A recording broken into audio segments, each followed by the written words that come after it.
WCBS-FM HD2, New York. A Good Karma Brands radio station. Don. You're a filth bag. You're a sex star filth bag. Hahn. The guy's going to be 41. Flicking it. And Rosenberg. Go look at Redford in that movie right now. You'll want to hook up with him. This isn't North Dakota. This is New York. This is Don, Hahn, and Rosenberg. The best threesome I've ever heard. On ESPN New York and streaming live on YouTube. Why do I think flicking it is so funny? It is, because it's funny. It's just funny. I don't know why. Just funny. Welcome to the program, Don, Hahn, and Rosenberg, ESPN New York. Although today, it is just Don and Rosenberg. That's right. Hahn is doing some very important family stuff. He's on assignment. But all good stuff.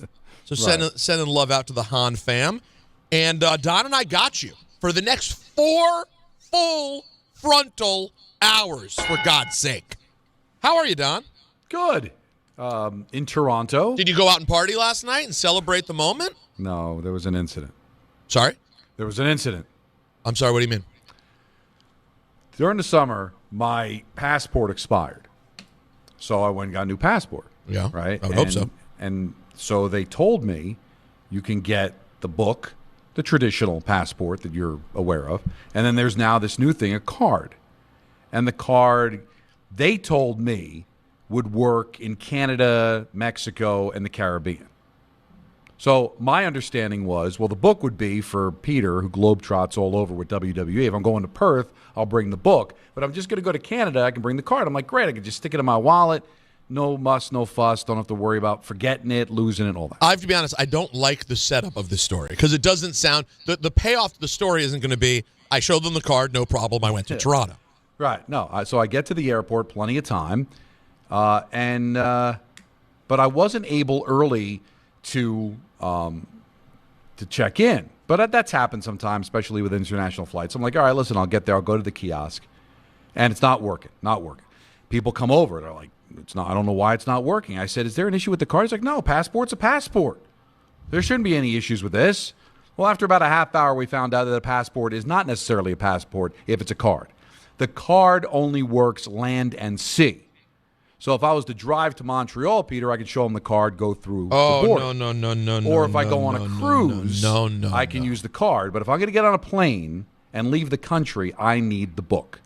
Well, the 8:30 left without me. I ended up going back home, which is nice. I get to spend time with the kids. And I took the first flight out this morning at 7:30.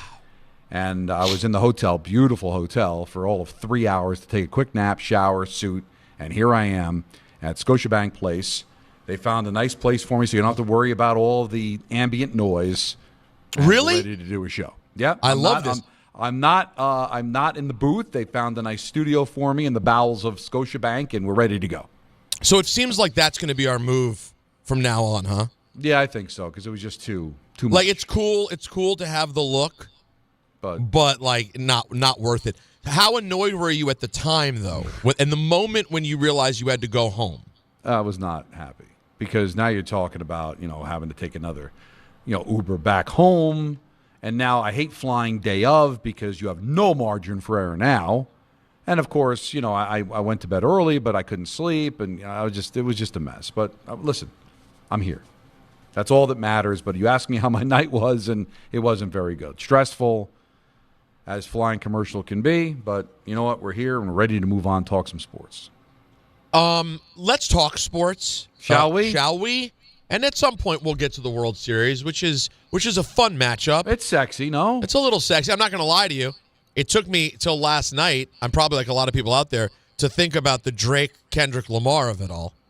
The extension, Don, of the Drake-Kendrick beef with now Toronto and Los Angeles again. I had not thought about that. Kendrick being the ultimate modern-day L.A. artist, and Drake, of course, being the Toronto mascot. Hadn't even thought about it. Now, will they do what they did last year with the Dodgers and Yankees and have somebody perform before a game, right? Fat Joe did it for the Yankees. Wow, that would be something. And then who did it for the Dodgers again? Was it Ice T? It was Ice Cube. It was Ice Cube. So is it beneath them at this point, or can they still bring that back? Can Kendrick do L.A. and Drake do Toronto? I don't think it'll happen. Although I could see a world in which Kendrick would do it because he is so L.A., but it kind of feels like the whole thing's over, and it's time to move on. You know what he should do?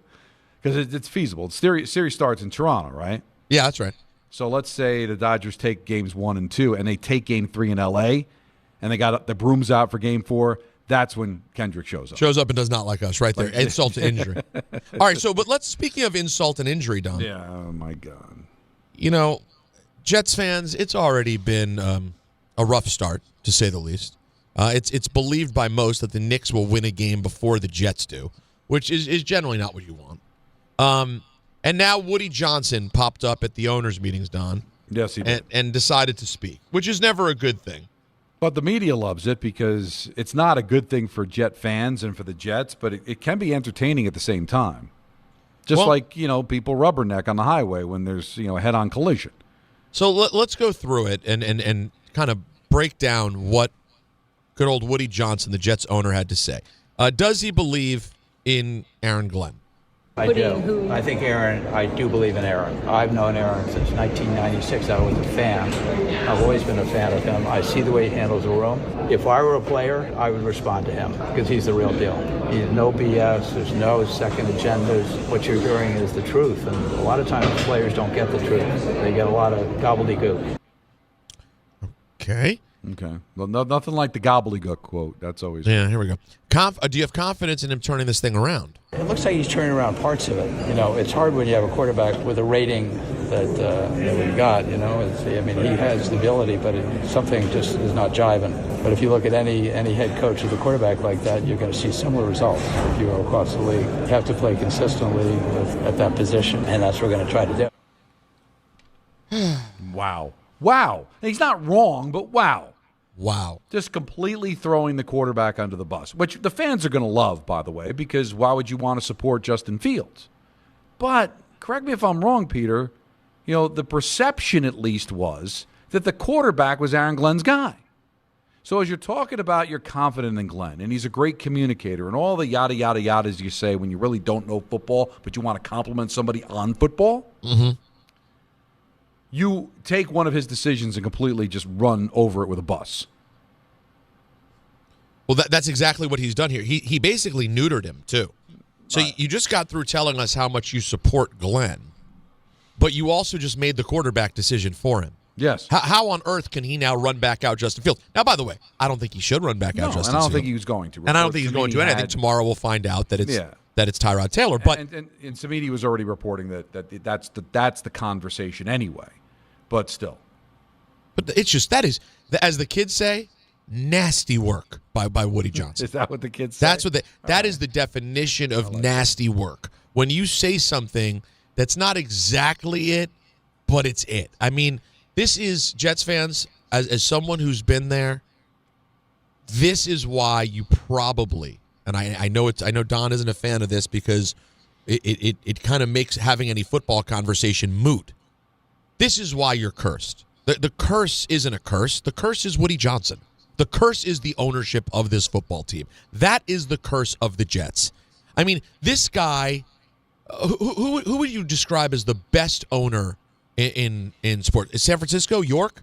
Well, whoever you think is the best ownership group in the NFL, Woody Johnson makes Jerry Jones look like that. Because at least, Don, Jerry knows what he's doing.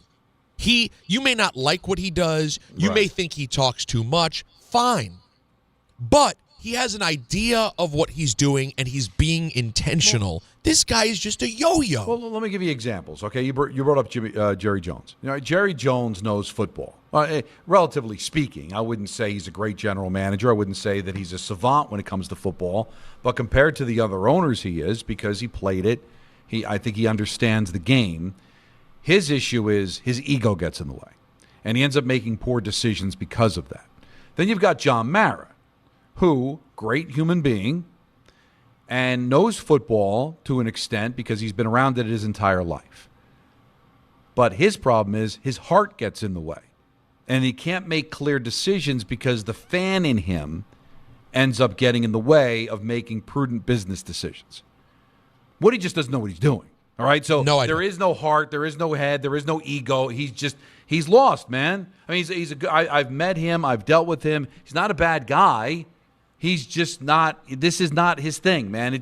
He's not in the stratosphere. But it is his thing. It's his whole life. Well, it's his thing because he has billions of dollars and he bought the team. But he's not qualified to do any of this. He's not qualified to speak about it. He doesn't know it. He doesn't understand it. He proved that last year by thinking that firing Robert Saleh would create a spark. Moronic.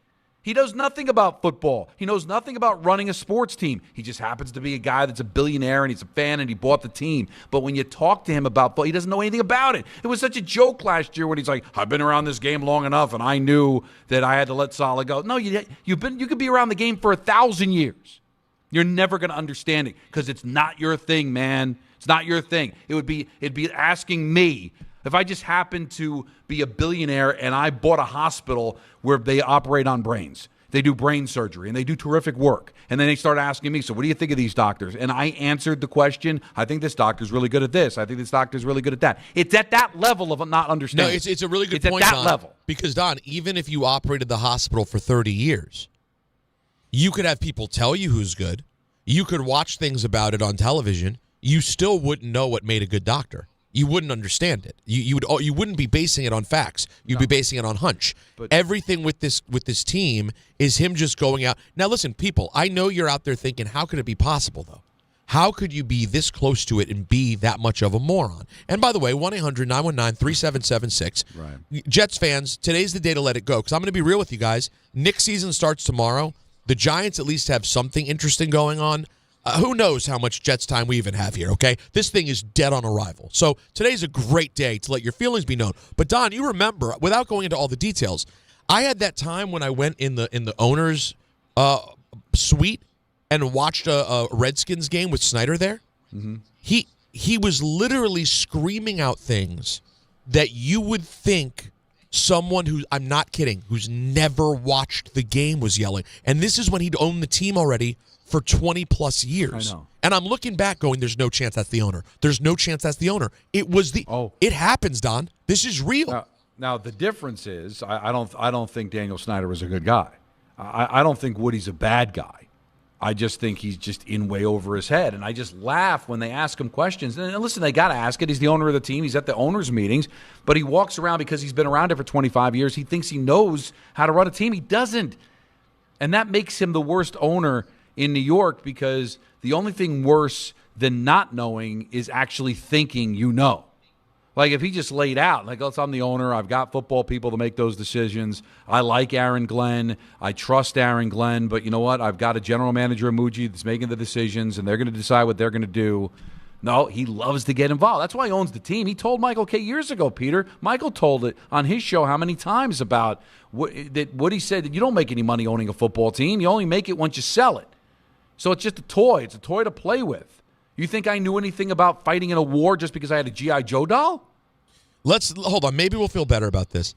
Diana Rossini asked Woody, how do you let Aaron Glenn know that you believe in him?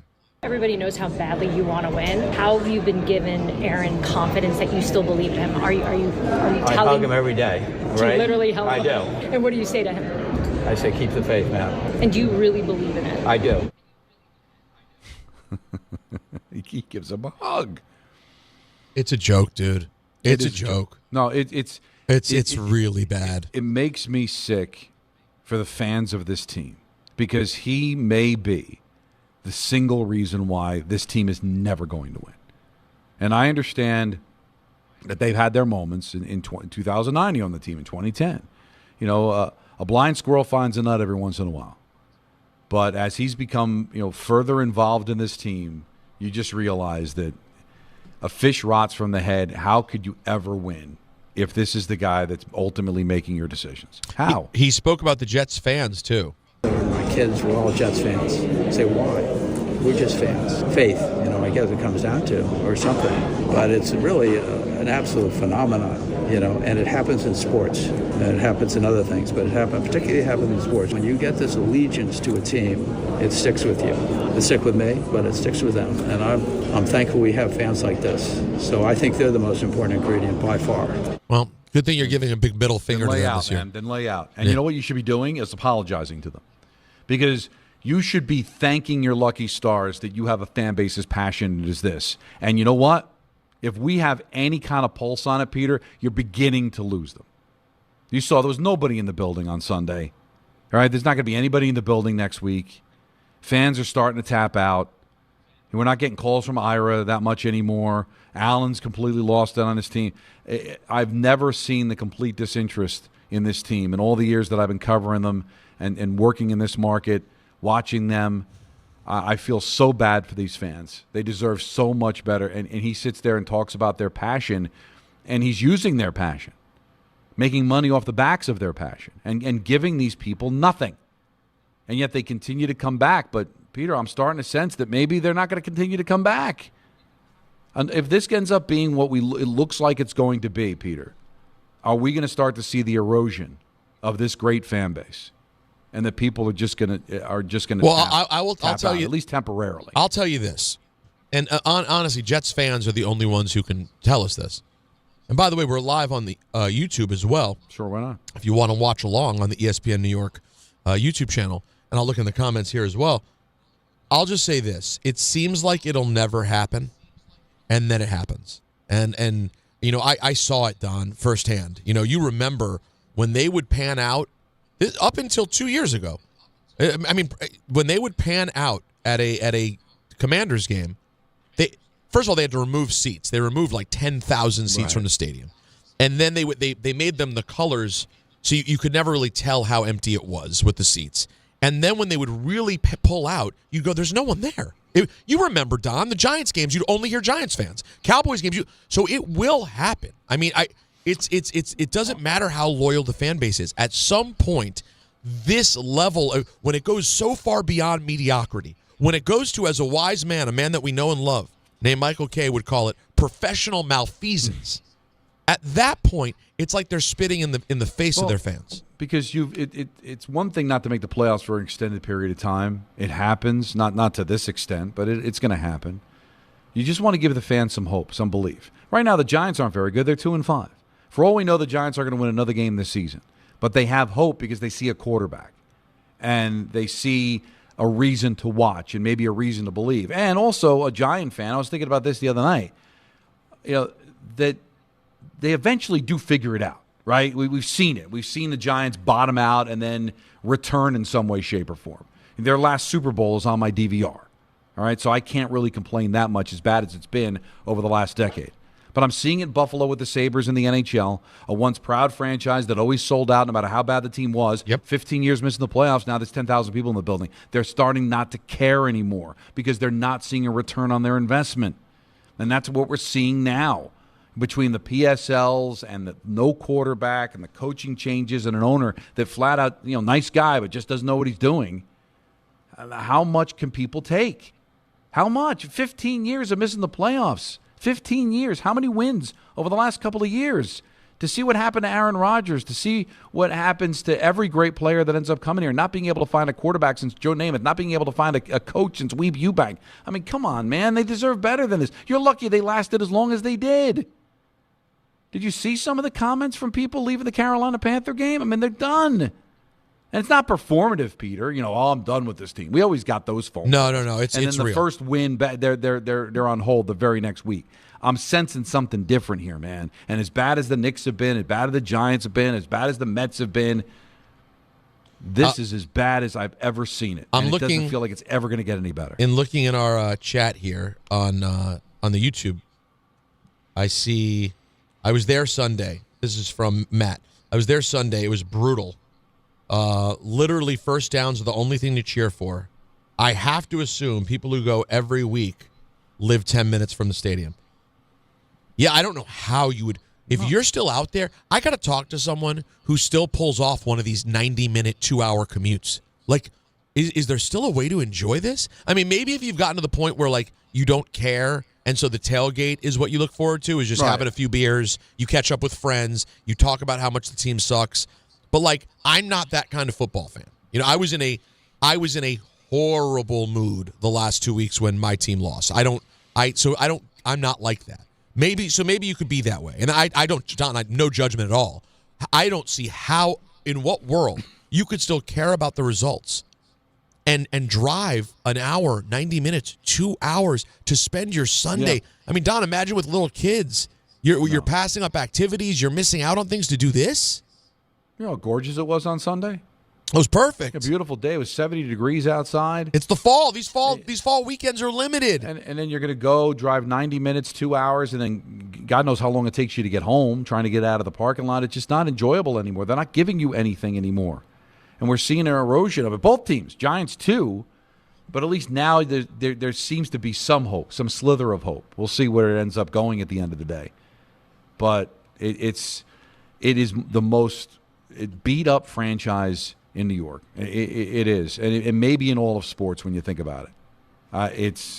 It's criminal what's happening, and as long as Woody Johnson is the owner, I'm sorry to say it, I just don't see it ever turning around. Now, there's a lot of reasons why people buy at Ramsey Mazda. It's the selection, the customer service, and it's the savings. Lease a new 2025 Mazda CX-30 2.5S all-wheel drive for $159 for 33 months. Start shopping now at RamseyMazda.com. Choose wisely. Choose Ramsey Mazda. Call 833-853-2970 for details.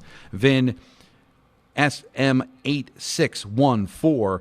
MSRP $26,980. Zero security deposit. It ends 10/31/25. So when I hear these comments, Peter, it's just like, oh my God. And he talks with conviction, and he talks like what he's saying makes sense. It's so sad. I can't even imagine what it's like to be a Jet fan and hear the owner of your team talk and giving confidence and making comments about the team. They do everything collaboratively, right? So he was obviously part of the Justin Fields decision, right? Yeah, of course. I mean, it's on some level, but you have, and by the way, I maintain he was part of the Rodgers thing too, right? Like that wasn't just Aaron Glenn. Obviously, Woody Johnson said, we've seen enough. I don't care what anyone says. I know Alan and I disagree on this, but he's not here, so I can say it without him responding. Mm-hmm. He always says, no, Aaron Glenn wanted what he wanted, and they were ready to move on, blah, blah, blah. I insist that Woody Johnson said, I know the Jets job wasn't desirable. So that's why Alan says basically Glenn could do what he wanted because there was no one else who wanted the job and Glenn was desirable. I maintain Glenn wasn't that desirable to where he was going to turn down the job. Woody, I think, said, Don, we're moving forward. There's no Aaron Rodgers. Because there's a history behind that, Peter. If you remember when John Idzik took the job, when he sat down, the conversation was, the first thing you're going to do is trade Darrelle Revis. Right. And I'm sure that when Aaron Glenn sat down, he was like, by the way, you're not going to have Aaron Rodgers as your quarterback. We're letting him go. And it's an Aaron Boone situation, like where he doesn't get any shade thrown at him. Totally agree. Because, he was on board. He probably was happy to let Rodgers go. Yeah, but and no matter how... He did not sit there and tell them. He was told. Exactly. And he wasn't going to fight back. No. If it was, hey, here's the deal. You can have your first head coaching job in New York City with millions of dollars, but the one thing is you got to get a new quarterback. He wasn't saying, well, I'm sorry, I want Aaron Rodgers. He said, sounds good, Mr. Johnson. We'll figure it out. Guess what? And he could justify it in his head. Rodgers is a pain in the ass. He's not that good anymore anyway. Well, how much worse could Justin Fields be? Well, we got news for you. Aaron Rodgers is leading a winning football team, and he is not Aaron Rodgers of 2012.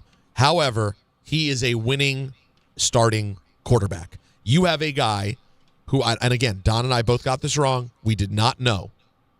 He is not a professional, at least not on this team. I maintain if Justin Fields gets traded to San Francisco or Green Bay or Buffalo or some team where they can play football, he could be serviceable and win you a game or two. But here, he's not a professional. So, real quick, guys, some game time brought to you by Tullamore Dew Irish Whiskey. Because like at the end of the segment, you never seen this before. Because when it's game time,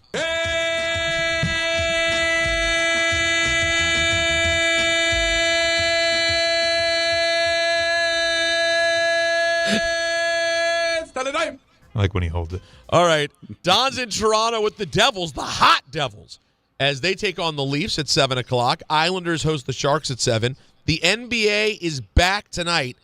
Yes, it's finally here. It kind of feels like we just left. Coverage of the Rockets and Thunder immediately following us on 880 at 7. Tullamore Dew, the original triple distilled, triple blended, and triple cast matured Irish whiskey. Be sure to grab a Tullamore Dew or try the new Tullamore Dew Honey during today's action. Glasses up to enjoying Tullamore Dew responsibly. More from you guys on the phones at 1-800-919-3776. Don, Hahn, and Rosenberg on ESPN New York. Good Karma Brands is proud to be an equal opportunity employer, providing equal employment, development, and advancement opportunities to all teammates and applicants. To learn more about careers with us, please send an email to talentacquisition@goodkarmabrands.com. That's talentacquisition@goodkarmabrands.com.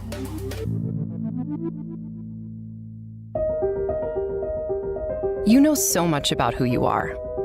But do you know what makes your body your body? With over 100 lab tests and insights, Function can help you know the truth. Because you know you're made of grit, wit, and a good heart. But just how healthy is that heart? You know you're made up of all the places you've called home. You know you're made of your mom's sarcasm. And now you can find out if you have her thyroid too. You know you're made of college all-nighters and 30s early-nighters, but those still don't explain your sleep issues. You know that you're made up of good meals with even better conversation. But are you actually absorbing those nutrients? A Function membership gives you a comprehensive health check with results tracked over time. Find out what you're made of at functionhealth.com. Looking for the best internet deal? It's just a fast phone call away. Only Optimum Fiber Internet delivers the fastest and most reliable fiber internet starting at just $40 a month. That's right, lightning fast fiber internet at a price that won't slow you down. Call 888-4OPTIMUM today to lock in your offer in just a few minutes and see how you can also get the Disney Plus Hulu bundle and an unlimited mobile line on us. Don't take slow for an answer. Call 888-4OPTIMUM or visit Optimum.com today. Terms apply. At Uline, they know firsthand the road to success is an uphill climb. Uline started in the family basement and through hard work is now North America's most trusted shipping and industrial supplier. They get what it means to have the support of reliable, hard-working partners. So they keep 41,000 items ready to ship. Whether your company is still in a basement office or expanding cross-country, Uline will be there on your road to success. Visit uline.com. Score a win this game day with Amazon Pickup, the MVP of package pickup. Need that new football jersey for the big matchup? With Amazon Pickup, you can collect your order from secure Amazon lockers or counters near you on your schedule. Whether you're running from work or home or straight to the tailgate, Amazon Pickup makes it easy and worry-free at no extra cost. Don't miss kickoff. Grab your gear and your packages when it works for you. Find your nearest Amazon Pickup location at amazon.com/pickupmvp. That's amazon.com/pickupmvp. And now it's time for traffic. Here's Brandy Scott. Thanks so much, guys. Good afternoon. Rough ride on the Belt's eastbound. A crash slowing you down by the Mill Basin Bridge in Brooklyn. Some solid slowdowns there. Go back to the Verrazano. Best of it's the outbound George Westside Highway in Henry Hudson. Cross Bronx westbound already jammed from White Plains Road on through. Inbound George road work on the upper deck. Just about a 5 to 10 minute ride. Cross Bronx eastbound keeps you on the brakes. It's a broken down camper in the right lane by Jerome. Outbound Lincoln already about 5 to 10. Outbound Holland 10 to 15. Over in Jersey, Route 4 eastbound, not moving much. A crash over by Queen Anne Road in Teaneck. Delays go back into River Edge. This report is sponsored by the Positive Coaching Alliance. Questions about youth or high school sports? Well, the PCA can help. It's a national nonprofit developing better athletes and better people through youth and high school sports. More info at positivecoach.org. I'm Brandy Scott on 880 ESPN New York. If you've been injured on a construction site, then you need a lawyer who knows New York's unique labor laws. At the Parisman Firm, they have decades of experience handling construction accident cases and a proven track record of delivering huge results. Their team has already recovered nearly $1 billion for hardworking New Yorkers. From scaffold accidents to slip and falls and equipment failures, they've got your back. Call the Parisman Firm now at 718-WORKERS. That's right, 718-WORKERS, because your case is their cause. Get the justice you deserve today.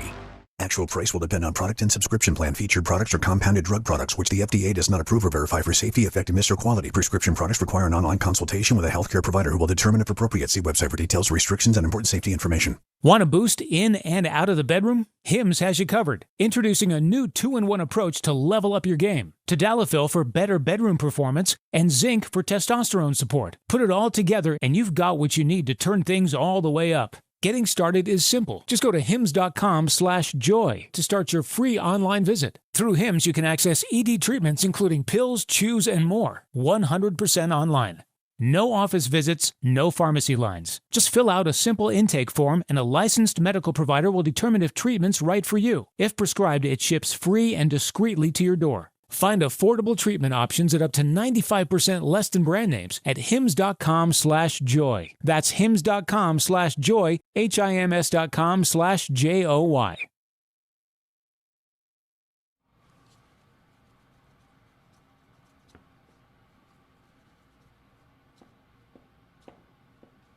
Oh, yeah, baby.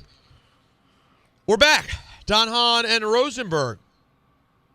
Now, if you didn't know, we're celebrating the return of Knicks basketball, folks, and you can do it with us tomorrow.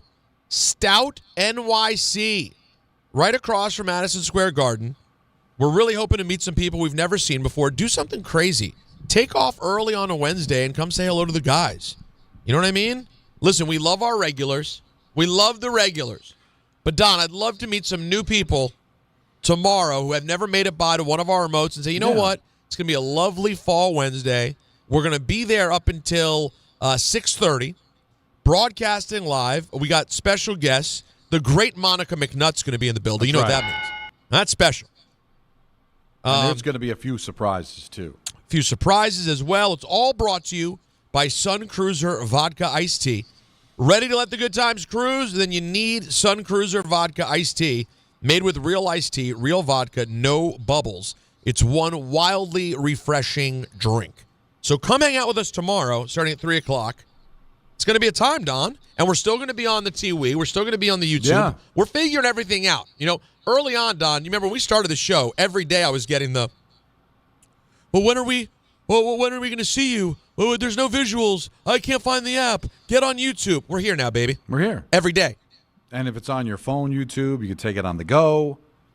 You're not staying home to watch. It's right there for you. So come on, let's get going. And it'll all be on the tube tomorrow, but that shouldn't stop you from going to Stout. It's a great place right down the street from the Garden. So if you're going to the game or just want the vibe of being around opening night, people have been waiting for this for a long time, man.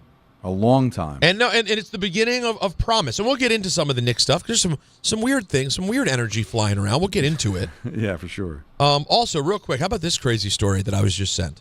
Okay. I reached out to a friend of mine named Chris. He was kind of the guy, not kind of, he was very much the guy who got me on at WWE. Lovely man.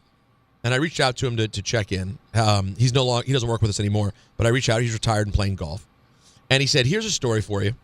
50 years ago today, I was playing soccer in Boston for high school's Eastern Massachusetts Championships. We won, got home just in time to see the end of Game 6 in the World Series when Fisk hit the home run in extra innings. Wow. Today, I'm playing golf, and guess who's riding shotgun in my golf cart? Carlton Fisk? Carlton Fisk. No way. How? Make it make sense. How, Sway? I don't get it. Pretty cool, though. That is very, very cool. Yeah, this is the thing about playing golf, Don. That's what we're missing out on, particularly you. I at least play a little bit. But you never know, Don. You could get out there, and before you know it, Chris Osgood is sitting right there in your golf cart. That would be something.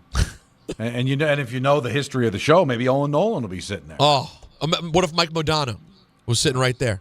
Hey, listen, where I am right now, there's the possibility of running into a Doug Gilmour or... running into Rod Brindamore. Rod Brindamore, somebody like that. Yeah, it's all on the table. Rod's in Carolina, whatever the Carolina is, but you know what I'm saying. You get Toronto. the idea. Sure. It's all. This is where I met Gretzky. That's right. It was right down the street from the hotel. Gretzky, Mike Modano, Kelly Chase, they were all there hanging out. You hear those names it sounds like a Don LaGreca orgy when you hear those names. A bacchanal, as Michael would say. All right, go ahead. Before I forget, Please don't forget. I forgot yesterday. I've gotten word that my Ozzy's Boneyard appearance is going to be, it's going to air 3 times, but the first airing is going to be tomorrow at noon. Okay. So if you got Sirius XM, Ozzy's Boneyard, check it out, noon to 1, my hour on that metal And it's you station. just picking the tunes? I'm picking 10 songs, 10 of my favorite metal songs, and I tell some stories, and I have some fun. Oh, I love this for you. And it's also going to be on, if you have Sirius, like if you're really a big committed Sirius subscriber, and you have the app, it's on the app. There you go. I love this. All right, I'm anytime. listening. I want to listen and give you my my thoughts. No, I want you to critique it because I haven't DJ'd since college. Oh, this is like college radio, Don. I felt good though. Did you I recorded it all in one take? Did you immediately start wearing Zubaz pants when you sat down? Zubaz pants, drinking Budweiser nips. Oh yeah, the good old days. Yeah, it was different then. It hit different then. All right, let's talk to the people. 1-800-919-3776. Jets fans, you hear from Woody Johnson today doing just terrible owner stuff, completely overstepping, burying your quarterback, claiming he supports the coach while cutting out his legs from under him. Let's go to Keith in Elmwood Park. What's up, Keith? Hey, guys. Thank you for taking my call. I've been since my whole life a Jet fan. I'm a season ticket holder for 38 years. In those two years, my 38 years of a season ticket holder, we've had 2 home playoff games. It's getting to the point it's frustrating. It's embarrassing, but I'm the type of fan, my family, we'll be back next year, but it's been rough for 38 years. It hasn't. Have you started to get disinterested? You haven't lost it at all? Well, no, you're right. It's just so hard. Again, you guys made a point about who. I live 10 minutes from the stadium, so it's that short trip. It's spending time with your family at the game, but the game itself, I just sit there most of the time. It's not enjoyable to watch anymore. It's so hard. You sit there, you wait for the wheels to fall off, you wait for a stupid penalty. Again, it's almost to the point you're embarrassed to say that you're a Jet fan. It's in no other walk of life would this be acceptable, guys. Really, if you went to a restaurant and got sick every night going to the restaurant, you'd stop. Right. No matter how much you love the food, no matter how close it was to your house, no matter how great the service was, at some point you would say, enough. I can't take it anymore. Right. But in sports, it's different because you're addicted, and they take advantage of that. They do. And I'm not mad at you for it. I mean, it's just the way that it is. That's why sports is so popular. That's why it prints money because in a lot of situations, in a lot of cities, they're not held accountable. We joke around. It's the Joe Namath curse. Because he sold his soul for win Super Bowl III, but it's beyond that now. It's I don't know how you fix it. I really don't. I know, and here's the unfortunate part, Keith, and this is what worries me. See, I had something going for me in this impossible situation. And Don, I know you and I have talked about this before, and you alluded to it earlier. What I had going for me is that Dan Snyder was a terrible guy. Yeah. So as a result of him being a terrible guy, when you dig deep enough, guess what you find? Sexual harassment. They were doing this illegal thing. They were cutting corners here. And the DC media, the Washington Post specifically, made it their goal to not stop reporting on everything. I thought they're going to keep going till they eventually get him. You know why, Don? Because there was enough smoke. And you had good journalists who were like, this guy has done a lot of dirt. Right. We're going to keep digging. Woody Johnson is just a rich business guy. I don't think there's some horrible, sordid story underneath the surface, which unfortunately for Jets fans mean the league won't be able to find a way out. The league would probably love to do away with Woody. You think the Hunts and the Yorks have any interest in having this guy around who's ruining a franchise in the number one market? Hell, you think the Maras are thrilled with it? The Tishes? Nobody wants this. But, Don, I don't think he has any dirt there, so it may mean that you're just permanently stuck. And remember, when Pete Rozelle got involved with the Giants and recommended George Young to be the general manager, that was because Tim and Wellington were fighting. and he had to intervene in what they were going through. So the NFL is not going to intervene unless there's something untoward going on, unless there's some friction that's happening within a family. Like let's say there was a power struggle between the Johnsons. Then maybe Roger Goodell would have a reason to step in and say, all right, listen, I'm going to try to figure a way for you to get out of here. But he lets these owners, if they want to bury themselves, they bury themselves. As long as they don't embarrass themselves outside of the stadium the way that Snyder did, or something illegal is going on. Yeah, that's not enough. Let them bury themselves, and that's what Johnson's doing. No, you hate to see infighting between Johnsons. What was the way you just described it? It was special. Whatever you said was special. We'll hear it again during ENN, I guess. Yeah, it was something. Guys, real quick, maybe one thing that could help would be BetterHelp. October 10th was World Mental Health Day, and this year we're saying thank you, therapists. BetterHelp therapists work according to a strict code of conduct and are fully licensed in the U.S. BetterHelp does the initial matching work for you so you can focus on your therapy goals. A short questionnaire helps identify your needs and preferences, and then their 12-plus years of experience and industry-leading match fulfillment rate mean they usually get it right the first time. Now, if you end up unhappy with your match, you switch to a different therapist at any time. From their tailored recommendations, with over 30,000 therapists, BetterHelp is the world's largest online therapy platform. They've served over 5 million people globally. This World Mental Health Day, we're celebrating the therapists who've helped millions of people take a step forward. If you're ready to find the right therapist for you, BetterHelp can help you start the journey. Our listeners get 10% off their first month. Call pound 250 and say the keyword timeout. That's keyword timeout after calling pound 250. Let's go to Carl on Long Island. What's up, Carl? Hey, I think I need better health. Yeah, I bet. That's the first. Right off the bat, I need better health because the Jets, I'm still in the fetal position from when Testaverde went down. Oh, boy. And that wasn't yesterday. That was a while ago. Yeah, well, this kid asked me the other day, how old are you? I said, I'm older than the Super Bowl. I saw Joe Namath win the Super Bowl, and I actually saw Neil Armstrong land on the moon on a black and white television. And I got to tell you, my jet jacket, hasn't left the closet since Testaverde went down. And I think in my head and I go, okay, everybody remembers where they were back in the day when JFK went down. I was in the same mindset when Testaverde went down. I knew what I was doing. I was putting down a tile floor. I was, doing some work. I'm listening to the game on the radio, and all of a sudden Testaverde goes down. I go, oh, you got to be kidding me. I put my jacket and my hat in the closet. It hasn't come out since then. And I'm still a loyal Jet fan, but I'm sick to my stomach. Don, Peter, when does it end? When do we get I don't know. A quarterback? When do we get an owner who is dedicated to winning, like a Steinbrenner type of an owner? Well, when does it happen? What you got to do, it's not even Woody not being committed to winning, because I think he wants to win. He just doesn't know how to do it. So you just got to bring in the right owner, and that's usually how things turn around, right? The Mets got Cohen. Washington finally got better ownership, and things turned around. I mean, I think that's probably the easy solution, but it's also the most difficult because Woody's not going to sell the team. We just talked about it. He's not going to get himself in any trouble. He's not going to be forced to sell. So how do you do it? You can't trade. You can put up billboards if you want. We did that whole act 20 years ago. That didn't work out. That's fun, though, right? I mean, it's a waste of money. You want to fly planes over the stadium, you're wasting your money. Yeah, he's not going to change his mind. God, Vinny Testaverde got hurt, Peter, in 1999. I remember. That's 26 years ago. That guy has put and by the way, hat and his jacket in the closet. And by the way, even then, I mean, it was like, wow, we made something work with Vinny Testaverde. Like they were already, it happened to work, but they were grasping at straws then, and that's a generation of fans ago. 1-800-919-3776. Phone lines jammed. We have Booger McFarland coming up at 4 o'clock.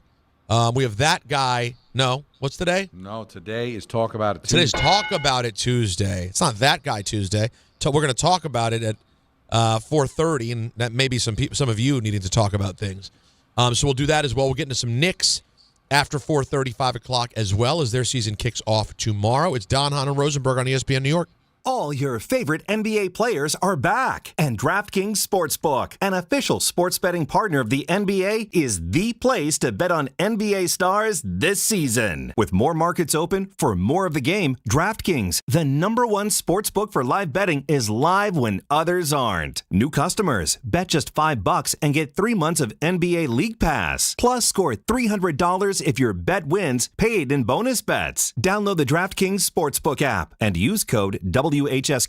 That's code WHSQ. Bet $5 and get 3 months of League Pass, plus get $300 in bonus bets if your bet wins. In partnership with DraftKings. The crown is yours. Gambling problem? Call 877-8-HOPE-NY or text HOPE-NY 467-369. 21 and over. New York only. Eligibility and restrictions apply. Bet must win to receive bonus bets which expire in 7 days. Minimum odds required. NBA League Pass auto renews until canceled. Additional terms at dkng.co/audio. Limited time offer. 1-877 Cards for Kids.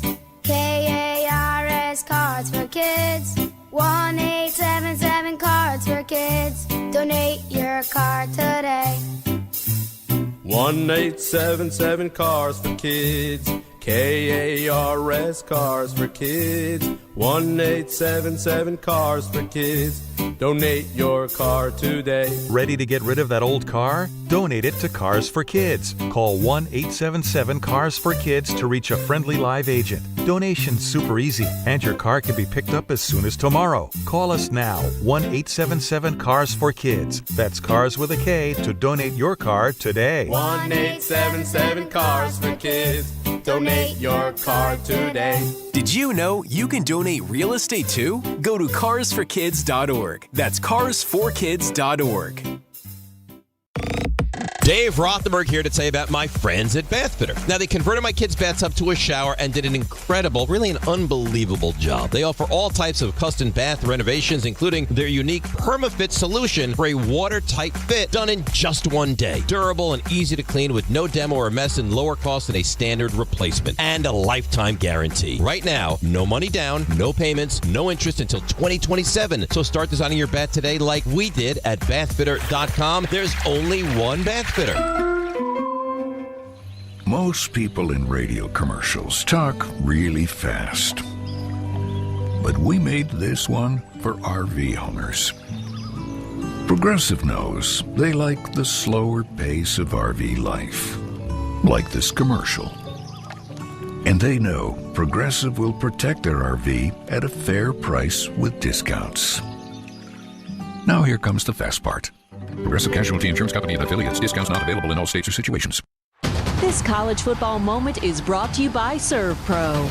College football teams have moments they recovered from and made it like it never even happened. Like on October 2nd, 1993, when the University of California faced a 30-0 halftime deficit to Oregon. Cal went on a remarkable 42-11 run in the second half to capture a 42-41 victory, one of the largest comebacks in college football history. ServPro. Like it never even happened. At AT&T, we guarantee our network so you can talk college football with your BFF while taking Buster to the vet. Hey, yeah, I can't believe he ate the whole thing of chicken wings. And I can't believe we're staging a comeback. Touchdown! Yes! Staying connected matters. That's why in the rare event of a network outage, you'll automatically get a bill credit for a full day's service. For wireless downtime lasting 60 minutes or more caused by a single incident impacting 10 or more towers, must be connected to impacted tower at onset of outage. Restrictions and exclusions apply. See att.com/guarantee for full details.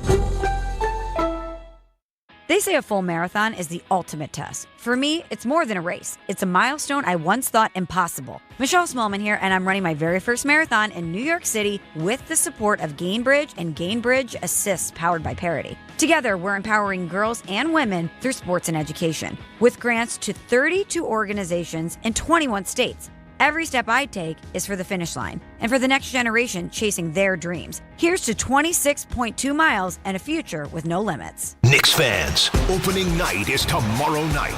Join ESPN New York's Don, Hahn, and Rosenberg live from 3 to 6:30 p.m. from Stout on West 33rd between 6th and 7th. Steps from the Garden. Get ready for the start of Knicks basketball. Runs it off the dribble. He got it and one. Special guests include Monica McNutt, Pat O'Keefe, and more. We'll see you at Stout on West 33rd. Don, Hahn, and Rosenberg live from the Knicks home opener. Brought to you by Sun Cruiser Vodka Iced Tea.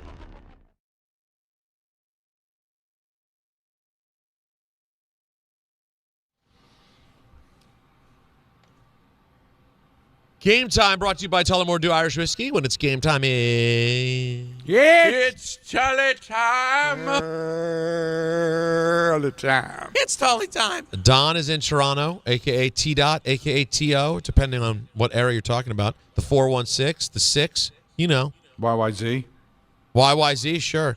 With the Devils, as they take on the Leafs at 7 o'clock. Islanders host the Sharks at 7, like you dream about. NBA's back. We have Rockets Thunder immediately following us on 880 at 7 o'clock. Tullamore Dew, the original triple distilled, triple blended, and triple cask matured Irish whiskey. Be sure to grab a Tullamore Dew or try the new Tullamore Dew Honey during tonight's action. Glasses up to enjoying Tullamore Dew responsibly. Any reason, Jacob, for the DMX, or just cause? You know, I'm a fellow Jets fan, so I'm feeling the pain. You know, I'm hearing these all the So it's callers. going down? You're saying how it's going down? Oh yeah, that's So since the song's called How It's Going Down and we're learning how it's going down? No. No. What were you thinking? I mean, I was just, it was just the feel of it. The feel. Not so much the word. No, if you wanted to go the direction of going down, I would say I would say When the Ship Goes Down by Cypress Hill. That's the ship's going down. Okay, you what know about what? the Springsteen song? Which one's that? I'm going down, down, down, down. Or Mary J. Blige, I'm going down. Yeah, that's a good one too. I mean, it's all bad. Yeah, I mean, but what's a sinking ship that was already sunk? Like, come on. But you play the wreck of the Edmund Fitzgerald if you want to go there. I mean, yeah, it's got everything's bad. By the way, it is NBA tip-off week. You should know that. Games. Yeah, and FanDuel is your home for the live betting if you want to get down with it. So even if you miss the start of the game, you want to ride a hot hand, FanDuel has live bets on everything from who's going to score next to the fourth quarter comebacks, all of it. Plus, you can combine your live bets into a same-game parlay for a shot at a bigger payout. So however you want to play, it's the perfect time to join FanDuel because FanDuel's giving you customers $300 in bonus bets if your first $5 bet wins. So just visit FanDuel.com/Peter to sign up today and play your game with FanDuel, official sports betting partner of the NBA. 21 and over and physically present in New York. First online real money wager only. $5 first deposit required. Bonus issued is non-withdrawable bonus bets. That expires 7 days after receipt. Restrictions apply. See terms at sportsbook.fanduel.com. For help with a gambling problem, call 877-8-HOPE-NY or text HOPE-NY at 467-369. Tom, let's go back to the people because a lot of them are here to talk, and we are there for you. Jonathan in L.A. He's a Jets fan, and he has an idea for a list for Don. What's up, Jonathan? Hey, guys. How's it going? Here, a Jets fan. 35 years in, guys. This is rinse and repeat every single year. Oh, yeah. It's like even during the ref years, it was a little bit of a phase that really didn't go anywhere because we had the whole traffic light system, the red, blue, like the offense never looked great. So it's like it's been suffering. So, guys, I have an idea of a list. I was thinking of keeping it just to the Jets, but I think it's too hard. You tell me, Don. But what top 5 players that came to New York or the Jets, specifically the Jets, that overperformed? Because in my 35 years, I don't know any player. I can't think of any player that came to the Jets and overperformed. Would you want to say Testaverde overperformed? It looked like he was cooked, right? And he's playing in a championship game. Ryan Fitzpatrick had an amazing year that one season. You could say he overachieved. Did he play better? Did he play better than what he played in Buffalo already? Or did he just kind of play the same and then he got a contract? Like there's no player that and you can actually do a top 5 the other way too, seeing Sam Darnold, though he didn't have a great game. But all the players that leave, as soon as they leave New York, they're great. They end up finding themselves. There's a reason why the Jets are terrible, is because they're run poorly, and that's one of the things. They don't recognize talent. They don't know what they have until it's gone. They don't develop it. That's part of what happens here. But Ryan Fitzpatrick, I'd have to take a look, Peter, but I think he had a career year in 15. So he overachieved. Testaverde definitely did. I mean, he won a Heisman Trophy in Miami, right? And then he comes to the NFL and never really clicked, and then he's playing in a championship game. Yeah. But we're just talking about two quarterbacks, one 10 years ago, one 20 years ago, or 25 years ago. 25, yeah, 26 done. Listen, there might have been, but yeah, where do they find? You know what? Wayne Corbett, right? That was a nice story. Undrafted and became, all-time great player. But, you got 53 guys on a roster. You need more than like 3 in 30 years. No, listen, they've had a few good players. You had your Darrelle Reeveses, your Curtis Martins. Curtis Martin. Yeah, they had great players, but it takes more than just having a great player. How about a couple of great teams, Peter? Wouldn't that be nice? Here, let's go to Jose in Connecticut. What's up, Jose? Hey, what's up, my guys? Two things. I had a question for you, too, but first I want to talk about Jets. I just feel like a lot of the whole Aaron Rodgers would have been better this year. To me, it's like the franchise is just bad. It's just bad, right? So, Aaron Rodgers, Justin Fields had a 4-2 record with the Steelers, right? So right now, Aaron went to a team where he respects the coach and they have an actual, functioning franchise. So I think the biggest thing is actually they didn't have a rookie, anyone, a plan B, whether Rodgers was old or Justin sucks. They're kind of like now in no man's land, right? So I just feel like the Jets, no matter who was the quarterback, they don't have a long-term plan yet, and that's kind of the biggest problem. So I can live if they wanted to say, I'm sorry, we can't have 2 alpha males. We're letting you go. But you can't convince me it was a good football decision, guys. You can't, because he played well in the second half of the year. He was coming off an Achilles. You didn't want him anymore. Own it. Don't tell me that you could do better with Justin Fields or we could find a better quarterback. You can't.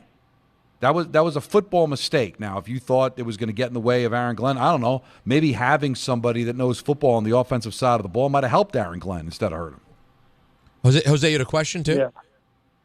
Yeah. I just want to know. So I don't know if you guys saw, but right now, Stephen A. was on Carmelo's podcast with Kaz and just basically going to town on LeBron again. It's about how he doesn't like him. What are your thoughts of A, just Stephen A. still bringing this up, and B, LeBron's best friend, or one of his best friends, having Stephen A. on? I know that's ESPN guy, but I just found it kind of weird. I just want to know your guys' thoughts. It is. I haven't watched the interview yet. I just saw a couple of the clips. So I am curious as to why Carmelo did it. And I don't know. Jacob, did you watch any of it by any chance?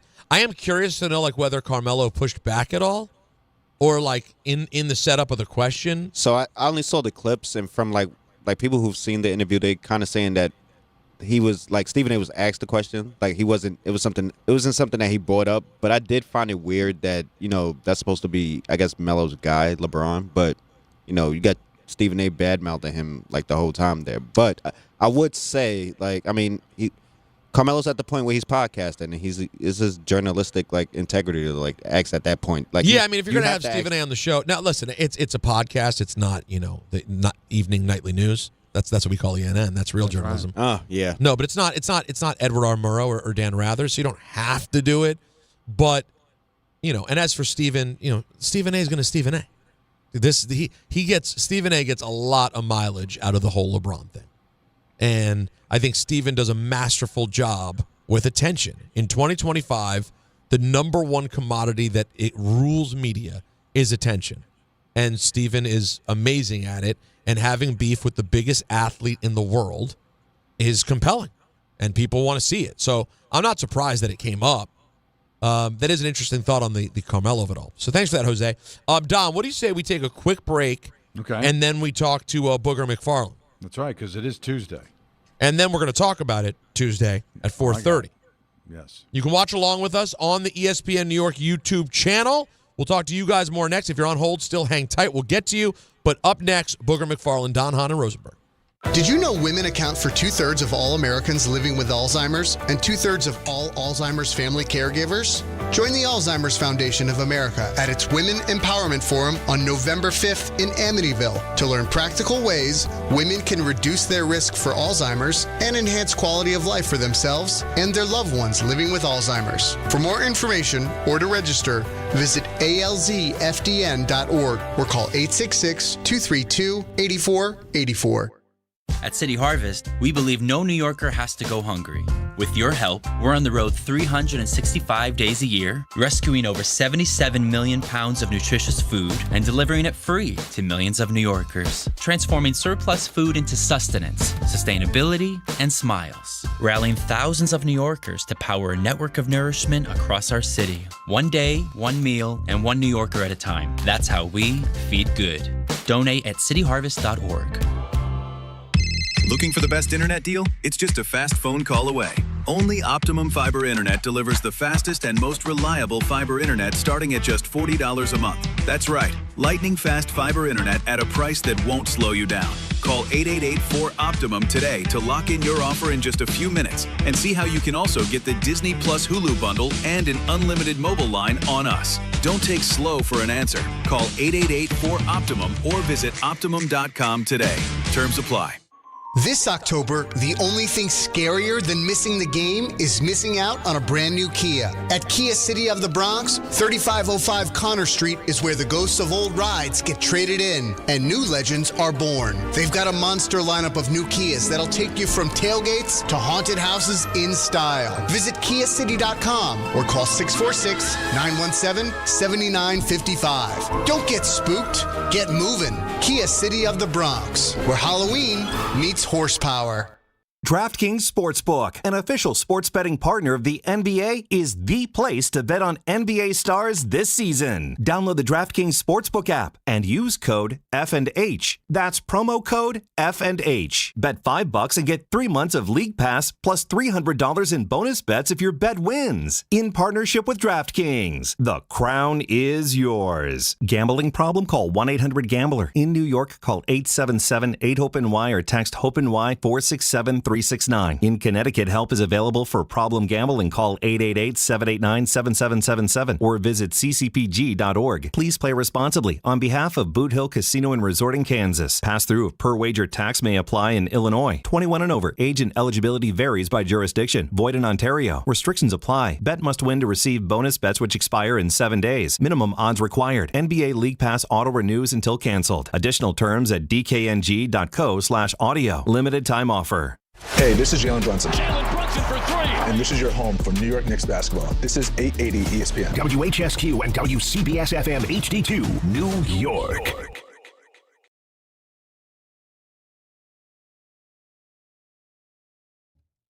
Yeah, see, the ship is going down. This is the jet ship. I mean, it was never up, but it's somehow still going down. You know how no matter how you cut it, it's not what you want. Peter Rosenberg, Don LaGreca, Allen off today.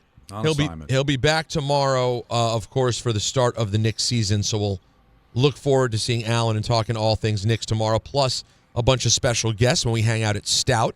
And one guest we have here every week is our guy, Booger McFarland. Booger, what's up? It's Peter and Don. How are you, bud? What's up, man? How we doing? I mean, listen, everyone's got football problems this week. You know what I mean? I got problems as a Commanders fan. Giants certainly have problems. And we'll start with the Jets because that's where we've been.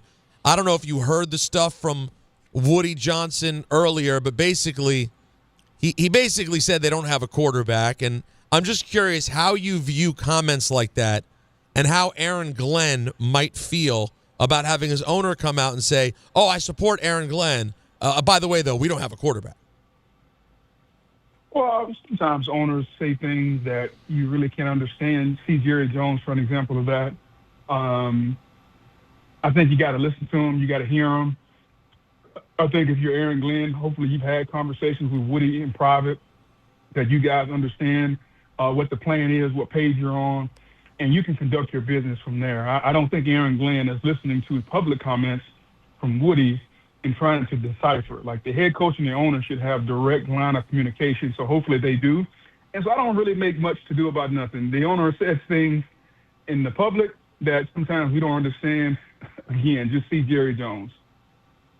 What's happened to Justin Fields? So I never thought he was a great quarterback, Booger, but I thought that there was something there. He won 4 games in Pittsburgh out of 6 starts. You know, he had moments in Chicago.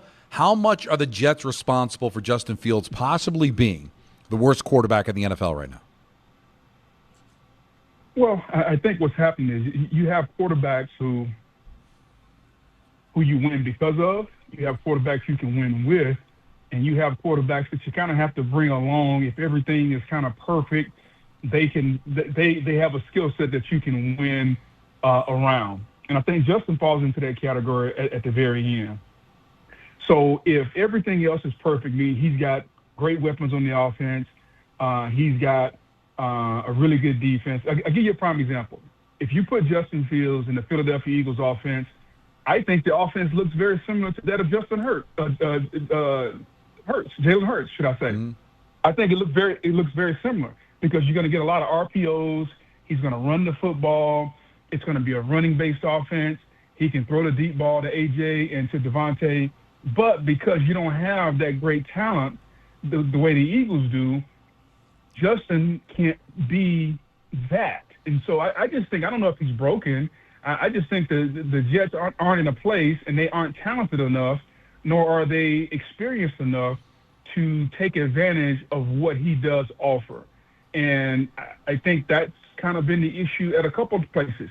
Chicago was that place. I think if you look at Justin in Pittsburgh, to your point, at 4-2, Pittsburgh figured out how to use him to win. The Jets just haven't yet, and unfortunately, at 0-7, I don't think they can take the time to figure that out. All right, let's look at the other side. We've focused on the misery that is the Jets for long enough. Let's get to the misery of the Giants. First of all, what were your thoughts as a football fan taking in that loss and how the Giants found a way to blow that game on Sunday? Well, I think they found a way to blow it just because they didn't stick to who they were. And here's what I mean by that. Let's just forget everything about all of that until we get to the very last drive. All right, let's forget the interception by Jackson Dart. Let's forget all those different things. Let's go to the last drive of the game. Bo Nix has the ball.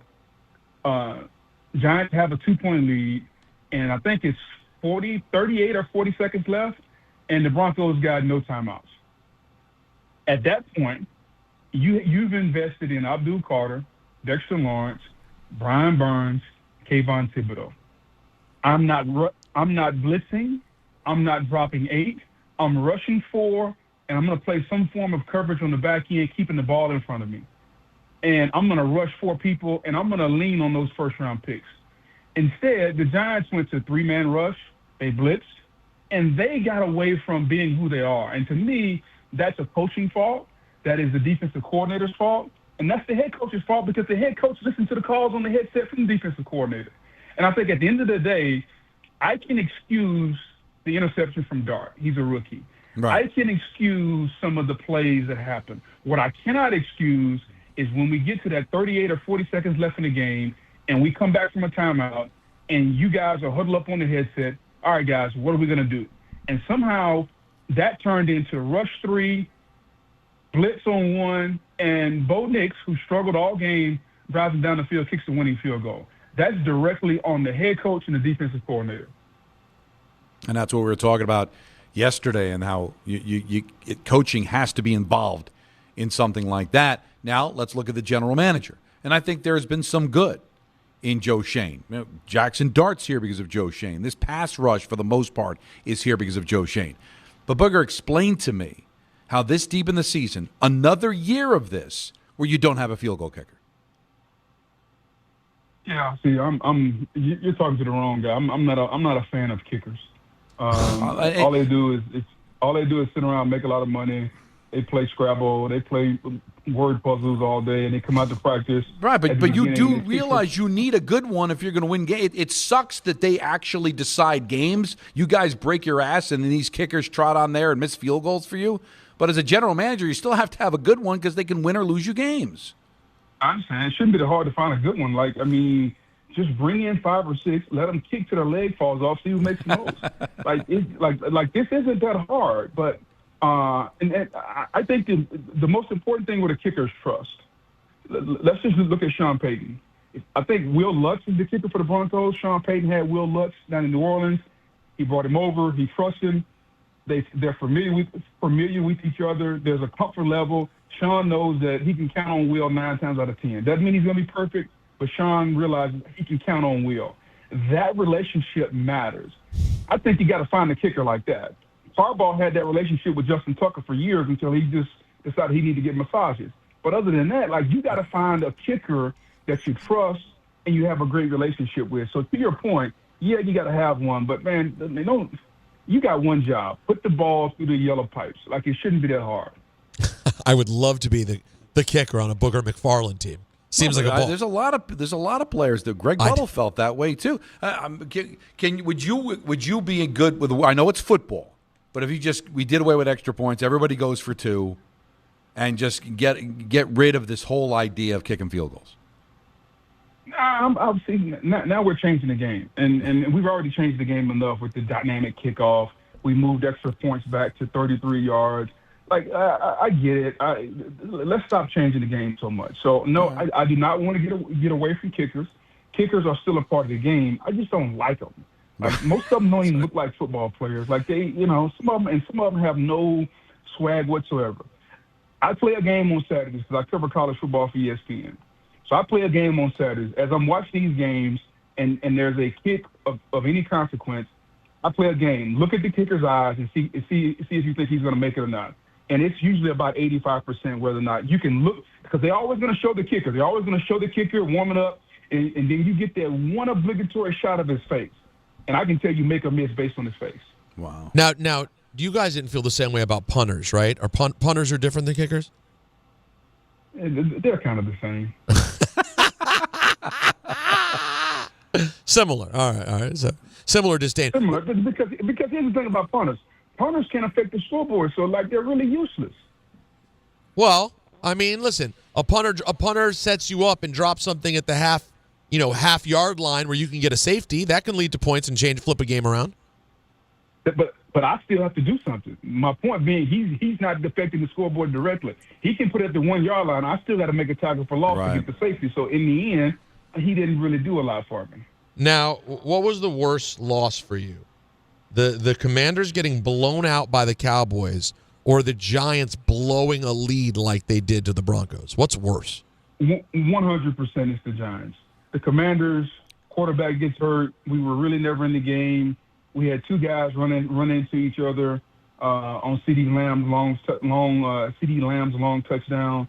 Like, it's just not our day. Like, you can chalk that up, and you can go back to the facility, and all is well when we just keep it moving.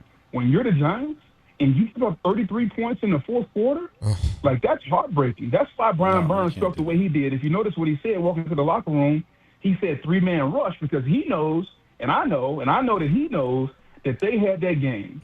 And it's amazing the difference in mindset. You win that game, and now we can actually start having a conversation. Oh, yeah. It's a season. Whether the Giants can be a playoff team.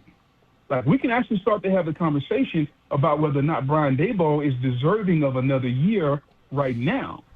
And that's a far cry from when you and I started these interviews.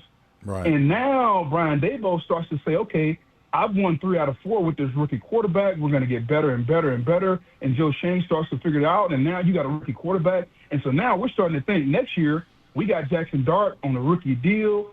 Are we keeping Thibodeau? Are we trading? Like, we can start to have these macro conversations. Instead, we're still in the micro because he lost the game, and somehow, some way, it wouldn't surprise me, even though I'm not a fan of it. It wouldn't surprise me that when we look back on this 2-3 months from now, this is the game that we look back on and say, man, what would have happened had he won that Bronco game? Would he still be here? Because this is the type of game that kind of hangs over a coach's head. Yeah. Go ahead, Don. I was going to say, that's what I was trying to spin as a positive as a Giant fan yesterday, Booger, is that if he is the wrong guy, but he wins this game and he hangs around and Dart wins him some games, you're going to have to give him an extension at the end of the year. You're going to let him walk. He's in his last year of his contract. So if he's the wrong guy and you need a game like that to expose it and make the change, could that end up being a positive in the long run for the team? No, because I think that if you look at the last month, like Jackson Dart is starting, he looks the part, right? Like, everybody's talking like, man, that guy, like, the Giants have their guy. There's a reason he looks the part. Joe Shane, Brian Daboll identified him. They've coached him up since OTAs. He's starting to play. They're calling the right plays for him. So everything how he's looking, you have to attribute that to Brian Daboll. So you got to give him credit. You can't give him credit for the losses and then not give him credit for the young quarterback looking the way he looks.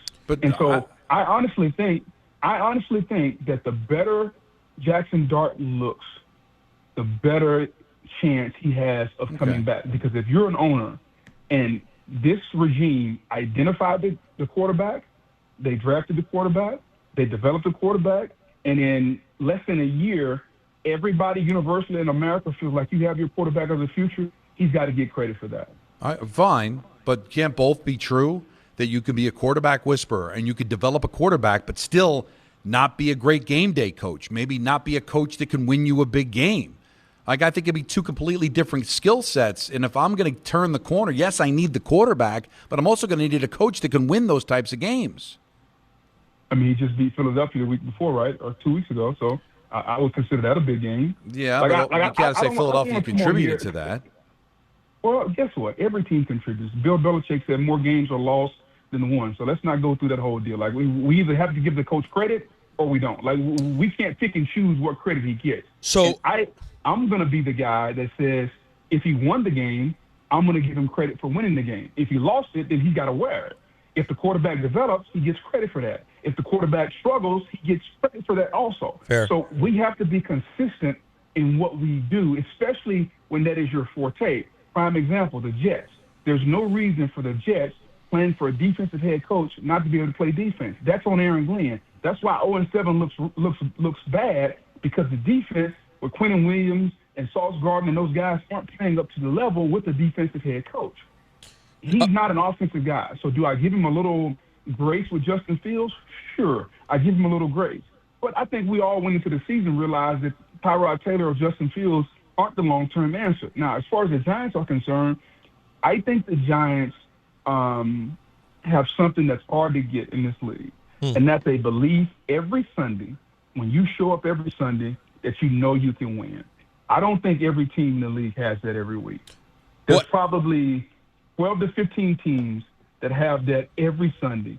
They know if they play their best, they have a chance to win. And I got to say, watching them week to week and not even being a fan, I feel they can play with everybody, which is that is a promising sign. The question is Daboll the guy to get them over the top? So let me ask you, being that this game was as bad as it was, and I mean, Booger, the back page of the New York Post, all caps, worst loss ever. You could feel the pain in this market when it happened. What record, if we were to break it down simply, what does Daboll have to do record-wise, you think, to protect his job going into next year, over these next 10 games? Where are we at right now? Where are we at right now? 2-5. We're 2-5. 2-5 through 7 with 2 really tough losses. Could easily be 4-3, but he's 2-5. 2-5. I think if they get to 8 wins with a rookie quarterback, if they get to 8, so they got 10 left. So if he can win 6 out of 10, maybe 5, 6 out of 10 for sure, maybe even 5 out of 10, with a rookie quarterback, because oftentimes numbers lie.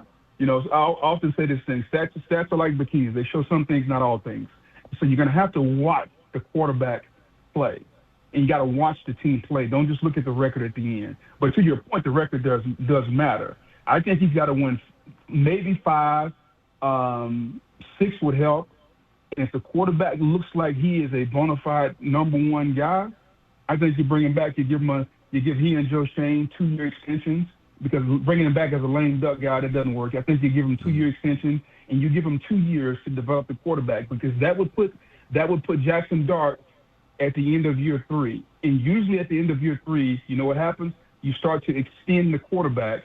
That way you can get the benefits of the last 2 years, and instead of a 5-year extension, it becomes a 7-year deal. You can spread the big money out. Usually, like if you go back and look at all the quarterbacks on the rookie deals, they got extended after year 3. So I would bring him back on a 2-year deal, line him up with Jackson Dart. You build a team, you take advantage of the rookie quarterback, and for the next 2 years, you go all in. Players, receivers, you get Neighbors back. You figure out what to do with Thibodeau, whether you bring him back and trade him at the deadline. You do everything that the people do when they have a quarterback who's a starter and a star on a rookie deal. Hey, Booger, tremendous stuff, man. Yeah. Thank you so much, buddy. All good. Y'all have a good one, fellas. Talk to you next week. A lot, Booger. I know He's good. Booger for Christmas, I'll get him an Ali Hazi Sheik highlight on DVD. No, I'm already getting the authentic number 8 Chip Lowmiller jersey. There you go. See, that's I think he would really enjoy that because he really did not. He did not have much love for kickers. Listen. I know you guys work so hard, and then let's face it, a non-football player comes out and decides the game. It's really tough. Now there are a lot of reasons why people buy at Ramsey Mazda. Go ahead, tell me some. It's their selection, it's their customer service, and it's their savings. Get 1.9% financing on a new Mazda 2025 CX-50 or lease for $219 for 36 months. Start shopping now at RamseyMazda.com. Choose wisely. Choose Ramsey Mazda. Call 833-853-2970 for lease details. VIN is 5N39055. MSRP $32,455. Zero security deposit. APR $17.48 per $1,000 financed. Ends 10/31/25. But you know what's tough, Peter, though, is that I will give the coach credit. I'll give Dable credit for developing and finding Jackson Dart. But does that make him a good coach? And I'm going to extend him only to find out that he developed a quarterback but can't coach a big game, can't find a way to win a big game? Then I'm like Buffalo Light, right? I got the quarterback, but do I have the coach that can lead me to the promised land? I'm sorry, there's more to the job, Peter, than developing a good quarterback. You got to be able to make good game time decisions. There's other areas of the field that have to be concentrated on. It can't just be, he develops a quarterback and he gets a contract extension. I know. That's it? I know. Well, but I think in the end, Booger landed on what makes sense. If he developed the quarterback and he can get you 8 wins with the rookie quarterback, well, now we're having a conversation. I got to tell you something, Peter. Go ahead, say it. They're never getting 8. If they get to 6, if they're 6-4 in the last 10 games, then he deserves a contract extension. Okay. Because then you're going to be beating some good teams, right? There's no Sweet Sisters of the Poor left on their schedule. They got the Raiders. That's it. Are they? So that means you beat Detroit. That means you beat Chicago. That means you beat San Francisco. All right. So you beat Philadelphia again. You beat Dallas. Maybe you beat Washington. If he goes 6-4, well, that's a different story. Now you're winning games, Peter. But developing a quarterback can't just be the only thing on your resume. As important as that is, it can't be the only thing that keeps your job. Otherwise, you're going to see a lot more of what you saw on Sunday. Great quarterback play in a loss. I think the answer is he has to do both.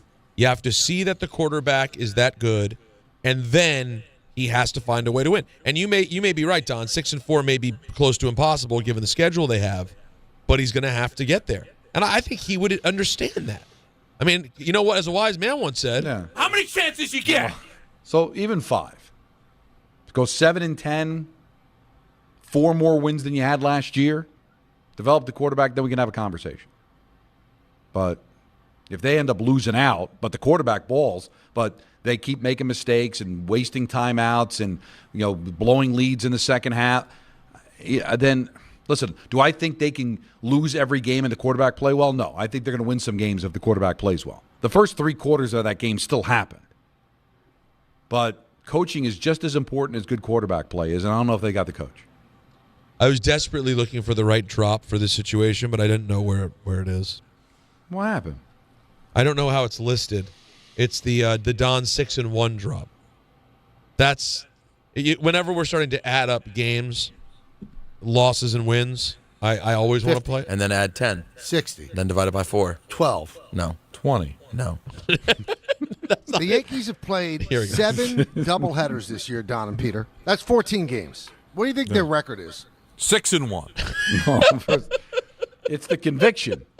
But you understood where my logic was. Well, no, you're right. You're still saying what could be the right thing. You're just answering the wrong question. The problem is it's not bad math. It's bad listening. It's exactly. That just wasn't. He said what was the record over 14 games. Right. You gave the record in 7 series. But it's the conviction of 6-1, which does not add up to 14 no matter how you cut it. That's amazing. No. All right, let's take a quick break, and let's come back and talk about it Tuesday. I may have to include in this something we heard from Brian Windhorst today on ESPN that is very troubling potentially if you're a Knicks fan headed into this season, because we do want to do some Knicks coming up after 4:30 as well. Plus, we have plenty of phone calls. It is Don, Hahn, and Rosenberg on ESPN New York. When you're hiring, have you ever felt like you're missing out on meeting truly great candidates for your roles?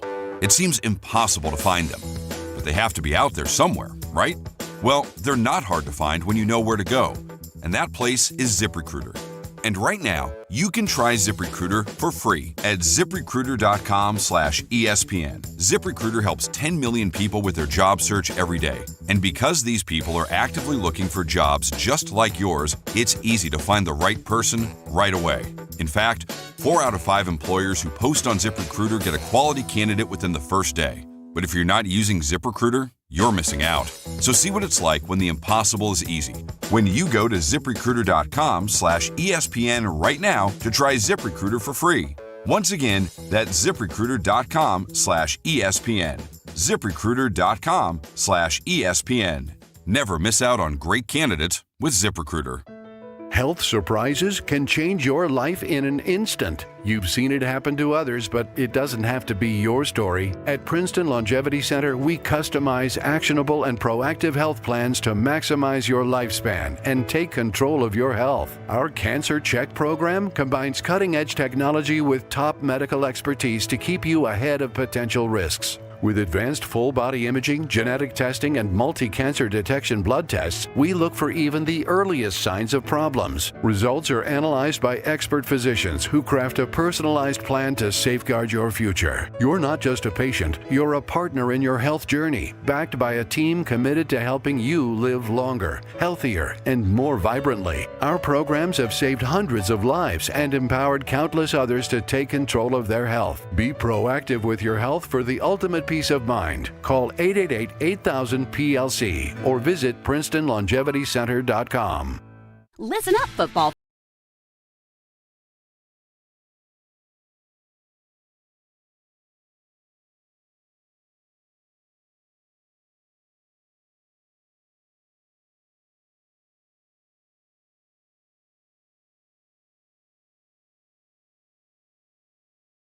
Ordinary at Bet365. Gambling problem? Call 1-800-GAMBLER. 21 plus only. Must be physically located in New Jersey. T&Cs apply. In-app only.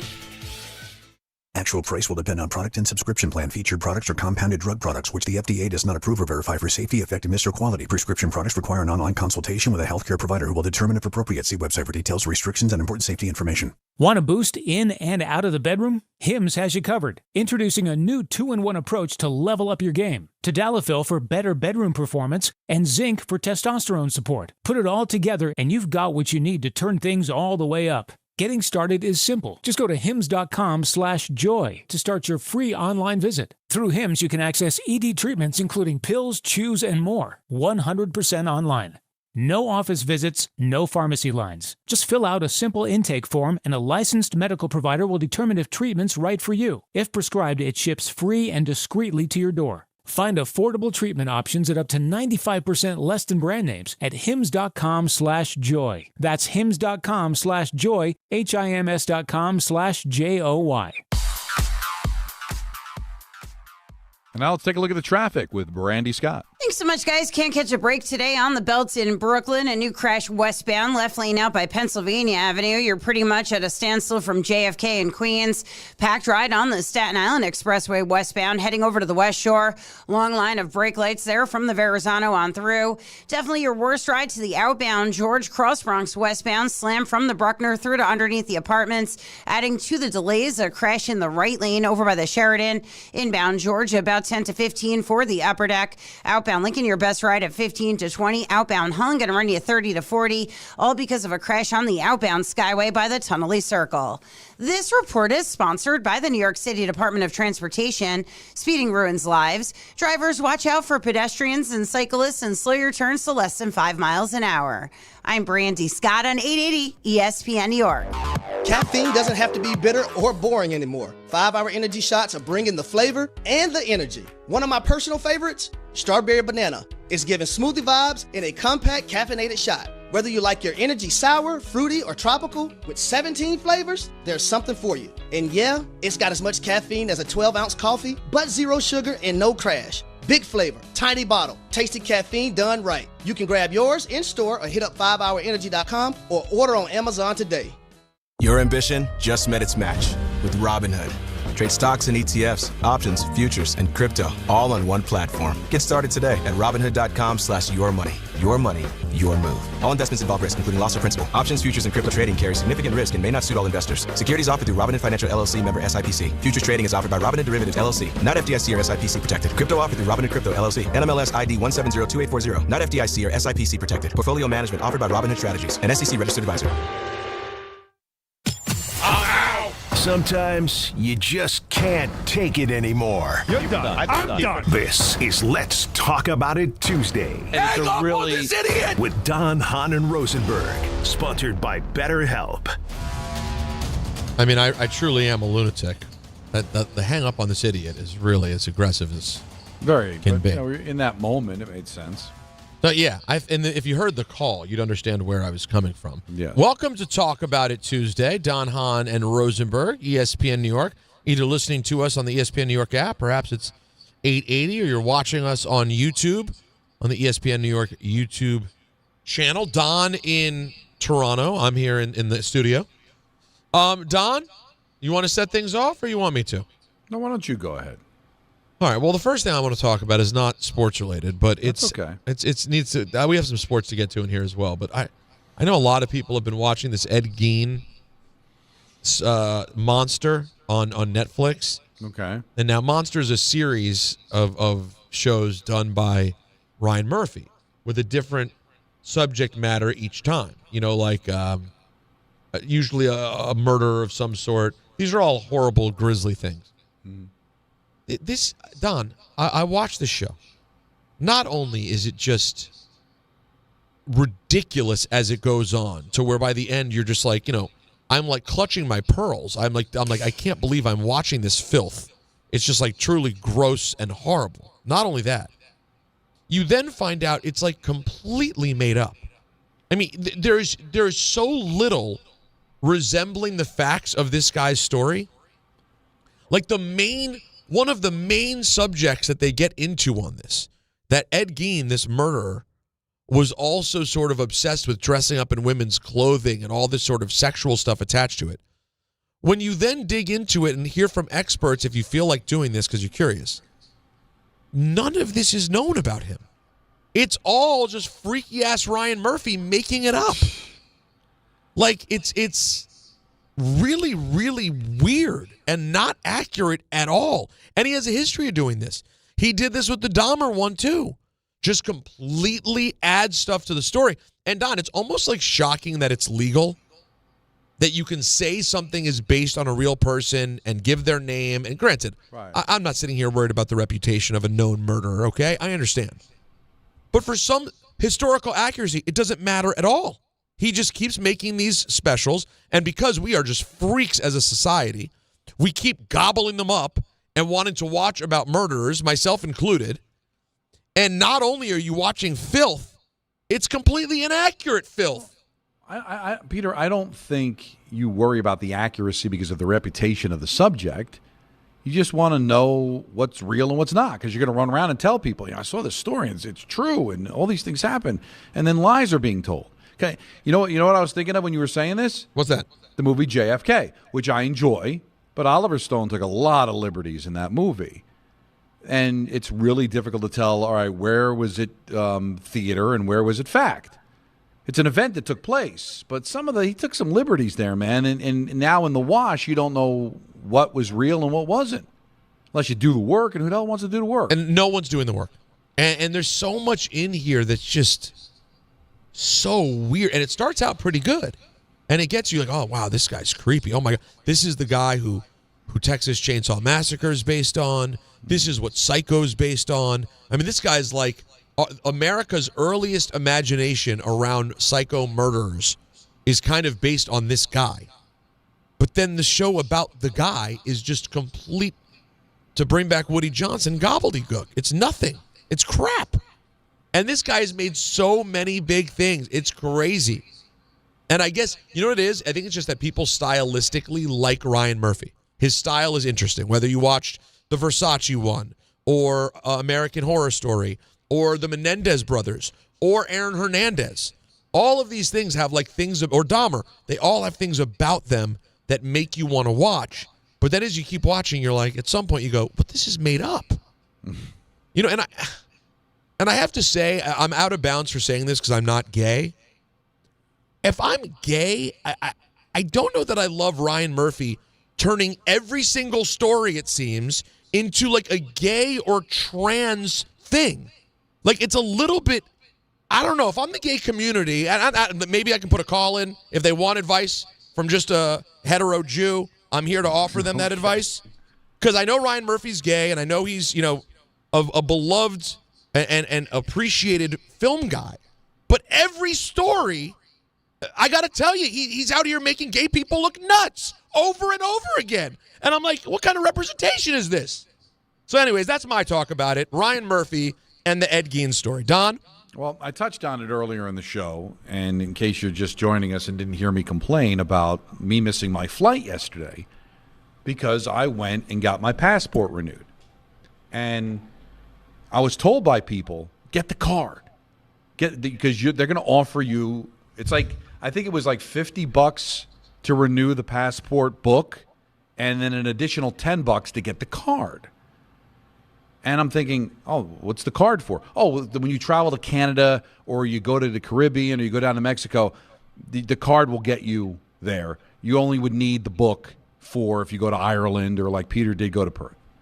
I'm like, great, because most of my traveling outside the country is to Canada. I don't have to bring the book with me. I'll just stick the card in my wallet. Don't have to worry about forgetting it. Don't have to worry about losing it, right? All right. And everybody explained that to me. Went, got it renewed. I asked them about it. Told them what I did. Perfect. Told them what I needed it for. Oh, you get the card. Get the card. Perfect. All right. Get the card. So I stow away the book, and I got the card, put it in my wallet. All right, I'm all set to go. Go to my flight to Toronto. Can't get on the plane. No. The people helping me are like, I don't understand what's going on here. I'm putting the numbers in. It should be working. A passport's a passport. They didn't know. Couldn't go on the plane. Had to cancel, and then I had to go this morning. Come on, man. And that was so irritating. And everybody that I told, like I've told people when I got here to Toronto, talked to the guy at the front desk at the hotel, told him the story. Everybody's like, really? I didn't know that. So did they just not know, Peter? I don't understand how that can be. So I go to the website, which I should have done before I left. I should have just threw the damn book in my bag just to be safe. But I thought, I listen to people. I made the mistake of listening to people, Peter. No, you should. And I looked on the website, and the website, says land and sea, and that it will not work for flights. Why that is, I don't know. So if I go to the Bahamas on a boat, I'm good. But if I fly there, I can't. What's the difference, Peter? Listen, Don, for me, flying, I just bring the passport. Yeah, you're right. I haven't even gotten the real ID. And I probably should at some point. I guess we'll all have the real ID at some point. It won't matter. But until then, when we were like 6 months out and they were saying, hey, starting in 6 months, you'll need a passport or real ID. From that moment, I just went, when I travel, whether it's to Baltimore, I put my passport in my backpack. And that's a good idea. But I always get so afraid because it was in this city, Peter, in Toronto. This very city. Where I Uber from the hotel to the arena, and I take out my phone to pay the Uber driver to go do the Ranger game. I go into the media room, getting ready, and whenever I'm in Canada, every 10 seconds, I'm opening the bag, making sure the passport's there. Like I'm anal about it. It's ridiculous. That's what I want. That's what I want. No, you got to let go of that part. Like no one's stealing your passport. I'm so afraid. You're fine. I go, it's not there. It's gone. What happened was when I took my phone out of my breast pocket for my suit to pay the Uber driver, my passport fell on the street. No. So it's gone. So it's before the game. It's like 2 hours before the game. Can't find. I go back because I don't know I lost. When was this? This is about like 5 years ago. Oh my God! I go back to the hotel. Thought maybe I dropped it there. Can't find it. I'm Don LaGreca, sidekick to Michael K. Sorry. Somebody with the Maple Leafs says we found your passport. No. I'm like, you got to be kidding me! My God, I wanted to kiss the guy. You know where they found it? Where? In the concourse of the arena. No.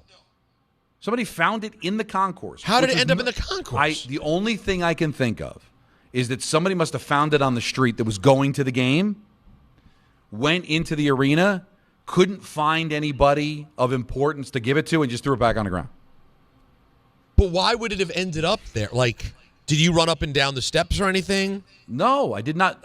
No. It must have fallen out. I was never in the concourse. So I don't know. Did it stick to somebody's foot? Did somebody grab it and then they dropped it? But guess what? They returned it.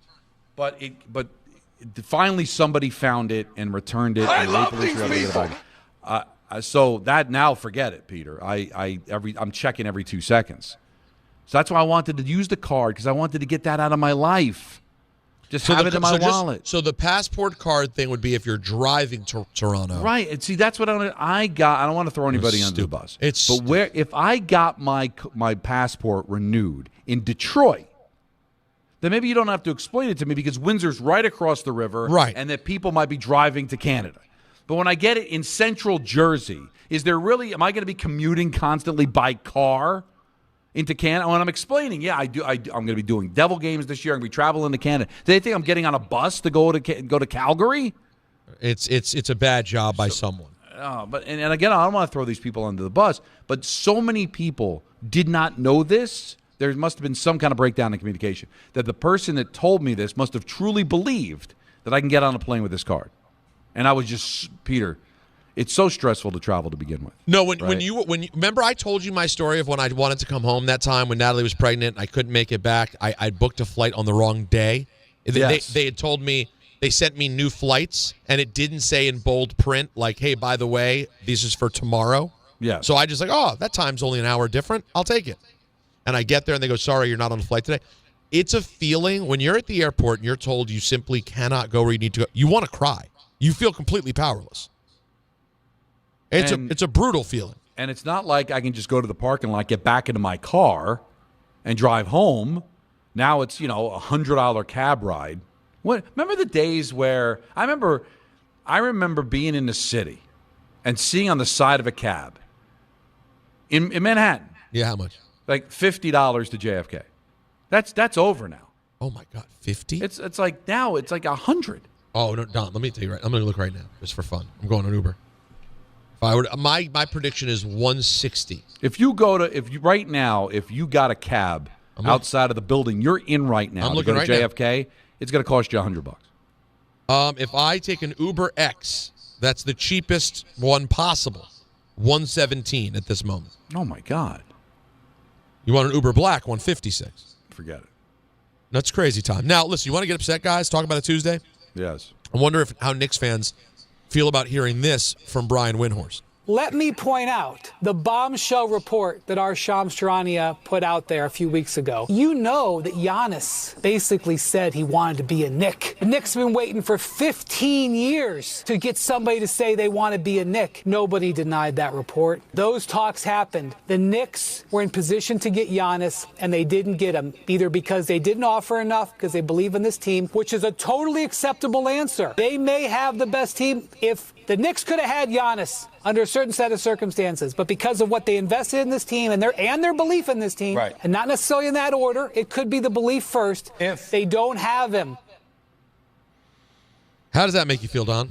Well, I got a lot to say about this and a lot to say about the Knicks. And I know we got the big show coming up tomorrow from Stout, but I've got a lot to say coming up. All right, so we should talk about it further then is what you're saying. That's what I'm saying. All right, that's Talk About It Tuesday, sponsored by BetterHelp. Visit BetterHelp.com/timeout today for 10% off your first month of therapy. Your calls, 1-800-919-3776. Could be the Jets. Could be your expectations or lack thereof for the Knicks. It could be your thoughts on Ryan Murphy's monster. It's all there for you. More with you next right here on Don, Hahn, and Rosenberg. Looking for the best internet deal? It's just a fast phone call away. Only Optimum Fiber Internet delivers the fastest and most reliable fiber internet starting at just $40 a month. That's right, lightning fast fiber internet at a price that won't slow you down. Call 888-4OPTIMUM today to lock in your offer in just a few minutes and see how you can also get the Disney Plus Hulu bundle and an unlimited mobile line on us. Don't take slow for an answer. Call 888-4OPTIMUM or visit Optimum.com today. Terms apply. The fall is here and Halloween's right around the corner, which means the cold weather is coming, and that's why now's the time to fill up with Romeo's Fuel. Fill up before it gets too cold. Now is the best time because prices are still so low. Romeo's Fuel makes it easy for you to keep your house comfortable and warm in the coldest months. Get discount home heating oil from the best in the business. Order online at romeosfuel.com for the best and lowest price on home heating oil. That's romeosfuel.com, romeosfuel.com, romeosfuel.com. Bally Bet Sportsbook. Yo, Bally Bet stacked for football season. When it comes to sportsbook apps, it's undefeated. Check out that brand new Parlay Zone. Here's the kickoff. Build your bets and place them right on your phone. What? Live bets, daily boosts, and promos. Increase your odds so you can win more dough. Touchdown! Bally Bet's the play. Make game day more fun and download it today. Must be 21 plus, New York only. Gambling problem? Call 1-877-8-HOPE-NY. Bally Bet Sportsbook and Casino. Download it. At Uline, the prevailing opinion is, if you don't live it, you don't believe it. The people at Uline believe in hard work, and they live it by being there 24/7 to answer your call, having 41,000 items in stock, and offering same-day shipping from 12 locations across North America. Business owners, sellers, buyers, shippers, and packers believe it. Uline is the hard-working, dependable source for your shipping and industrial supplies. Visit uline.com. 1-877 Cars for Kids. KARS Cars for Kids. 1-877 Cars for Kids. Donate your car today. 1-877 Cars for Kids. KARS Cars for Kids. 1-877 Cars for Kids. Donate your car today. Ready to get rid of that old car? Donate it to Cars for Kids. Call 1-877-CARS-FOR-KIDS to reach a friendly live agent. Donation is super easy, and your car can be picked up as soon as tomorrow. Call us now, 877-CARS-FOR-KIDS. That's Cars with a K to donate your car today. 1-877 Cars for Kids. KARS Cars for Kids. 1-877 Cars for Kids. Donate your. Did you know you can donate real estate too? Go to carsforkids.org. That's carsforkids.org. Serving contractors, builders, and homeowners in the tri-state area since 1987, Brooklyn Window & Door is New York City's largest stocking dealer of quality Andersen window and doors. The professionals at Brooklyn Window & Door will help solve any of your window replacement needs or applications. Visit Brooklyn Window & Door's award-winning showroom to see the complete Andersen product line, including the 400, 100, A&E series. Andersen, built, backed, and serviced like no other window. Visit Brooklyn Window & Door at 185 30th Street in Brooklyn or call 718-WINDOWS. Do you have trouble getting in and out of the bathtub? Are you afraid you'll slip and fall entering or exiting a tub? Safe Step walk-in tubs can transform your bathtub from an area of concern to a calming refuge. Call them today at 1-800-731-4558 and save $1,600. Safe Step walk-in tubs and showers are proudly made in Tennessee and offer an ultra-low step-in, avoiding that difficult climb over a traditional bathtub wall. They also offer a variety of therapeutic benefits that may help soothe your aching muscles and joints, increasing your mobility, boosting your energy, and improving your sleep. Safe Step walk-in tubs are designed to easily fit your existing tub space and are often installed in as little as one day. Just dial 1-800-731-4558 today to save $1,600 and receive a free shower package. That's 1-800-731-4558 for a free no-obligation consultation and to save $1,600. Safe Step walk-in tubs. Safety never felt so good. In the city that never sleeps and never stops talking sports, ESPN New York is always on. Now you can live and breathe everything New York sports wherever you are. On your radio dial, on the ESPN New York app, and streaming live on YouTube. However you watch or listen, ESPN New York is always on for you. Hear us, stream us, watch us. This is ESPN New York. There it is.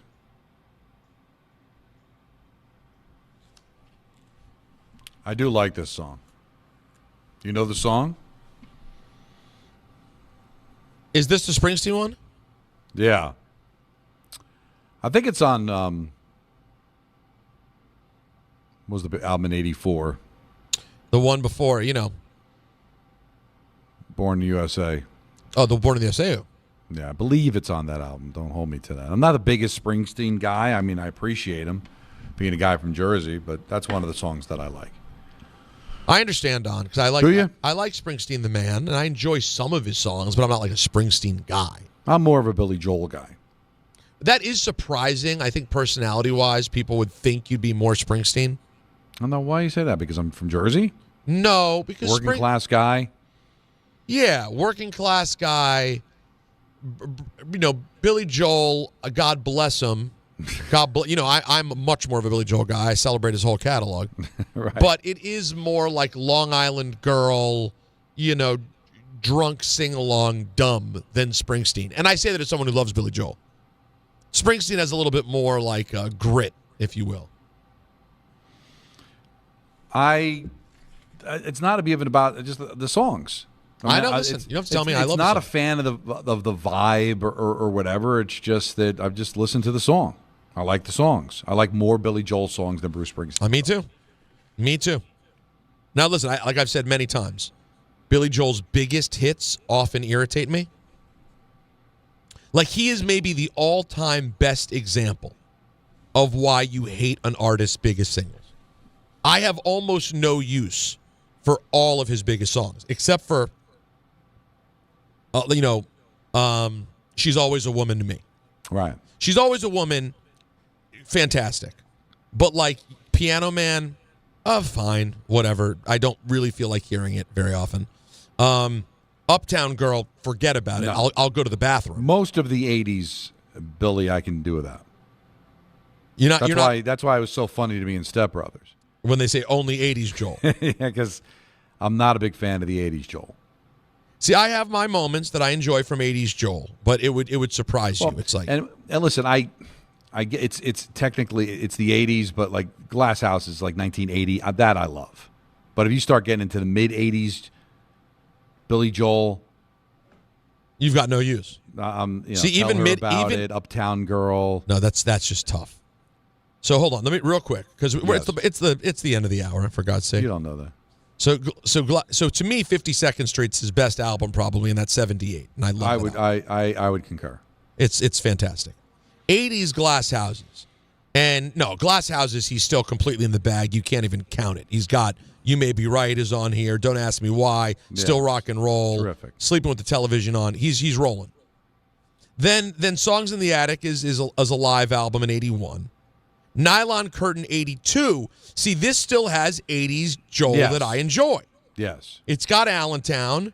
It's got Pressure, which is stupid, but I like it. Yeah. It's got Goodnight Saigon. She's Right on Time. Yes. It's not a great album, but it's got a couple. So early 80s is the exception. Then you start getting into the middle of the decade. And by the way, you can look at the cover of An Innocent Man and say, I'm worried about where we're going here. Like, you can see the font, the look, and that's got The Longest Time, which is pretty cheesy. Tell Her About It, rough. Uptown Girl, okay, forget about it. And I will say, though, surprisingly, I like Keeping the Faith, which is silly also, Not but bad. I enjoy it. And then 86 is The Bridge, and The Bridge is you get to that real mid-80s, and he finds me again because I love Matter of Trust and Modern Woman. Don't ask me why. No pun intended. And then by Stormfront in 89, it feels like you're in a different era again already. But although we didn't start the fires, one of the great pieces of Drek ever recorded. I heard someone do a cover of it recently with like the stories of today. Yes. And it actually was sort of fun to hear someone do a modern version of it because it is a creative concept, but just as a song, who wants to listen to it? It's just... And in retro, like the Tell Her About It and Uptown, no, I can't get on board with those songs. But you going through it, I kind of take back. There's some stuff. It's all relative, right? Like you said, 52nd Street, The Stranger. Those are just absolute amazing albums. And so there was a bit of a drop off, but still, comparatively speaking, to other music, it's still very good. There's still stuff there. Let's talk to the people. You talk about Billy Joel. You talk about Long Island. How do you not talk to Danny? Hey, Danny.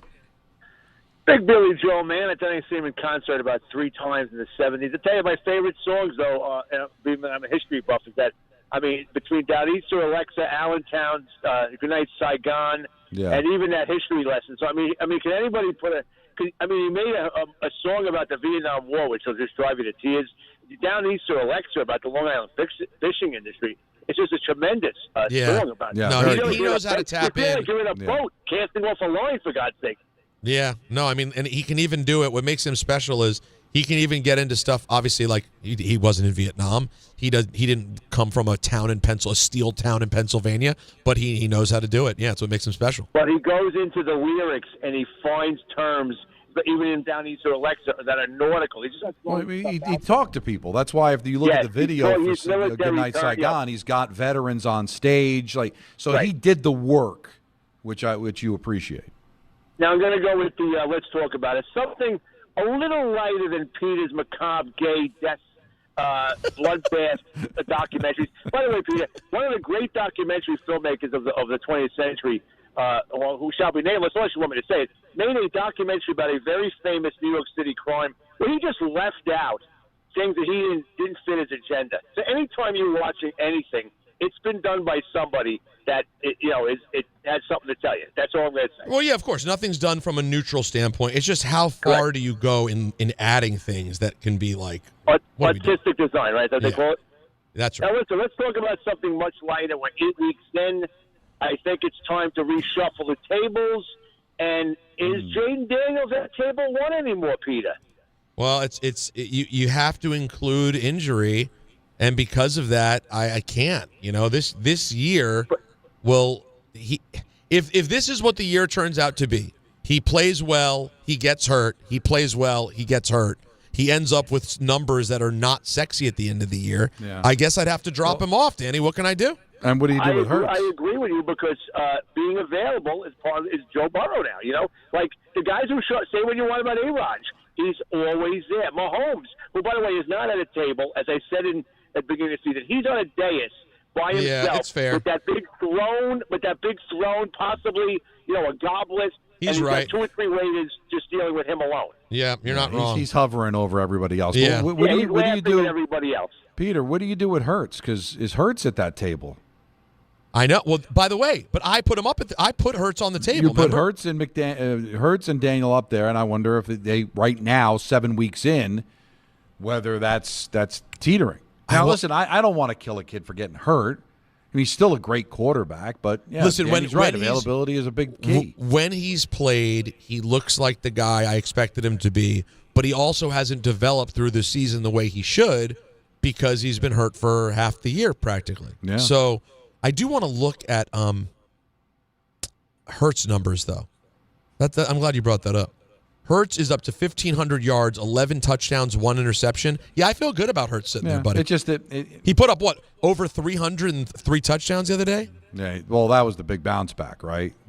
So it's definitely very fluid, but that's what makes these. But remember, fun. the Eagles have not had the same running attack this year that they've had. No, they haven't in previous years, and that's changed things. But he's answering the bell, so that's good. Let's see if we have time for one more call in this hour. Let's go to Javier in Queens. What's up, Javier? What's up, my guys? Listen, I hope everything's okay with Alan, but this will be the second time. Oh, he's good. Alan's good, doing family stuff. It's all good. All right. I'm glad to be on with the Wolf Pack with Don and Peter, the original That's Wolf right, Pack. baby. I hope we hear the Wolf Pack song later. But listen, guys, I was at the Jets game. The tailgate was incredible. We were 20 deep. Shout out to the tailgate. The fans are great. We had one guy who didn't even want to go into the stadium. And he was a Jets fan. He refused to go in. The rest of us did. We had a great time, but a lot of empty seats. Very, very, very disappointing. And I was thinking of this, right? I'm a Yankees fan and I'm a Jets fan. I'm 44 years old. From a Yankees perspective, Bob Shepard and John Sterling were like the voice in my head, right? These are the voices I always heard. Say what you want about Sterling, but Bob Shepard was amazing, right? Like, I loved hearing his voice.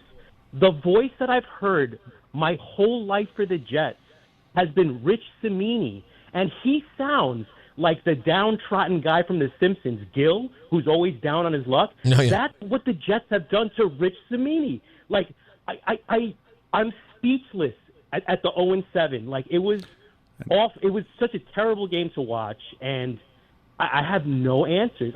And I've been doing a tailgate for 8 years. This was the worst game that we've been it was terrible. in 8 years that they haven't made the playoffs. I want to extend a little bit more of that conversation that we just had when we come back, Peter, because there's something else. I wanted to get to it earlier in the show and yesterday, and I didn't get to do it. And we got to get into the Knicks stuff, too, because it's not what you want.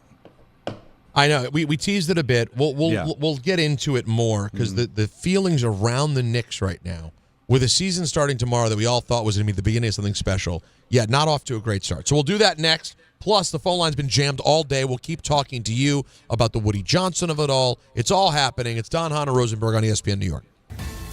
There are a lot of reasons why people buy at Ramsey Mazda. It's their selection, it's their customer service, and it's their savings. Lease a new 2025 Mazda CX-30 2.5S all-wheel drive for $159 for 33 months. Start shopping now at RamseyMazda.com. Choose wisely. Choose Ramsey Mazda. Call 833-853-2970 for details. VIN SM841631, MSRP $26,980, 0 security deposit, and 1031.25. Make cancer screening a part of your annual healthcare routine. New York Presbyterian offers a full range of cancer screenings, including lung, cervical, prostate, colorectal, breast, and more. Regular cancer screenings could save your life by detecting cancer at its earliest, most treatable stages. Screenings are available across New York City and Westchester. Learn more at nyp.org/cancer screening. Stay amazing. New York Presbyterian. All the way over Barzell, score! New York Islanders hockey is back at UBS Arena, and it's time to bring the family and make some noise.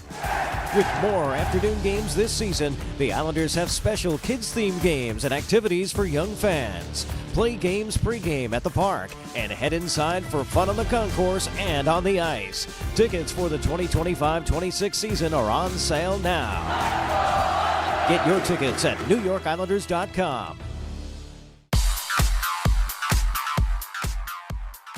And now it's time for traffic. Here's Brandy Scott. Thanks so much, guys. Heading outbound across the Hudson River, might want to stay away from the Holland Tunnel. Canal approach completely shut down with police department activity. Everything blocked over by Center and Lafayette. Using the Varick approach, going to run you at least an hour getting over to the Jersey side. Outbound Lincoln will treat you better, about 20 to 30 minutes. All of your approaches to the outbound Georgia are packed. Not even the Henry Hudson going to help you out. Still the worst of it, Cross Bronx westbound. A crash by the Sheridan. Now only the left lane is squeezing by. You're crawling there from the Bruckner through to underneath the apartments. Inbound Georgia, about 5 to 10 for the upper deck, lower level in pretty good shape. This report is sponsored by Mothers Against Drunk Driving. For victims of drunk and drug driving, your grief is unique, but you're not alone. You always have a place at MAD. Visit MAD.org. I'm Brandy Scott on 880 ESPN New York. Dave Rothenberg here to tell you about my friends at Bath Fitter. Now, they converted my kids' bathtub to a shower and did an incredible, really an unbelievable job. They offer all types of custom bath renovations, including their unique PermaFit solution for a watertight fit done in just one day. Durable and easy to clean with no demo or mess and lower cost than a standard replacement. And a lifetime guarantee. Right now, no money down, no payments, no interest until 2027. So start designing your bath today like we did at bathfitter.com. There's only one bath fitter. This college football season, show your school spirit every time you pay. Introducing college-branded Venmo debit cards. Rep your team on and off the field with custom school designs that let everyone know who you root for. Whether you're tailgating, grabbing snacks for the watch party, or celebrating a win, you can unlock 15% cash back at ESPN, 1 free year of Perplexity Pro, and more. This college football season, score more with the Venmo debit card. Get yours now in the Venmo app. Learn more at venmo.com/collegecard. Max cashback varies. Terms apply. The Venmo MasterCard is issued by the Bancorp Bank, N.A. Okay, all signed up. Easy. Now let's run payroll. What the? Hey girl, I'm you with more gusto. Nice. Who's that? New social media manager, hired and onboarded with gusto. And spoiler, we're kind of famous now. Wait, we're famous? Oh, well, I'm famous. Payroll, benefits, and HR. Designed and built for small businesses. Choose a future with gusto. 880 ESPN, WHSQ, and WCBS-FM HD2, New York. A Good Karma Brands radio station.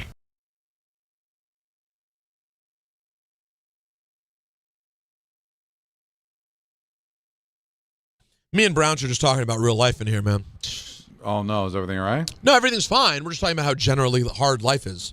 Like, just, this isn't a spot for better help, but, like, the first year of having kids, and I don't even know about the second, third, and fourth, fifth years. It's like everyone's sort of expectation, or so it feels, is that everything is just like wonderment and amazing. So like you're like, well, my child is that. My child is all wonderment and amazing. Right. But like the life around doing that, it's just hard. Like life is just so hard, and my life's good. I can't imagine someone who's like having a bad life and doing all of this. I've been relatively lucky. And it's still just friggin' hard. So we were just commiserating about being grown-ass men. That's all. Just a lot of responsibility, man. It never ends. It just never ends. And you just like, you think there's a break. You know what happened to me last night, Don? I got home. I immediately, when I walk in the house, I go right into baby stuff, right? Because Natalie's been doing it all day. So I take the baby. Well, she actually still fed her. So we watched her eat some. That's actually up on my Instagram story. It's hilarious. Her attempt. She ate short rib bone. By the way, I'm raising. You would think, snowflake that I am, I'd be raising like a little vegan. She's like a monstrous carnivore. This little thing. She loves meat so far. Every little taste we've given her, she lights up. You think she's like George Wendt in the Bears skit, or she's like Chris Farley. I got a Polish sausage lodge right here. But I go right into the baby stuff, and then the baby stuff ends, and Natalie starts watching the Fakakta Ryan Murphy show, and I pass out for 2 hours. And then I wake up, and I'm like, I got to take the dog out. I got to shower. I got to do this. I got to do that. And after doing that, Don, I was so awake. I was stuck awake till 3 a.m. Yeah. God. Anyways. It's a lot, but it's worth it. Listen, it's a lot, but she is definitely worth it. Now, Don, we've been teasing this for a while. We'll talk about everything. The calls can be Giants. It can be Jets. It can be whatever you want. But we do have to talk about this Knicks situation. Tomorrow we'll be at Stout for the start of the Knicks season. And we headed into this season with, like, such unbelievable expectation. Celtics are down bad without Tatum. Pacers are down bad without Halliburton. This is as open as it could ever be. And, Don, it just doesn't seem like the energy and vibe that we're getting from the Knicks feels as good as we expected. Well, for me, the thing I always loved about the Knicks is they're anti-NBA. They don't worry about load management. They come and bring it every single night. And that's why I was excited about the season, because after, we got nothing out of the baseball postseason. We didn't get anything, or doesn't look like, out of the NFL teams. That the day in, day out of talking about, the Knicks maybe rattling off 10 straight wins or doing something special every night. But it seems like ever since Brown took the job, and I give Alan credit. Alan Hahn was saying, well, let's wait and see. Tibbs isn't here anymore. And now, what am I hearing? I wake up today preparing for the show. Cat uncertain about his role on offense. Mitchell Robinson, load management.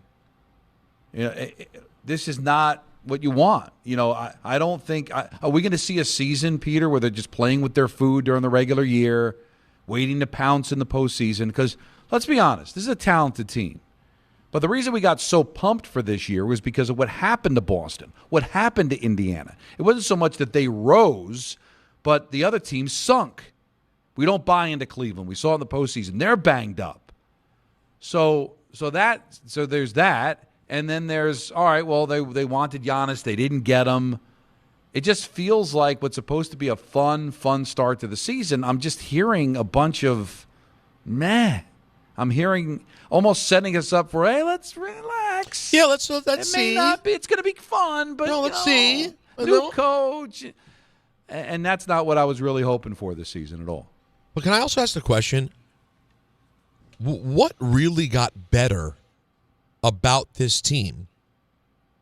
I guess if you were anti-Tibbs, they got rid of it's addition by subtraction.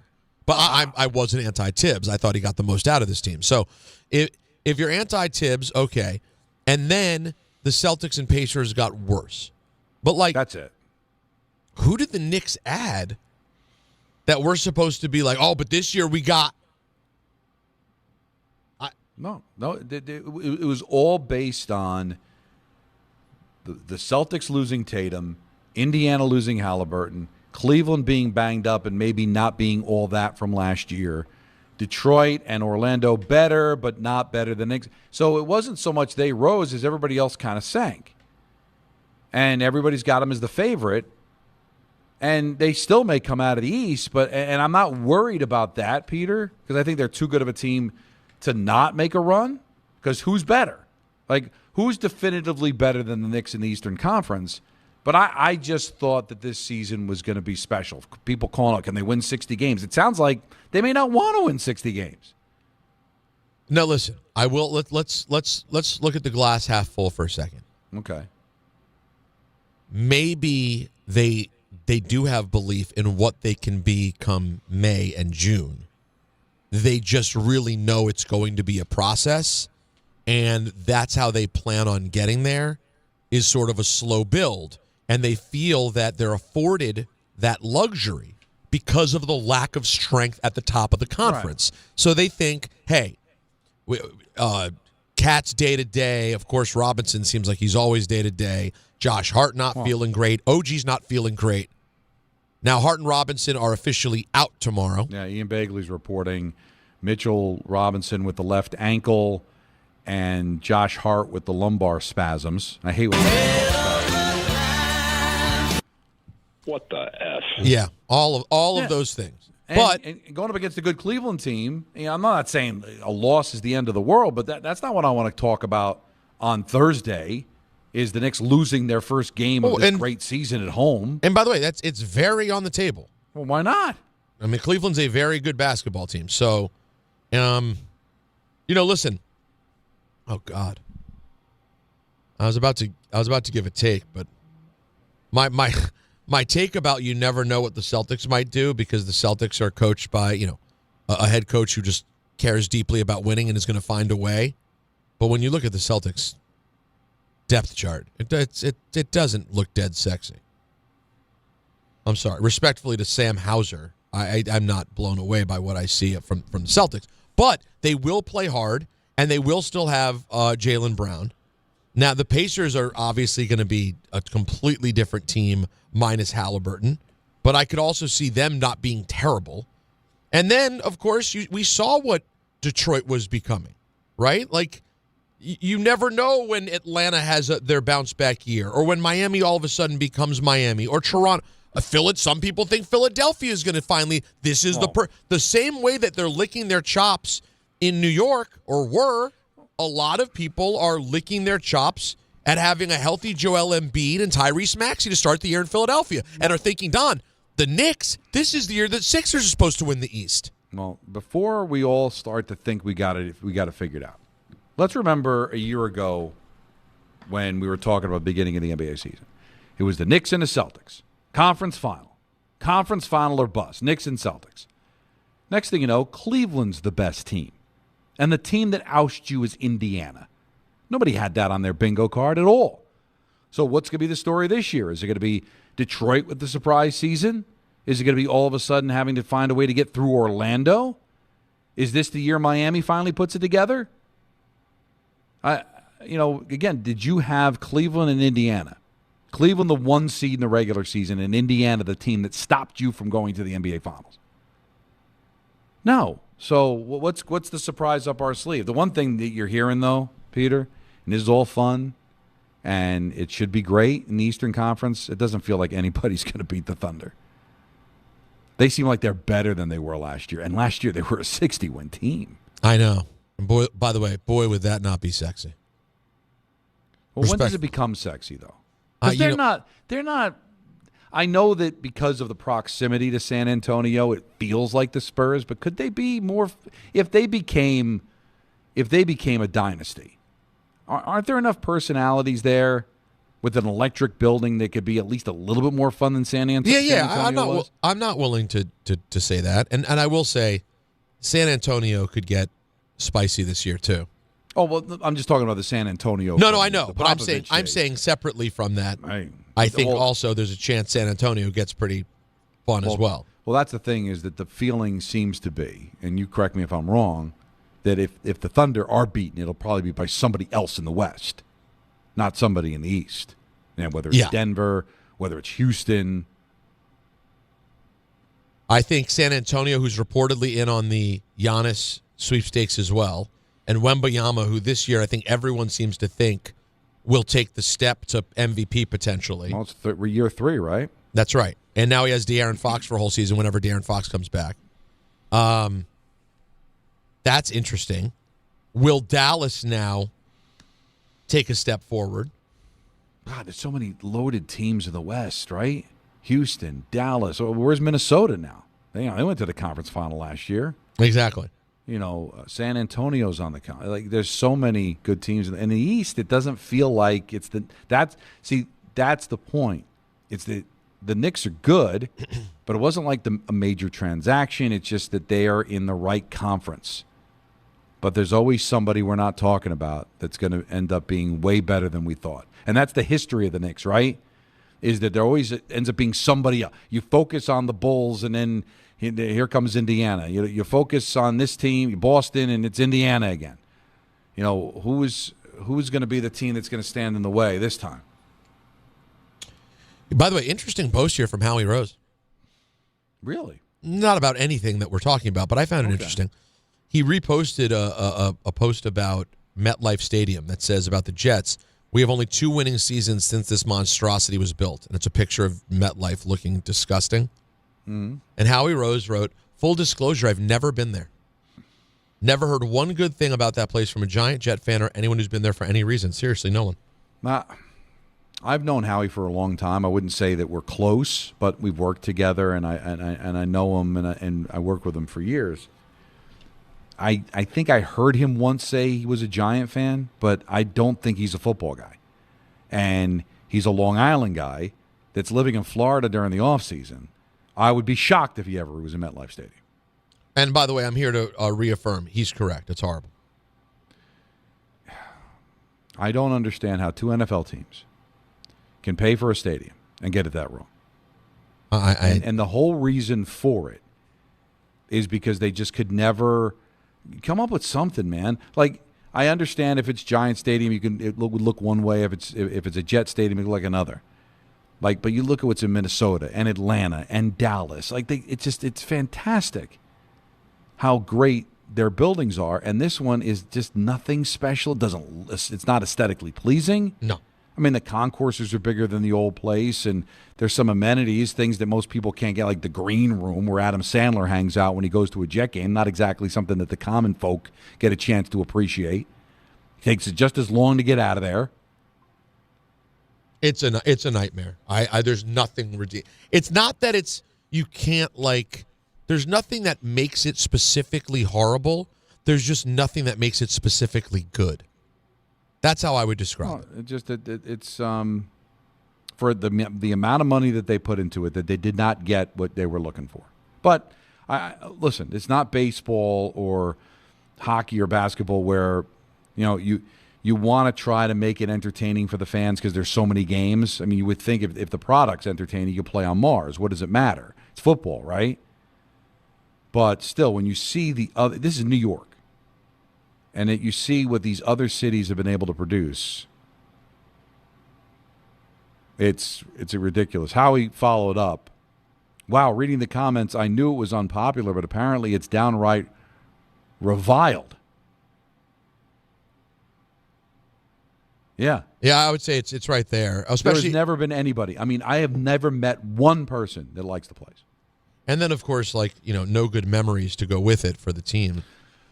Either team involved. By the way, the Giants did win a Super Bowl there, not physically there, but in 2011 when they won a Super Bowl, that was their home building. Yeah, you can't be mad at that. They didn't win any big games there, but they won the Atlanta game. They won a playoff game there. One playoff game, yeah.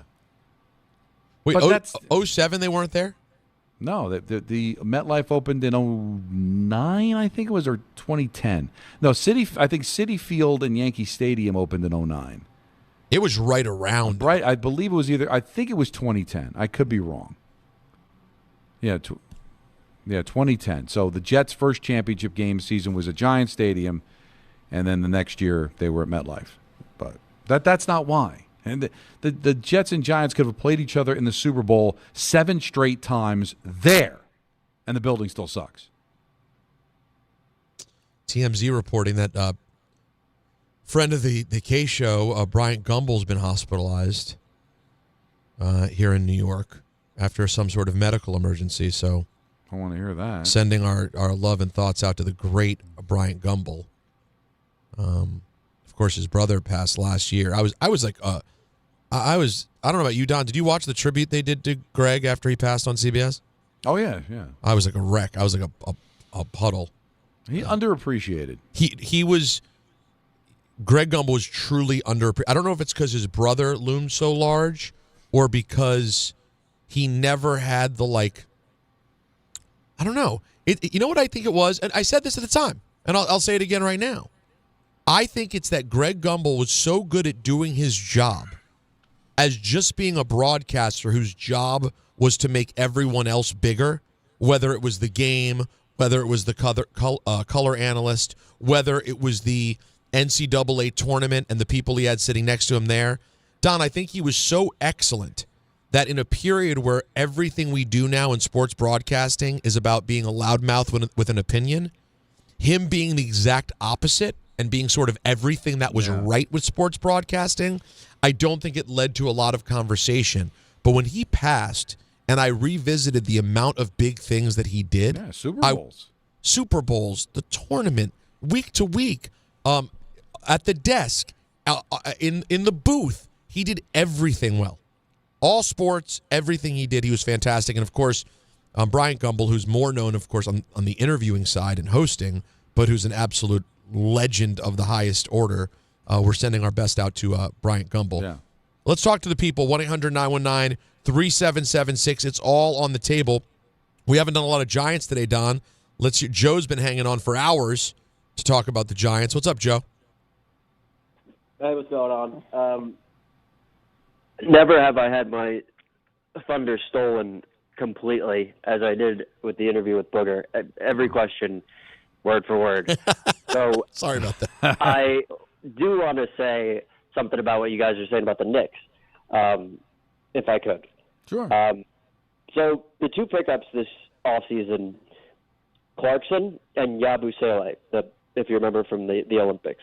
Yes. A good stretch forward that can shoot and defend, which they desperately need.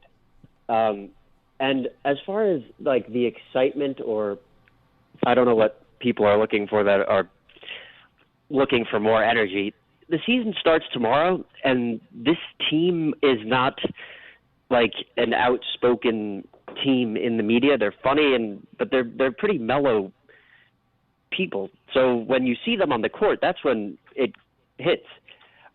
Hart being down and Mitch is always injured is tough, but I think there's a big difference this year to last year, just in the offseason. Imagine though the feeling you'd have, Joe, respectfully, if they had made the move for Giannis. No, absolutely not. I mean, it's insane. It depends what you give up, because this is the classic mistake. This is the big three that hasn't worked for the last. I know, but as long as, and obviously they'd keep Brunson. So short of Brunson, who would be not on this team that you'd really be crying about coming into this year if they had Giannis? It's not a specific. It's the depth that you need, and to get a star like that, you have to give up your depth. And I think we saw with OKC this year, depth is very valuable. And you see, one big 3-star goes down, your season's done. So you need the depth, and I don't think it was worth it. But here's the thing. But real quick, on the flip side of that coin, you could have depth until the cows come home. If you don't have the star players to put you in a chance to win, you have a whole deep bunch of nothing. Depth by its nature means not stars. I really believe Brunson is that. I really believe Brunson's a top. I mean, I'm gonna say top 5 because I'm a Knicks fan, but he's obviously the best player in the league. But I really think he's that level of talent. I know Giannis is physically unstoppable and talented as well. Giannis is Giannis is one of the very few, and when I say very few, I mean, in my opinion, 2 or 3 guys who you add to your team and become a contender with. Giannis can be on a team with basically no one, and they can contend. Jalen Brunson, as much as I love Jalen Brunson, he cannot be on a team with no one and contend. It's a different sort of thing. think about what happened when Giannis won that championship. And they had, the biggest loss for them was Drew Holiday.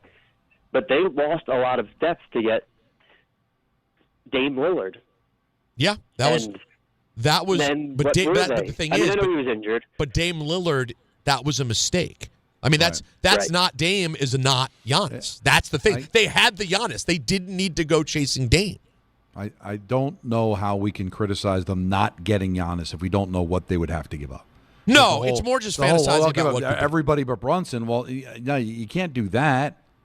And it wouldn't be that, right? It would be picks. It would be a heap of picks and a couple players you probably would hurt to get to lose. But I don't think the Knicks said we don't need them. They probably saw what they'd have to give up and say, I don't know if we're making ourselves better. Or frankly, yeah, maybe it just really wasn't a reasonable. Maybe Brunson was the only thing that could have gotten him. We don't know. Let's play you when we get back. Don, I want to play some of the audio from the team and Mike Brown and get just the audience's thoughts on the sort of tone that you're going to get from the New York Knicks heading into tomorrow. And, of course, speaking of tomorrow, we will be at Stout right across the street from the Garden hanging out. Come hang out with us. We want to meet some new people we've never met before. Yeah, come on, man. You're getting off work. Come through. Say what's up. And we'll talk to you guys more next, as well as hear from the Knicks themselves. ENN coming up at 6 o'clock is Don, Hahn, and Rosenberg. This is an ad by BetterHelp. BetterHelp therapists have helped over 5 million people worldwide on their mental health journeys. That's millions of stories, millions of journeys, and behind every one is a therapist who showed up, listened, and helped someone take a step forward. Moments in therapy, like the right question, a safe space to cry, or a small win can change lives. With over 30,000 therapists, BetterHelp is the world's largest online therapy platform, having served over 5 million people globally. And it works. With an average rating of 4.9 out of 5 for a live session based on over 1.7 million client reviews. This World Mental Health Day, we're celebrating the therapists who have helped millions of people take a step forward. If you're ready to find the right therapist for you, BetterHelp can help you start that journey. Our fans get 10% off their first month at BetterHelp.com/timeout. That's BetterHelp.com/timeout. All your favorite NBA players are back, and DraftKings Sportsbook, an official sports betting partner of the NBA, is the place to bet on NBA stars this season. With more markets open for more of the game, DraftKings, the #1 sportsbook for live betting, is live when others aren't. New customers, bet just $5 and get 3 months of NBA League Pass. Plus, score $300 if your bet wins, paid in bonus bets. Download the DraftKings Sportsbook app and use code WHSQ. That's code WHSQ. Bet $5 and get 3 months of League Pass, plus get $300 in bonus bets if your bet wins. In partnership with DraftKings. The crown is yours. Gambling problem? Call 877-8-HOPE-NY or text HOPE-NY 467-369. 21 and over. New York only. Eligibility and restrictions apply. Bet must win to receive bonus bets which expire in 7 days. Minimum odds required. NBA League Pass auto renews until canceled. Additional terms at dkng.co/audio. Limited time offer. Join Optimum and Lifetime for a star-powered event October 25th from noon to 2 at the Riverdale Crossing Optimum store in the Bronx. Meet Taye Diggs, actor, executive producer, and star of Lifetime's Terry McMillan presents His, Hers, and Ours. At Uline, they know going the extra mile takes hard work. For companies pushing to go further, Uline will go the distance with you. 24/7, they answer the phone to get you the shipping and industrial supplies you need. Business can move fast. Unexpected large orders, adverse weather, new safety guidelines, and changing economic trends. Uline works hard keeping 41,000 items ready to ship, minimizing detours on your way to the extra mile. Visit uline.com. Finding great candidates to hire can be like, well, trying to find a needle in a haystack. Sure, you can post your job to some job board, but then all you can do is hope the right person comes along, which is why you should try ZipRecruiter for free at ZipRecruiter.com/ESPN. ZipRecruiter doesn't depend on candidates finding you. It finds them for you. Its powerful technology identifies people with the right experience and actively invites them to apply to your job. You get qualified candidates fast. So while other companies might deliver a lot of hay, ZipRecruiter finds you what you're looking for. The needle in the haystack.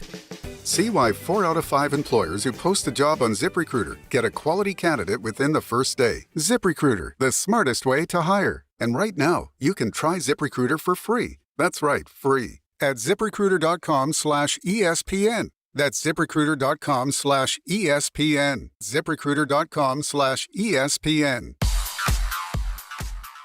And now it's time for traffic. Here's Brandy Scott. Thanks, guys. Really no easy way to get around right now. LIE eastbound at a standstill in Queens. Right after the Van Wyck, a big crash. Only one lane is squeezing by. Traffic is jammed there from right into the Midtown Tunnel. Outbound Holland Canal Street back open. Police department activity picked up by Center and Lafayette.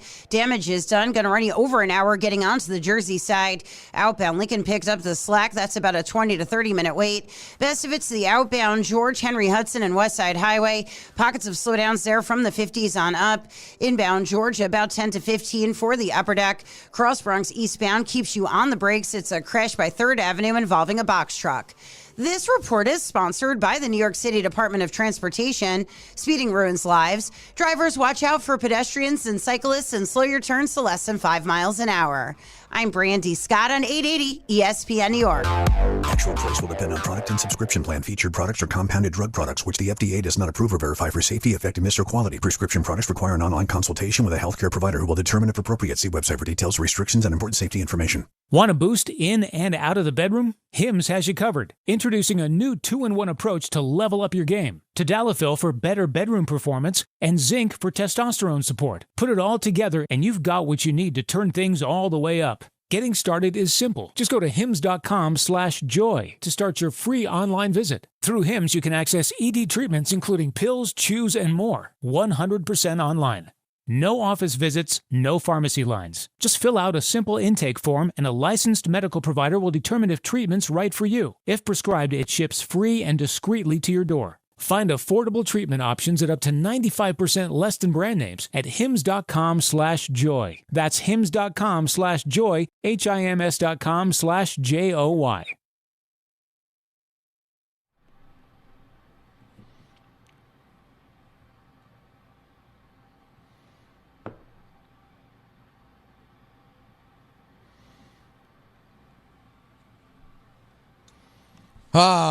Well, the Knicks will hope that this season does not pass them by. You cannot afford, in a year like this where the East seemingly is open, you just can't afford to miss out on the opportunity. And we've been talking about the Knicks. Of course, tomorrow the season starts, and we will be at Stout ahead of the Knicks opener against the Cavaliers. Alan will be back with us.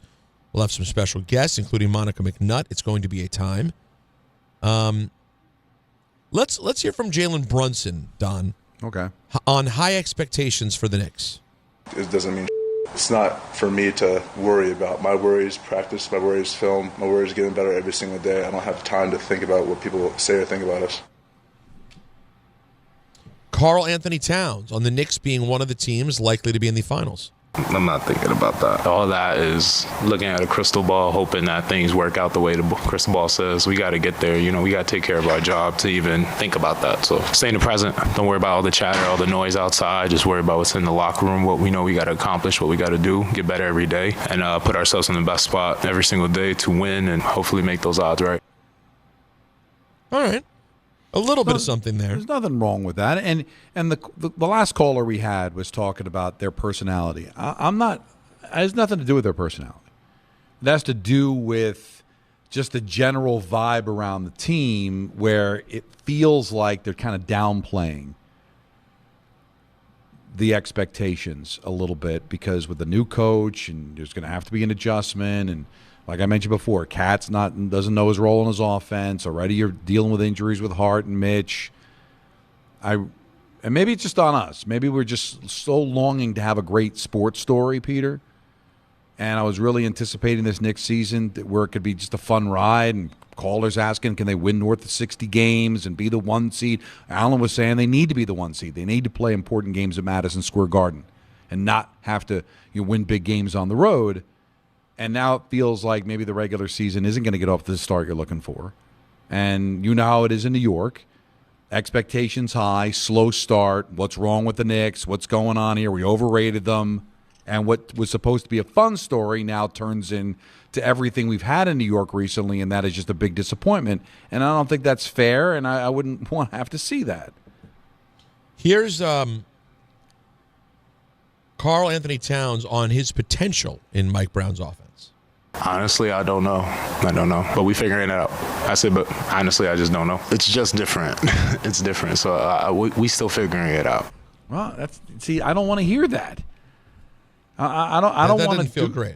We're doing a remote from Stout and anticipating a big Knicks season, and one of their star players is like, still trying to figure it out, and because that's what the regular season of sports has become. Especially if you're an elite team, and I think the Knicks are there. They're expected to go to the finals, so they must be an elite team. That you can, and it's one of the great lines you've ever brought, and I steal it all the time, that they can now play with their food. I'm watching the Florida Panthers get off to a slow start in the NHL. No one cares because they've gone to 3 straight finals and back-to-back cups. They'll figure it out, and they'll wake up sometime in March or April, and they'll be right there again. Kansas City, what's wrong with the Chiefs? Now they're the best team in football. The regular seasons have been devalued. And I was hoping that would not be the case here, and it feels like the first couple of months just might be a transition period. And that kind of throws cold water on all the expectations. But, as you said, if we get to May and they're competing for a championship, nobody's going to remember or care. Exactly. And but in the meantime, I do think, because I will say, I've observed some people who I know who are knowledgeable and passionate about the Knicks. I've observed some reservations and some I'm not feeling the vibes right now. And I get that. I do. But I really do think it matters. Giving this team a little bit of time is fair. And if Mike Brown were to come out with all, as you might say, piss and vinegar, it might not translate well to the first few weeks of the season. Okay. So I know you'd like to see the confidence, but I can't lie, Don. I understand hedging a little bit, wanting to lower expectations a bit. We know the start of the NBA season can be a slog.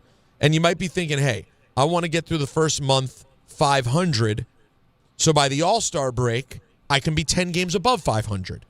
So I'm not willing to go down the road of super negative yet, but I do understand why fans would not be feeling the energy so far. And I'm willing to do that, Peter. But is New York? Is the media in New York going to be willing to do that? Because when there are ever expectations around a team, Peter, I see it all the time. I see it in baseball, right? Yankees or Mets make a big trade, and it's opening day, and that player goes 0 for 4, and they lose the game. It's all of a sudden that player's a bust, and the team's not, because it's stupid. I get it. But people get caught up in it.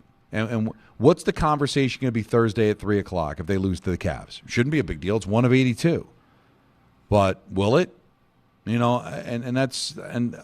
I just don't want to have this, what's supposed to be a fun season, the first month trying to talk fans off the ledge. What's wrong with the Knicks? Get up doing a segment. What's wrong with the Knicks? Why did they fire Tibbs? Should have never fired Tibbs.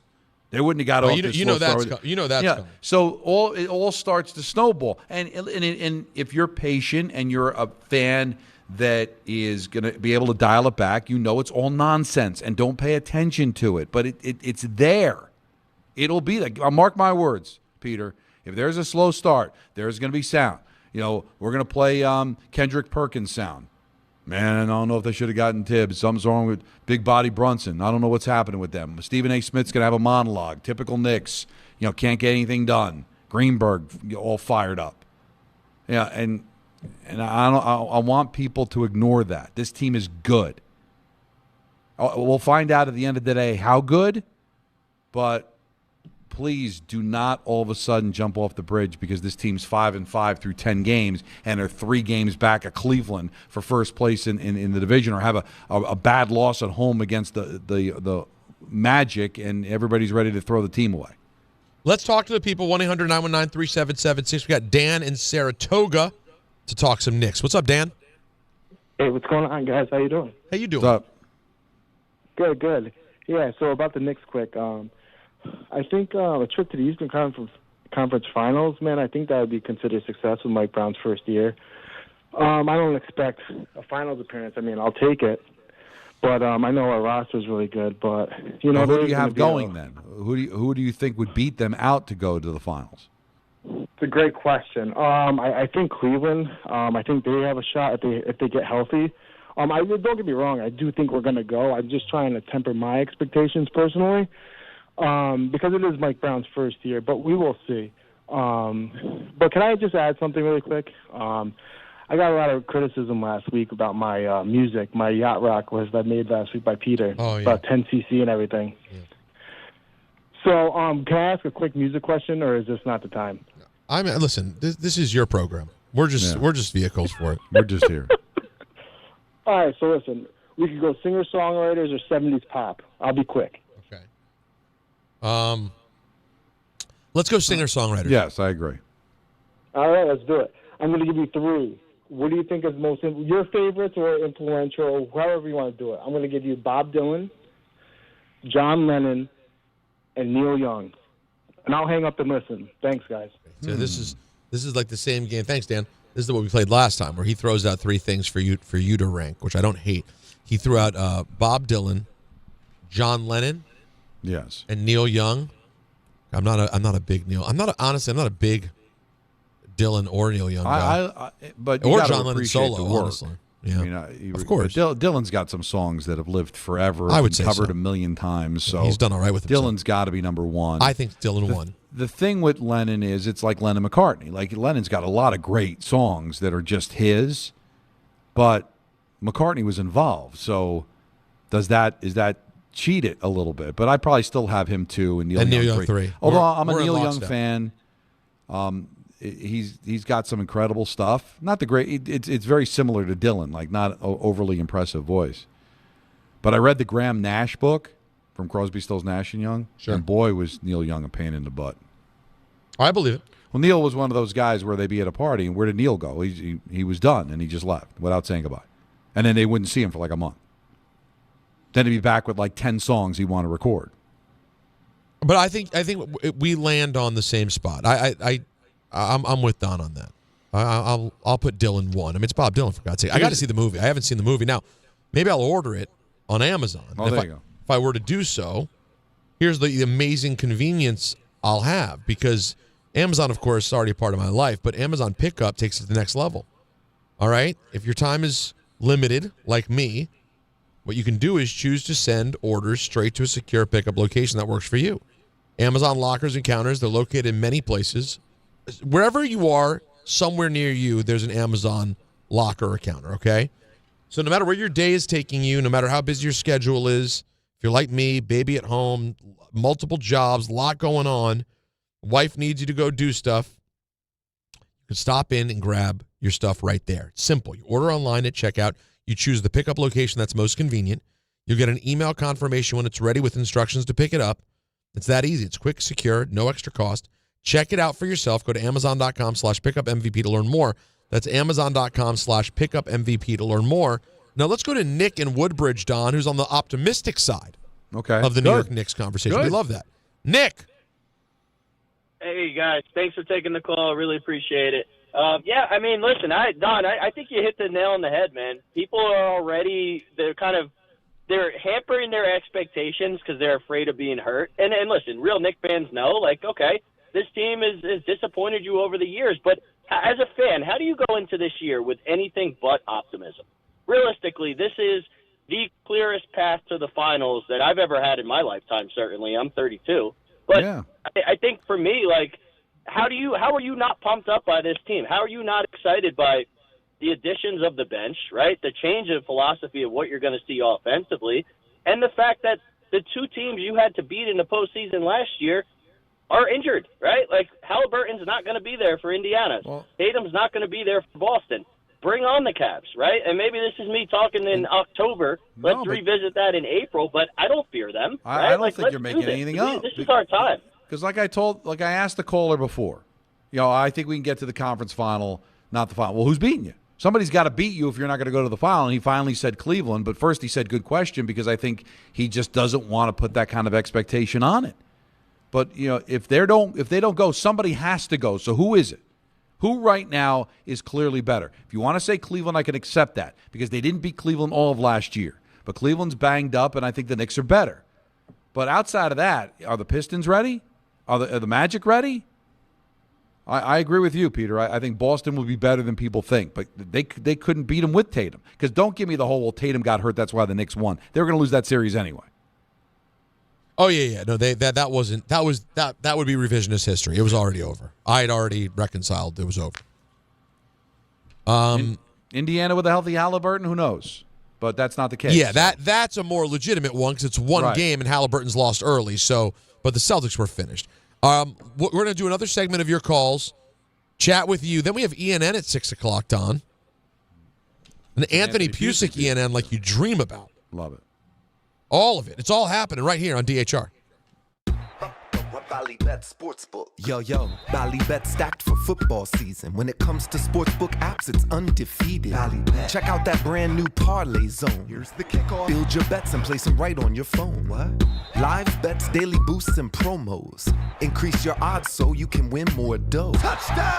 Ballybet's the play. Make game day more fun and download it today. Must be 21 plus, New York only. Gambling problem? Call 1-877-8-HOPE-NY. Ballybet Sportsbook and Casino. Download it. Hey, it's Alan Hahn. Let me tell you about my friends at Bath Fitter. They remodeled the bath by my pool. They converted a tub into a shower. The result is amazing. Bath Fitter offers all types of custom bath renovations, including their unique PermaFit solution for a watertight fit. It's done in one day, easy to clean, and durable with no demo or mess, and it costs less than a standard replacement. Plus, a lifetime guarantee. Right now, you get no money down, no payments or interest until 2027. So start designing your bath today at bathfitter.com. There's only one Bath Fitter.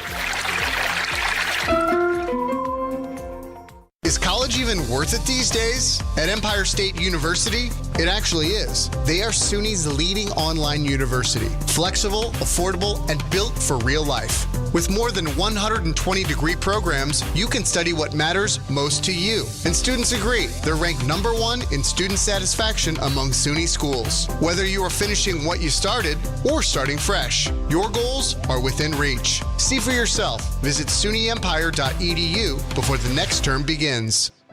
Health surprises can change your life in an instant. You've seen it happen to others, but it doesn't have to be your story. At Princeton Longevity Center, we customize actionable and proactive health plans to maximize your lifespan and take control of your health. Our Cancer Check program combines cutting-edge technology with top medical expertise to keep you ahead of potential risks. With advanced full-body imaging, genetic testing, and multi-cancer detection blood tests, we look for even the earliest signs of problems. Results are analyzed by expert physicians who craft a personalized plan to safeguard your future. You're not just a patient, you're a partner in your health journey, backed by a team committed to helping you live longer, healthier, and more vibrantly. Our programs have saved hundreds of lives and empowered countless others to take control of their health. Be proactive with your health for the ultimate peace of mind. Call 888-8000-PLC or visit PrincetonLongevityCenter.com. Just printed from the Erie Canal Press, the most coveted ticket, New York Lottery's $1 million raffle, hath arrived. 15 fortunate souls shall come into the fortune of a millionaire. Translation, the $1 million raffle is here, and 15 winners are going to become millionaires. The New York Lottery commemorates 200 years of the Erie Canal with your best odds of winning $1 million. Limited tickets available. Ask your local retailer today. Please play responsibly. Must be 18 plus. Gambling problem? Call 1-877-8-HOPE-NY or text HOPE-NY. Hey, fans! Welcome back to Fansville's Cheers and Tears. Oh. Okay, so everybody deals with losing, right? To a rival on a last-second field goal. Whatever, it's fine. I'm totally fine. But I cope with losing with an ice-cold Dr. Pepper. Those 23 flavors are so delicious. They totally wash away the pain of your college football team taking a big fat L. College football. It's a pepper thing. Tire care shouldn't come with extra costs or surprise fees. It should be simple, straightforward, and stress-free. So at Midas, they're rolling out the limited lifetime tire guarantee, included with every tire purchase with paid installation. You'll pay nothing for flat repairs, nada for flat replacements, zilch for tire rotations every 5,000 miles, and zero for other preventative maintenance. So with this limited lifetime tire guarantee, you'll pay a whole lot of nothing compared to what the other guys charge for tire care. That's the limited lifetime tire guarantee, only at Midas. From the regular season to the Super Bowl, ESPN New York is your destination for football. We've got crazy fans. If the Giants somehow beat the Cowboys, I'm going to take a dump on your head. You can feel good because you're a damn football team. Expert analysis. Marcus Spears joins us now. ESPN NFL analyst Damian Woody. Mel Kiper Jr. The Hall of Famer Steve Young. He's kind of our resident general manager, Louis Riddick. We got Mike Tannenbaum right now. And all your fantasy and wagering needs. This is ESPN New York. We are football.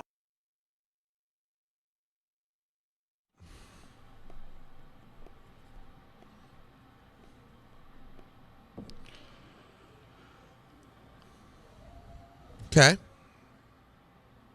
Deep Purple. Ian Gillan, lead singer. You never know where Jacob's going to go, huh? I wonder what the logic was with this, but anything, Jacob? No logic at all today. Interesting. All right. Just felt it. We're just throwing stuff at the wall and see if it sticks. Wow. No, look at you. Sticks. He's a very interesting young man, this Jacob, you know? Very. Now, Don, tomorrow you're coming into the city. Yes. To do the broadcast. Yes. And then you're going to go out to the Rock to do the Devils of it all? Yes. Devils Wild. Wow. And Broncos country, let's ride. On that note, the Rangers did score a goal last night at the Garden. Hey, and did they win? No, they scored a goal. Panarin scored 57 seconds in, something like that, and then that was it. They lost 3-1. So 0-4 at home with one goal. But, you know, played better. Sorry, real quick. Is it a coincidence that the Rangers now stink and the Devils are on fire? Complete coincidence. You sure? No, because stink is interesting. What do I have to do with it? I mean, stink at home. Well, yeah, they stink at home. I don't think the Rangers stink. No, they played stink well. It's just, they just can't catch any breaks there. But they had a big win in Montreal, and Montreal was playing well. But no, it's sheer coincidence. You're sure? Oh, yeah. What does an announcer have to do with the outcome of the game? So much. Think about it, Don. Think about it. Everything's changing right now. The Devils are hot. The mojo's there. Well, we'll see. Tonight's going to be a tough test. They do not play well against Toronto. So we're by the way, I would say by the end of this season, I'll talk to Jacob and Anthony because I don't want to get Don in trouble. Oh boy! By the end of the season, guys, I'm calling it right now. Panties getting thrown in the booth. Bras, maybe even men's underwear. It's all on the table. Has that ever happened? Oh, yeah! Has there ever been an announcer that has had panties thrown at him? Ask the case. Right. And just scoping through your knowledge of announcers in sports, who would be some of the candidates to have that happen? He did what? I would say number one. I am Chris Myers. I would say number two. Now stands erect. And I would say the number one most likely to be an announcer to get panties thrown at him would be short man with a long stick. Yeah. We've talked about that stick in the past. We have. Actually, in all seriousness, the guy it would be is. If I wanted to have fun, I was going to go to Disneyland with my kids. Tom Brady. Well, he doesn't count, right? Analysts don't count. I'm just so saying, a play-by-play guy that the women are just going nuts over. This guy. How about this guy? Hello, Fritz. Jim Nance? Oh, that's right. That I heard he started saying hello friends for the first time. He was talking to the bras that were landing in the booth. Hello, Fritz. As it's raining undergarments. Hello. Here comes the happy. What about this guy? That was a thick pick. You don't see it. Top 5 hottest play-by-play guys. Go. Okay. You know what? You want to do this? I could do this right now. I do not want to do it. I can't imagine what the answer would be. Hottest? Who's the hottest play-by-play guy I could think of? The most outright handsome play-by-play man there is. Gus Johnson was a good-looking guy. Who? Gus Johnson. Gus, he's fine. I wouldn't say he's a heartthrob. Well, what are we working with here? Not a lot. You know, it wasn't like there's guys torn between, do I want to be a male model or a play-by-play guy? Burkhart's a good-looking guy. Burkhart's a very good-looking guy, yes. These are definitely not pumpkins. He would be in that conversation. I feel like we're missing somebody. How about Tom Rinaldi? How spectacular and great is this? So you want to do sideline reporters? I thought we got. Well, play-by-play. Ronaldo's kind of a broadcaster of all varieties. These But are you want actual play-by-play. You want play-by-play. Yeah, Play-by-play. I'm thinking through. Well, Ruocco. Listen, would be up there, no? Ruocco's very handsome, but he's not sexy. I'm just being honest. No, listen, I don't think he'd know what to do. Yeah. With women throwing underwear at him. I think he would call security. You think he may be strictly procreation is what you're saying. I would lean towards that, yes. Do you ever, is that phrase used on the air? Is that only off the air? It was never used on the air ever. I just brought a classic Don McGreco off the air on the air. I've never, and don't dare say who I said it about. I won't don't say. You dare. I won't. I will not say who he's talking about. There are people where I say, I think that person only has sex for procreation. Yes, there's. I love it. That it's strictly just business. So that I love that take from Don. It's such an incredible assertion about someone to read their personality and go strictly procreation guy.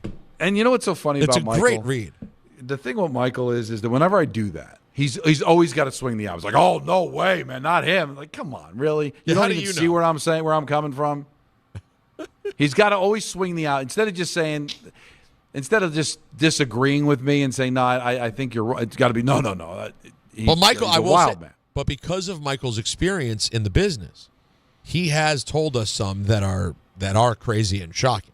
Yeah, he's given us some interesting ones. He is so hot inside. You know what I mean? Joe Buck's a good-looking guy. See ya. Michael's good. Look, Michael's good looking. Now, come on. Michael's not a heartthrob. Listen, if I put Michael in a room with Burkhart and Buck, well, just because he's last. And Jacob, I just saw Jacob go wow across the glass. That's not. If you put me in the room with Burkhart and Buck, I'm last. There's nothing to shake. What are you going to do? But a lot of Michael finishing in last is because he's much older than those guys. No. I think even in their prime, Buck and Burkhart are better looking than Kay. Interesting. Come on, listen, Michael's he's exceptionally talented. I'm not saying he has, by the way, from what the stories I've heard of single Michael, I think there's a chance his game exceeds both of those guys.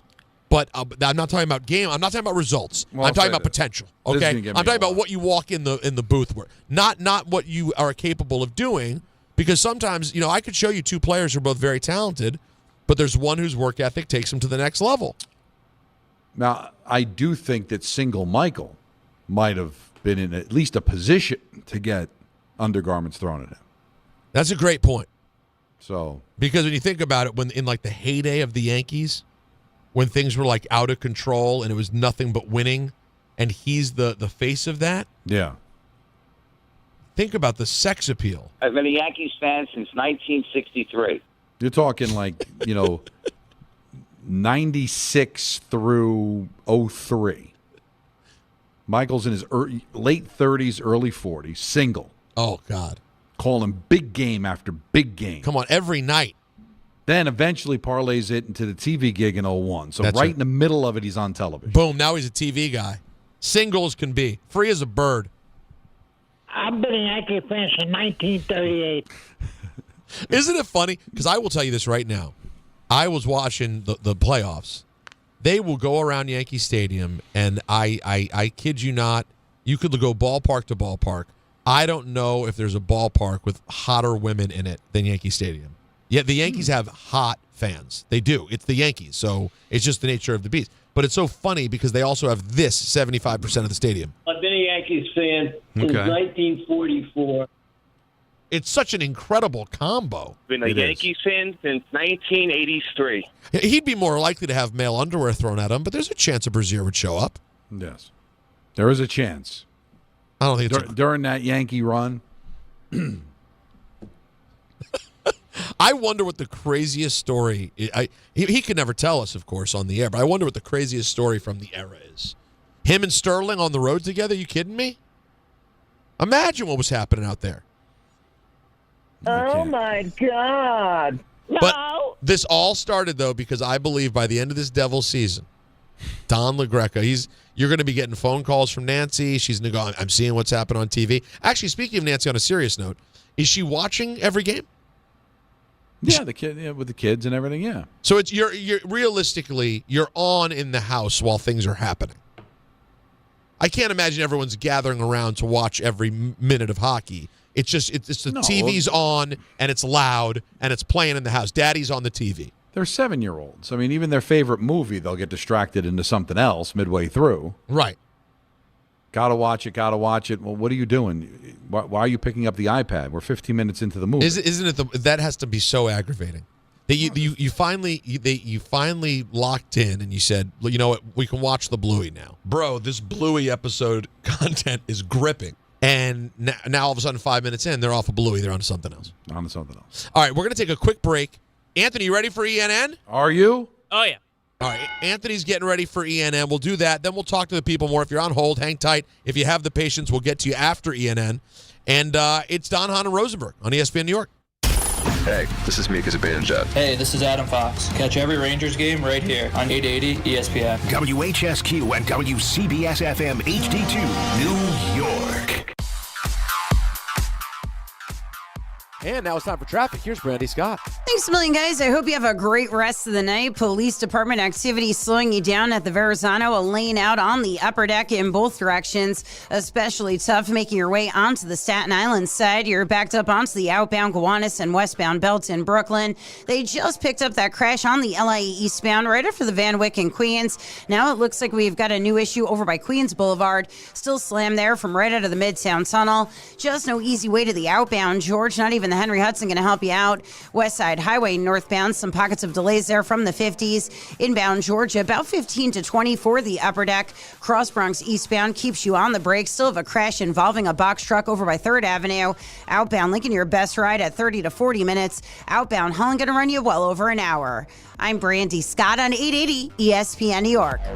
Listen up, New York. It's football season, and you should be out there enjoying every play, every tailgate, every moment. But if you're dealing with neck pain, back pain, joint pain, or sciatica, even getting off the couch can feel like a challenge.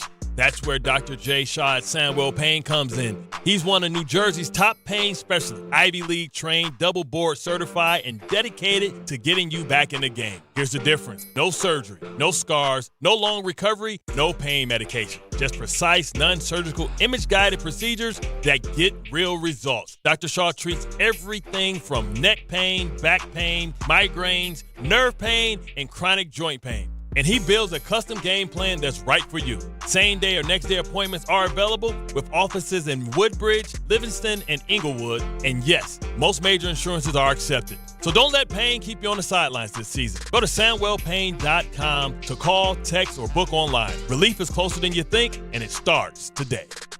There are a lot of reasons why people buy at Ramsey Mazda. It's their selection, it's their customer service, and it's their savings. Get 1.9% financing on a new Mazda 2025 CX-50 or lease for $219 for 36 months. Start shopping now at RamseyMazda.com. Choose wisely. Choose Ramsey Mazda. Call 833-853-2970 for lease details. VIN SN390557. MSRP $32,455. Zero security deposit. APR $17.48 per $1,000 financed. Ends 10/31/25. To the net. Score! The New York Islanders are back in action with a brand new theme night schedule you won't want to miss. Bring your friends out for the holidays and take home a custom holiday replica jersey or arrive early for special bobblehead giveaway nights for Matt Barzell and Bo Horvat. Barzell for Horvat. Score! Explore the full theme night schedule at NewYorkIslanders.com. Coach Saban here, and let me tell you, every second matters. Preparation is everything, and that's why I trust Kidde Smoke Alarms. And as North America's #1 home fire safety brand, they're built to respond over 25% faster to smoke detection. Kidde helps protect what matters the most. Find it at the Home Depot. How doers get more done. #1 claim based on total household installations as of December 2023. 29% faster average smoke detection based on internal testing of smoldering wood fires for Kidde 9th edition versus leading competitor 8th edition products. A SoFi personal loan is here to help you achieve something once thought impossible, overcoming high-interest credit card debt. Walk the tightrope of your finances with one low, fixed-rate monthly payment, no fees required, and as soon as the same-day funding. That's right. Pull off your own debt-defying stunt with a SoFi personal loan. Visit SoFi.com/trick to learn more. Loans originated by SoFi Bank, N.A., member FDIC. Terms and conditions apply. NMLS 696891. This is an ENN Special Report. Now reporting. The very handsome Jewish man, Peter Rosenberg. We should talk some sports. Do what you want. It's ENN.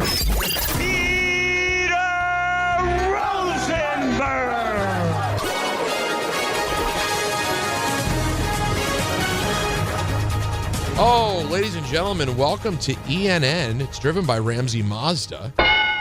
All right? It's the experience of driving a new Mazda and buying a new Mazda from Ramsey Mazda. Choose wisely. Choose Ramsey Mazda. Anthony, how are you?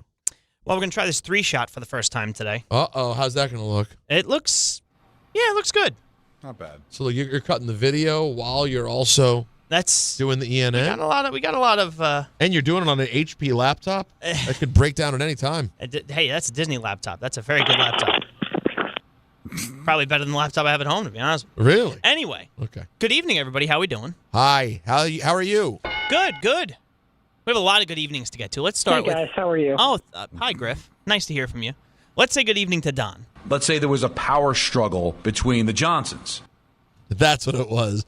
You never want to see a power struggle between the Johnsons. Typically not. Would. Well, it depends if you're into that kind of thing. But I meant Chris and Woody. Gobbledygook. That doesn't help. He did a gobble. Him and Ian Eagles gobbledygook is probably very, very good. Yeah, the best. Back to back. Let's see, Don again. I'm going down, down, down. And Peter. I'm going down. Beautiful. So I don't know if you guys saw this on social media. Russell Wilson and Sean Payton. Oh, this isn't good. Don't very much like each other. I'm hearing that. And it all started because there was so much to get to after the game on Sunday that this quote by Sean Payton kind of went by the wayside. I have a ton of respect for that organization. I spent 4 of my early years there coordinating Super Bowl, first game in this stadium before 9/11, close with the Mayor Tisch family. And, they found a little spark with that quarterback. I was talking to John Mayer not too long ago, and I said we were hoping that change would have happened long after our game. Doesn't seem like anything. Because it's not anything. It's nothing. Stop it. Well, no. He's saying he wanted Russell Wilson. I also interpreted it. I also interpreted it as nothing. Yeah, it's but nothing. Other people didn't. One of those people was Russell Wilson because at 4:39 this afternoon he tweeted, "Classless, but not surprised. Didn't realize you're still bounty hunting 15 plus years later through the media. Oh boy. #Let's ride." Dude. What happened in Denver? Oh, my goodness. This isn't like a Mike McCarthy, Aaron Rodgers. They didn't agree. They moved on, and then years later, they're going to get together and be like, we have a mutual respect for each other because we won a Super Bowl together. Now, they didn't win a Super Bowl. They don't like each other at all. I like Russell Wilson. I wanted the Giants to get him before he went to Denver. And that would have been a mistake because it was a mistake in Denver. And he acted like a clown there. He wanted Mr. Unlimited. And he acted like a toolbox, okay? Fine. Now, maybe did Sean Payton mean a little something?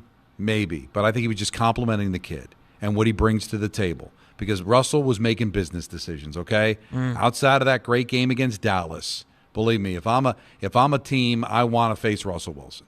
But I really think it was coming from a place of complimenting the kid, complimenting Shane on trading back into the first round to get him and all that. So, Russ, stop it, all right? Stop it. He clearly feels a way about it. Well, he feels a way. Well, you know what? Then play away. No, well, and then he tried. Be different, right? It didn't work out. He tried to, Don. It didn't happen. Well, try is very subjective because I agree. It didn't feel like after that Dallas game there was a lot of try in Russell Wilson. But you know what? He said all the right things. He's still here. So I don't want to completely throw him under the bus. But man. No, look, he's been great in New York. I don't think he meant anything. Him and Sean Payton don't get along. No, that's fine. But I got to say, I wish I could get a true read I as much as I've been on the radio, not all of Russell Wilson. Well, no, I've been on the radio all of his career. I've been in sports radio most of his career. Mm-hmm. Yes. I have not been able to get the full understanding of Russie, of what makes Russ, because something about him is just so weird and hard to figure out. Again, I don't want to play pop psychologist, but why not? We got a show. We got to entertain people. Well, yeah. What are we supposed to do if not play pop psychologist? I think he struggles with his confidence.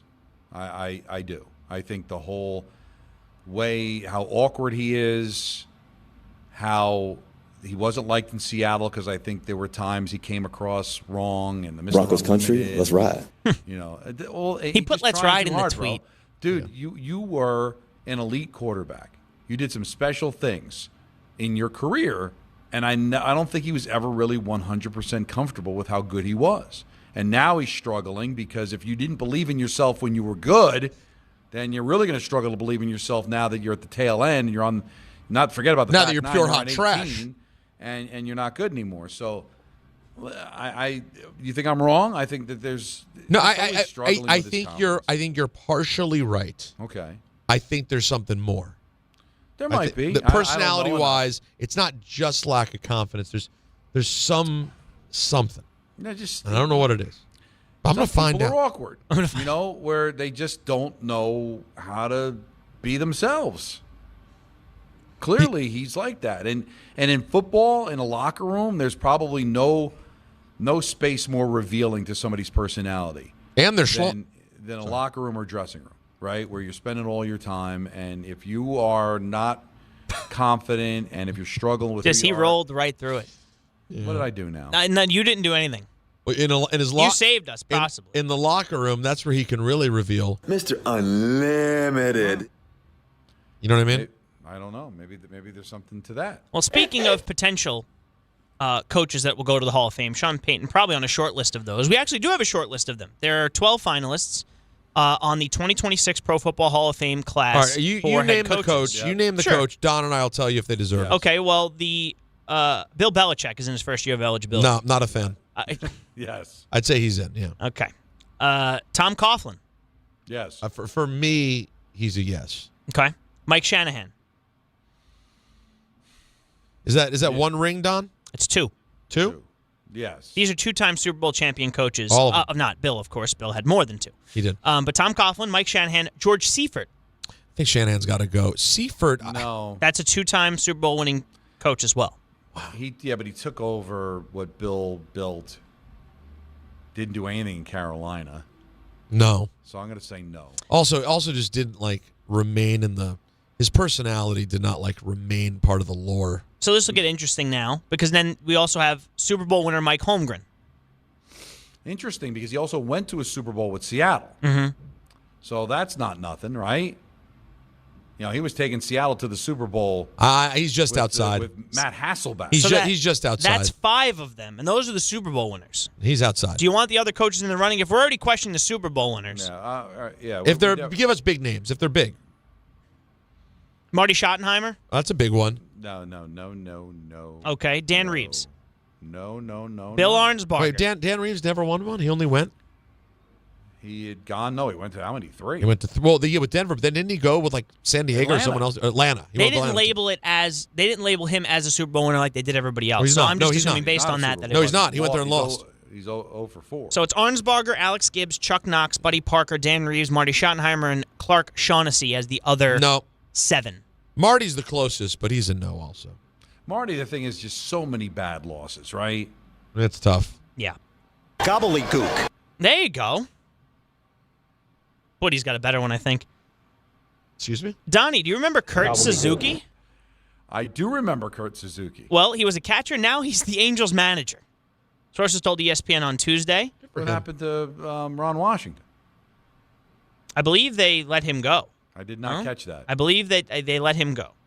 Off-season baseball managerial moves in the American League West, not on my radar. That's why we have the NN, obviously. This was actually, Peter and I fought about it. I was going to put I had the Russell Wilson number 1. He said, why isn't Kurt Suzuki at the top? I did say that. Things that did never have happened. I said, let's get right to Kurt.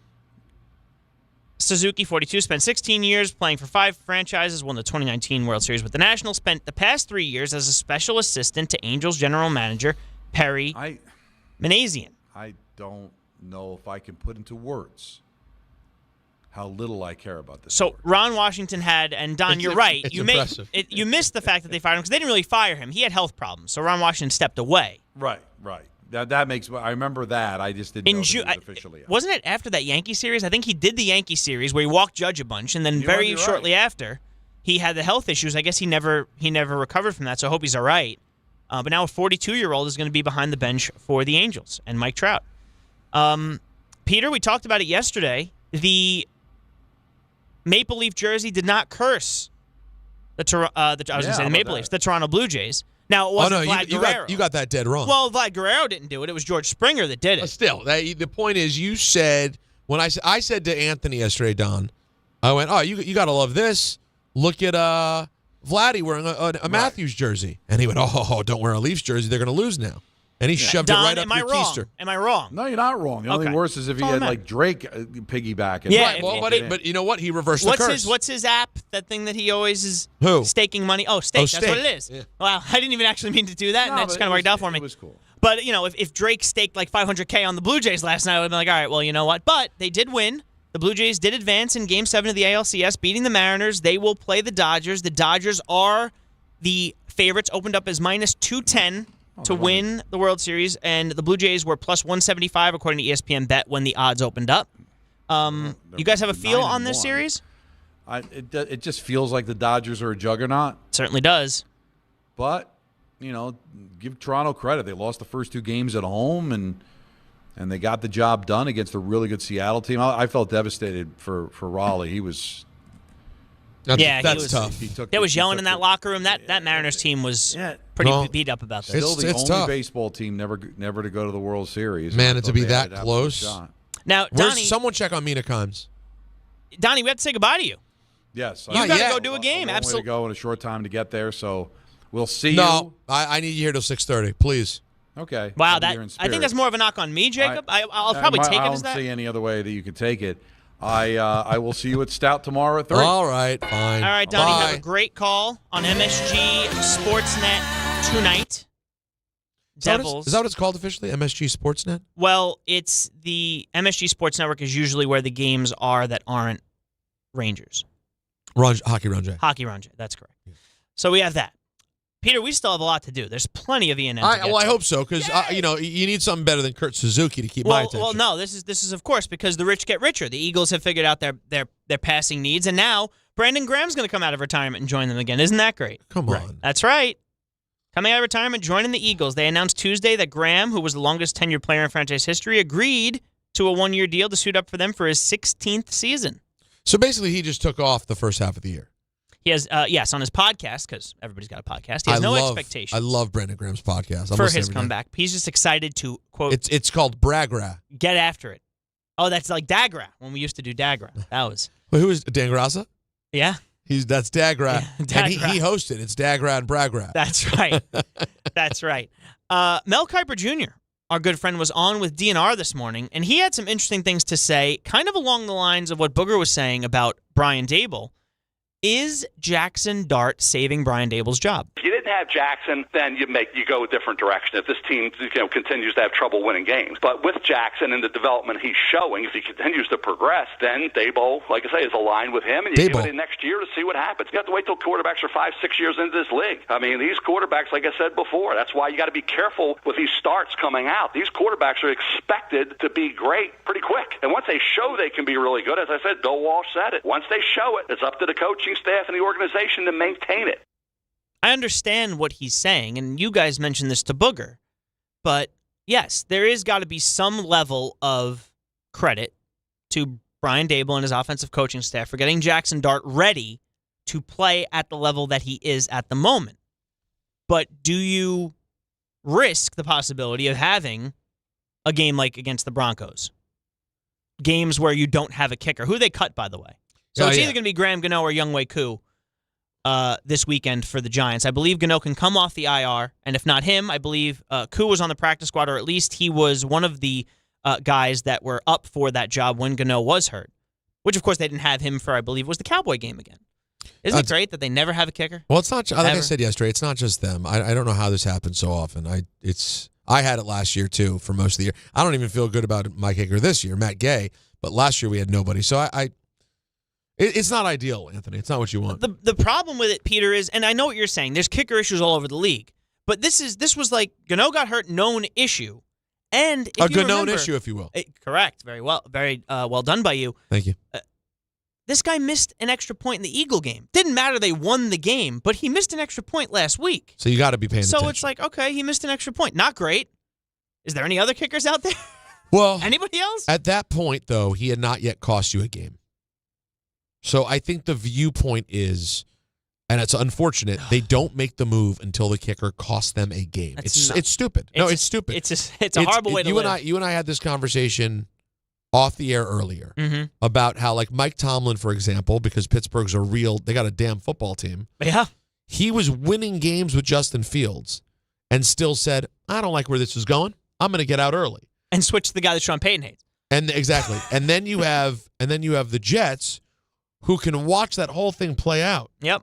A whole half of it, Still not see it, and then go, let's go with him. Yeah. Then put him in training camp. Watch him all summer. Start the season. Go 7 games into the season. Still need that much to see it. So it's different ways of operating. And bad teams do bad, dumb stuff. Now, this is interesting already. It's week, and you mentioned it, Peter, week 7 going into week 8. And DNR, rightfully so, by the way, are already asking Mel to rank the top quarterbacks for the Jets. That's sad. It's going to be Mendoza. We know he's going to be in this draft. We don't know if Dante Moore will be. We don't know if Ty Simpson will be. His father's a coach at UT Martin. I think his father's going to say, is this enough one full year when you have another year of eligibility left? If you ask me right now who's been the most impressive college quarterback, it's not Mendoza or Moore. It's Ty Simpson right now. I'll give you 3 guys, Simpson, Moore, and Mendoza. One of those 3 is going to be a Jet. Now, he mentioned Ty Simpson. He's the quarterback for Alabama. Moore is the quarterback for Oregon, and Mendoza is the quarterback for Indiana. And he likes Simpson, who may not even come out over all those guys. But there's a more likely chance that it's Mendoza or Moore coming out. So, Mel, between the two, who do you like more? Luckily, there is a quarterback, not Dante Moore. Dante Moore had 5 starts, and now he's starting for Oregon. He's going to end his career with 18, 19 starts. That's a low number. Mendoza had 19 going into the year. He's going to be over 30 when his career ends at the end of this year at Indiana. He'll have the perfect number of starts, over 30. Mendoza would be the guy you could bring in with confidence, and at least he has the experience. If he has the talent, and he looks like he does have that, he's showing that, then he could be the Jets pick, maybe over Moore. We don't know if Moore will even go back to Oregon or not. Maybe he will. This is something that Mel talked about last week, Peter, and I listened to his interview with them last week, that experience is going to matter for a quarterback in this Jets system. Because I have a question for you. How much confidence right now do you have in the offensive brain trust of this Jets team to take a quarterback, a young kid, who's going to have played less than 20 starts if it's somebody like Moore or Ty Simpson, to turn them into Jaden Daniels? I think, let me put it this way. I think that this group, this brain trust, if you will, if they put their mind to it, can absolutely build another Justin Fields. See, that's not what you want to hear. Fine. Even Zach Wilson, I could see them doing that. No, they can't. And unfortunately, I've seen it happen with it seems like whoever is here isn't able to do it. This is the worst organization in the league to build a quarterback. There's no place worse. It's true, though. Where's true? Like, look around. So, like, let's look at places that are kind of perennially bad also in different ways. You just don't even walk into a quarterback in this organization. They don't even accidentally find one. When they do, and when they walk into one or, spend, or fly a private jet and court one, then they show up and their leg falls apart. Not great. So, but Arizona, bad team. When was the last time the Jets had someone even at Kyler Murray's level? No. And by the way, I'm not saying Kyler Murray. And they changed coaches twice with Kyler Murray still figuring out. Kyler Murray on the Jets would be out of the league. He'd be Josh Rosen. Don't bring up. Which was Arizona, by the way, before they got Kingsbury and said, I don't want this guy. I'm going to bring my own guy. Exactly. It didn't work out. R.I.P. Josh Rosen. It was sad. I'm trying to think of other places. Still alive. Just his career is right. Career's dead as a doornail, though. Carolina, not great. However, Darnold was better there. Bryce Young's kind of putting something together there. Isn't that pretty amazing? It's a couple coaches. That's Carolina. Yeah. I'm just trying to think of where, like everywhere. You can find dumpster fire teams, but they managed to get a quarterback on the field. Tennessee. It's interesting. Levis is hurt. Now they have Cam Ward. They just changed the coach. Yeah, They're not liking we'll what they've seen through we'll 6 weeks. But in general, going all the way back to Mariota, it hasn't been Tannehill great. was a serviceable guy with Vrabel as a defensive guy. It wasn't like he was the one that was running the offense. And the sad thing is, all of these names, Tannehill, Mariota, all better than Jets quarterbacks. Yeah. All better. At any point. You take any of them. And you know what's so interesting, Peter, and you brought it up, and sometimes I roll my eyes at you for it, but you always end up proving to be right. Thank you. We talked about the article that came out before the college football season started. And Mel's big board, and Mel's projected here's all the quarterbacks you got to look at. Nussmeier from LSU, Arch Manning. I don't even think Texas is ranked right now. None of the guys that I just mentioned in those three were any of the guys that were in that list in August. I know. And it was, this is going to be a great quarterback class. Drew Aller, out for the year. James Franklin just got fired. This is a year you don't want the pick for quarterback because I don't think anybody knows if any of these guys are any good. And by the way, invariably, one will turn out to be good. There will be one, but we don't know who it is. And it might be at 15. And you know when taken by the Dolphins. Exactly. Or it might be one that you're watching some random bowl game over the holidays and you see some random close shootout of a game. You're like, who's that guy? And then that guy turns out to be the guy. No one was paying attention to the guy from whoever it is. I don't want to say a school because then they could have a famous quarterback and I look like a fool. Correct. But you don't know because Nussmeier's the LSU guy. Our pinhead Suchon Winthrop loves Nussmeier. But everybody's kind of soured on him now. Nuss? Mm-hmm. Listen, he's coached by Brian Kelly. He's got to be good, right? I'm here with my family. Something that Peter and I also enjoy, and this will be our last thing for ENN, a 1986 Fleer Michael Jordan rookie card was on sale. That card's the dream. Via Golden Auctions. What do you think that one ran you, Peter? And I have to tell you. It sold already? It sold, and it was an aftermarket signature card. Which that means, of course, for anybody that doesn't know the trading is, the card itself wasn't autographed. Somebody got Michael to autograph. Yeah, they didn't come with autographs back then. That wasn't a thing. Right. So it's an aftermarket signature card, 1986 Fleer Michael Jordan rookie. What do you think that sold for? $750,000. Oh, higher, Bob. What do you got, Jacob? I'm going to double it, 1.4. No, $2.7 million. For the 1986 Fleer Michael Jordan rookie card that he ended up signing aftermarket. That Jordan rookie card is a crazy. There are like 4 or 5 Jordan rookies. That Fleer one is just crazy. And I mean, imagine that. Imagine you pulled that from a pack one day. It's crazy. Have you seen, and this is, of course, completely unrelated, that these like Topps did a SpongeBob thing? These cards are going for like thousands of dollars. Currently? Yeah. I don't know how anyone trusts, respectfully, how does anyone trust the current card market? One of one SpongeBob cards. I'm like, this By is the way, anyone out there want to buy my 1985 Topps WWF sealed mint condition set? I bought it during COVID because I'm out of my mind. It's on Peter's eBay. It is. It's in perfect shape. You could pull the Hulk Hogan rookie from it. It's a cool box. It is the coolest box of wrestling cards there is. I just was out of my mind when I bought it. It's insane. It's a hobby that you can't do if you don't have money. Well, yeah. But the problem is you also need to have interest that maintains. Yeah. I had like a period there where I was pretty into it. Like, this is fun, and it's like now. And then I got to tell you, I tried. It's like, isn't it funny? Like some childish hobbies work for me, wrestling, but not the cards, not fantasy football. I'm so arbitrary with what I stick with. But if you run into one of those Fleer Jordan rookies, I'd like that. Well, there you go, and that's ENN tonight. Fantastic job by Anthony. And we're done, right? That's it. So no. What do you mean? We have a full frontal tonight. What? What that means is I wasn't aware of that. Great. Yeah, what that means is you take off your pants and you show everyone. Mr. Unlimited. Take it all off. That's concerning. I think we lost Richard too. No, he's still here. No. Oh, he's there. He's the remaining person who waited. So if you've been waiting through, phone lines are wide open right now. It's just Richard. So whatever the subject is that you want to get in on, no matter what the topic is, it's all on the table. Last call crew, the next half hour, I will take you till 7 o'clock, get you home through that New York City traffic, wherever you may be. Give us a call, 1-800-919-3776. Of course, don't forget, we're at Stout tomorrow, right across from MSG for the Knicks home opener, and opener overall, in fact. Broadcasting live starting at 3, special guests. It's going to be a time. It's all brought to you by Sun Cruiser Vodka Iced Tea. Ready to let the good times cruise? Then you need Sun Cruiser Vodka Iced Tea made with real iced tea, real vodka, and no bubbles. A wildly refreshing drink. We will talk to all of you next, right here on Don, Hahn, and Rosenberg. 1-877 Cars for Kids. KARS Cars for Kids. 1-877 Cars for Kids. Donate your car today. 1-877 Cars for Kids. Donate your car today. Ready to get rid of that old car? Donate it to Cars for Kids. Call 1-877-CARS-FOR-KIDS to reach a friendly live agent. Donation's super easy, and your car can be picked up as soon as tomorrow. Call us now, 1-877-CARS-FOR-KIDS. That's Cars with a K to donate your car today. 1-877 Cars for Kids. KARS Cars for Kids. 1-877 Cars for Kids. Donate your car today.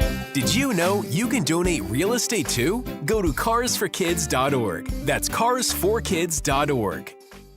Hey, it's Alan Hahn. Let me tell you about my friends at Bath Fitter. They remodeled the bath by my pool. They converted a tub into a shower. The result is amazing. Bath Fitter offers all types of custom bath renovations, including their unique PermaFit solution for a watertight fit. It's done in one day, easy to clean, and durable with no demo or mess, and it costs less than a standard replacement. Plus, a lifetime guarantee. Right now, you get no money down, no payments or interest until 2027. So start designing your bath today at bathfitter.com. There's only one Bath Fitter. There's nothing the voice in our head obsesses over like our health. But with over 100 lab tests and insights, Function can help answer the questions like, why am I so tired all the time? How can I get better sleep? My friend was telling me about magnesium gummies she takes. How do I even know if my heart is work stress affected? It's time to up my cardio. If my mom has something, how will I find out? It's time to get some blood work done. A Function membership gives you a comprehensive health check with results tracked over time. Find out what you're made of at functionhealth.com. Knicks fans, opening night is tomorrow night. Join ESPN New York's Don, Hahn, and Rosenberg live from 3 to 6:30 p.m. from Stout on West 33rd between 6th and 7th. Steps from the Garden. Get ready for the start of Knicks basketball. Runs it off the dribble. He got it and one. Special guests include Monica McNutt, Pat O'Keefe, and more. We'll see you at Stout on West 33rd. Don, Hahn, and Rosenberg live from the Knicks home opener. Brought to you by Sun Cruiser Vodka Iced Tea. Score a win this game day with Amazon Pickup, the MVP of package pickup. Need that new football jersey for the big matchup? With Amazon Pickup, you can collect your order from secure Amazon lockers or counters near you on your schedule. Whether you're running from work or home or straight to the tailgate, Amazon Pickup makes it easy and worry-free at no extra cost. Don't miss kickoff. Grab your gear and your packages when it works for you. Find your nearest Amazon Pickup location at amazon.com/pickupmvp. That's amazon.com/pickupmvp.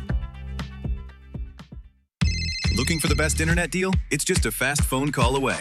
Only Optimum Fiber Internet delivers the fastest and most reliable fiber internet starting at just $40 a month. That's right, lightning fast fiber internet at a price that won't slow you down. Call 888-4OPTIMUM today to lock in your offer in just a few minutes and see how you can also get the Disney Plus Hulu bundle and an unlimited mobile line on us. Don't take slow for an answer. Call 888-4OPTIMUM or visit Optimum.com today. Terms apply. That 3-6.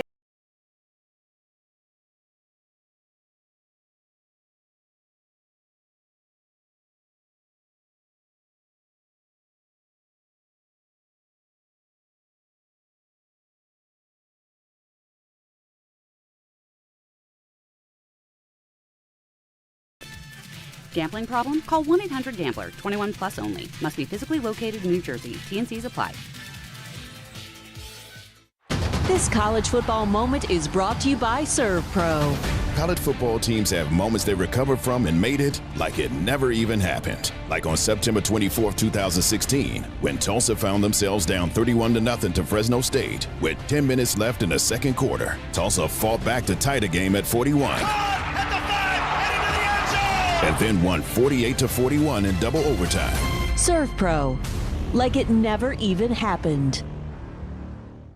Harry Douglas here. Look, being a man doesn't mean skipping self-care. Manscaped makes it easy to feel confident, clean, and ready for anything. Whether you're at work, hitting the gym, traveling for business, or heading for a night out, the Lawnmower Trimmer gives you precision, the Beard Hedger keeps your look tight, and their grooming essentials smell incredible. Manscaped's tools are built to perform, helping you stay sharp, smooth, and feeling your best every single day. Because real confidence starts with a clean cut and the right gear. Get all the Manscaped products you need right now at your local Target.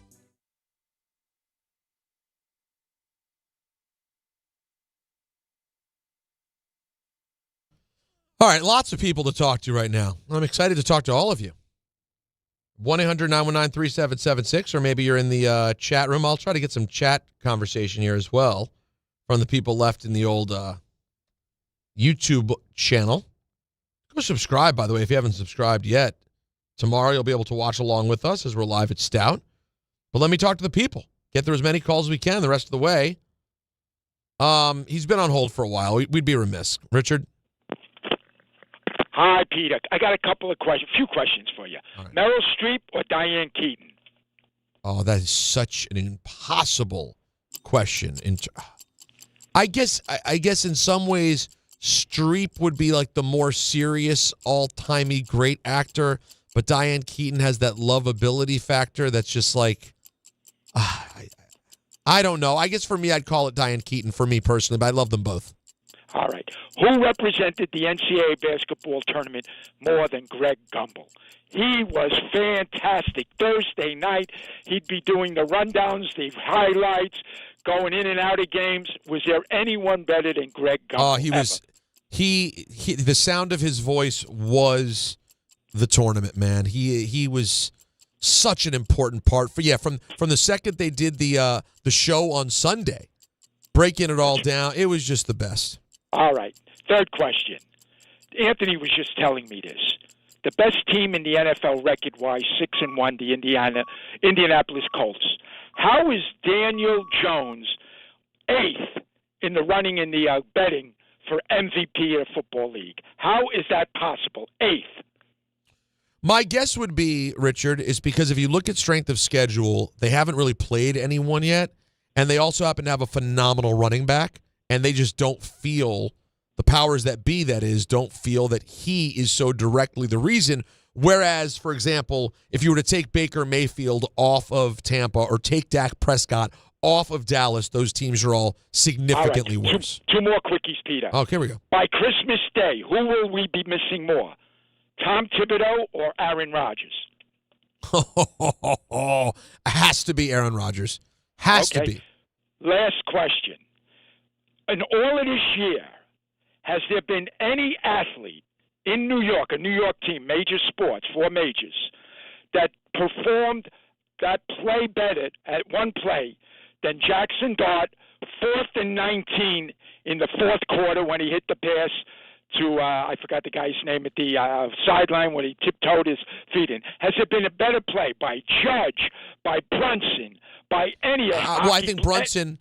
I think Brunson game winner in Detroit would be the one. Yeah, I think that's a better. You put that over Jackson Dart for 19? I would. Okay. It's the different. Richard, it's a good call. Thank you. Those are all actually pretty entertaining questions. I would say that's a good Richard call in my opinion, guys.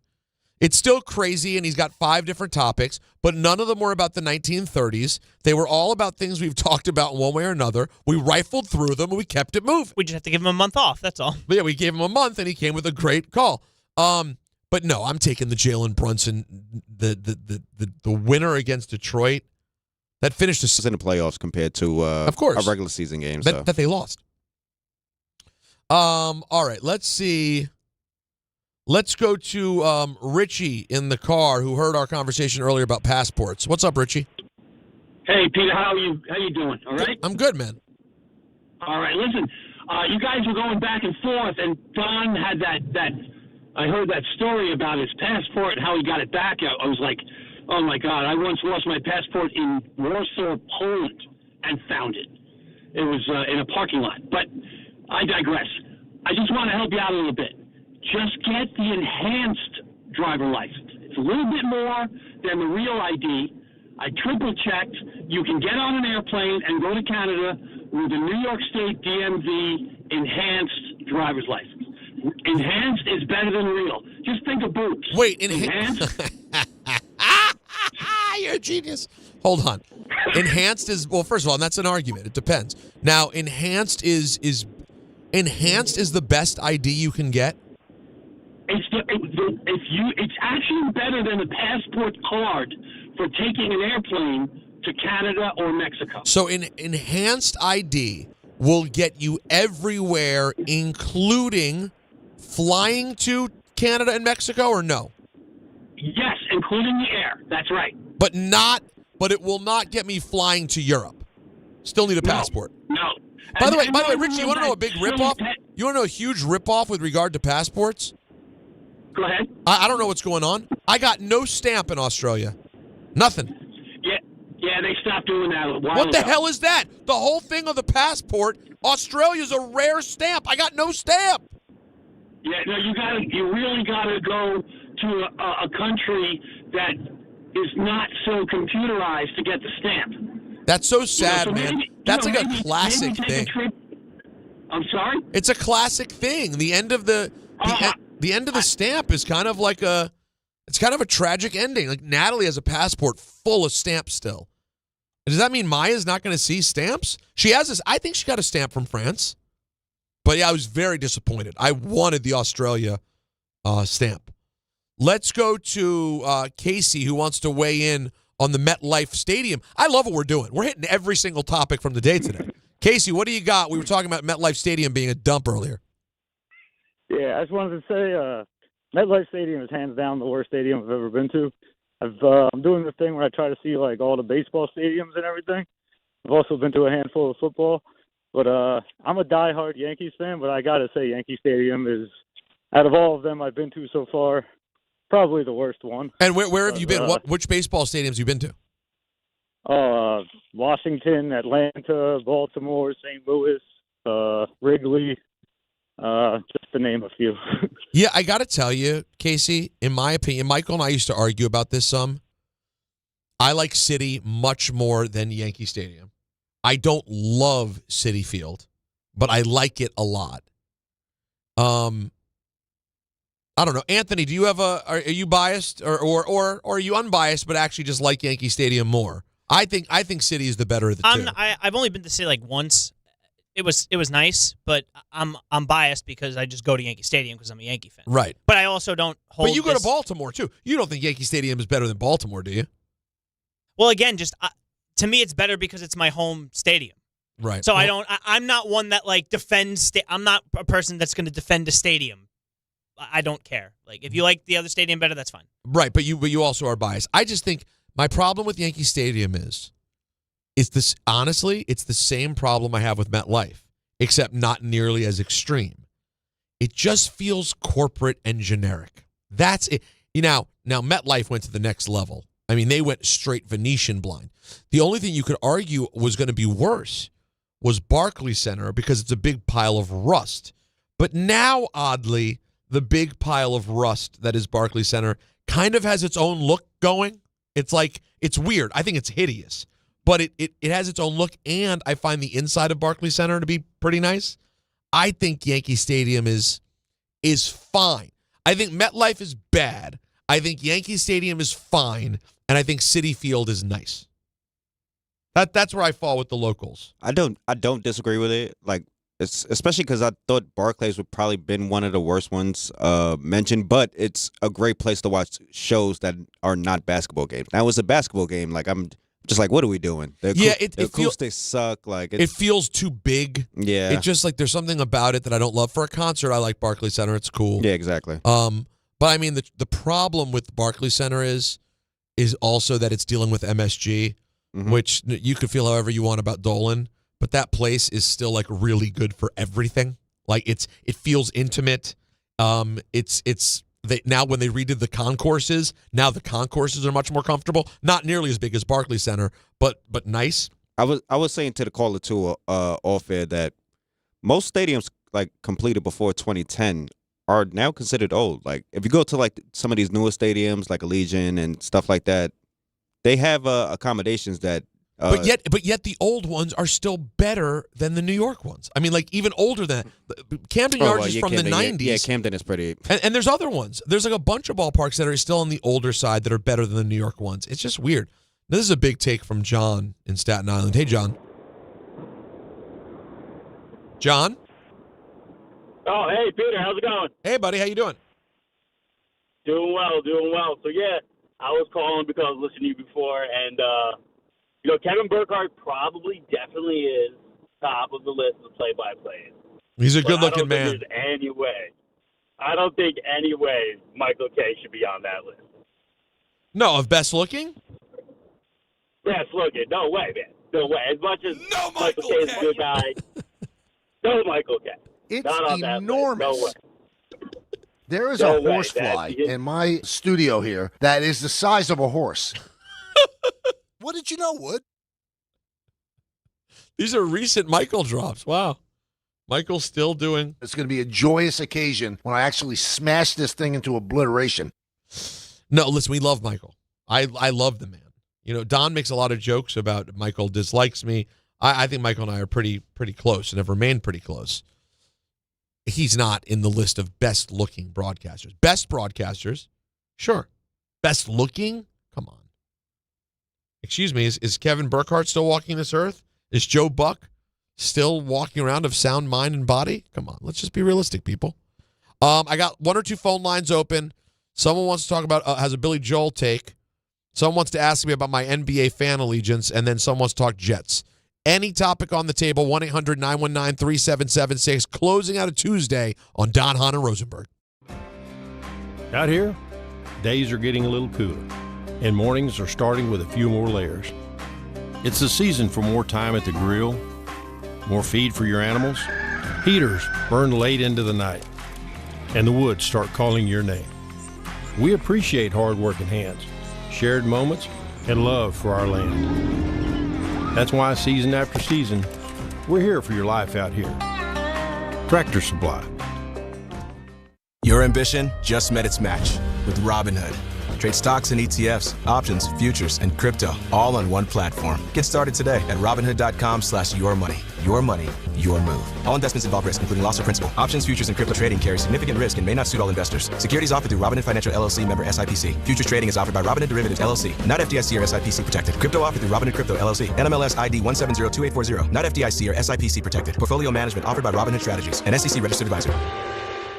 Friends, it's football season, the best time of the year. You should be out there tailgating, cheering on your team, and enjoying every Sunday. But if you're dealing with neck pain, back pain, sciatica, or nerve pain, even getting off the couch can feel like a challenge. You don't have to live like that. There's help. Dr. Jay Shaw at Sandwell Pain is New Jersey's top pain specialist. He's Ivy League trained, double board certified, and is dedicated to helping you get back in the game. Here's what makes the difference. No surgery, no scars, no long recovery, no pain medication. Just precise, non-surgical image-guided procedures that deliver real results. Dr. Shaw treats neck pain, back pain, joint pain, migraines, nerve pain, and sciatica with a plan that's customized for you. Same-day and next-day appointments are available, and with offices in Woodbridge, Livingston, and Inglewood, relief is always close. So don't let pain keep you on the sidelines this season. Visit SandwellPain.com to call, text, or book online. Most major insurances are accepted. That's SandwellPain.com. Relief is closer than you think, and it starts today.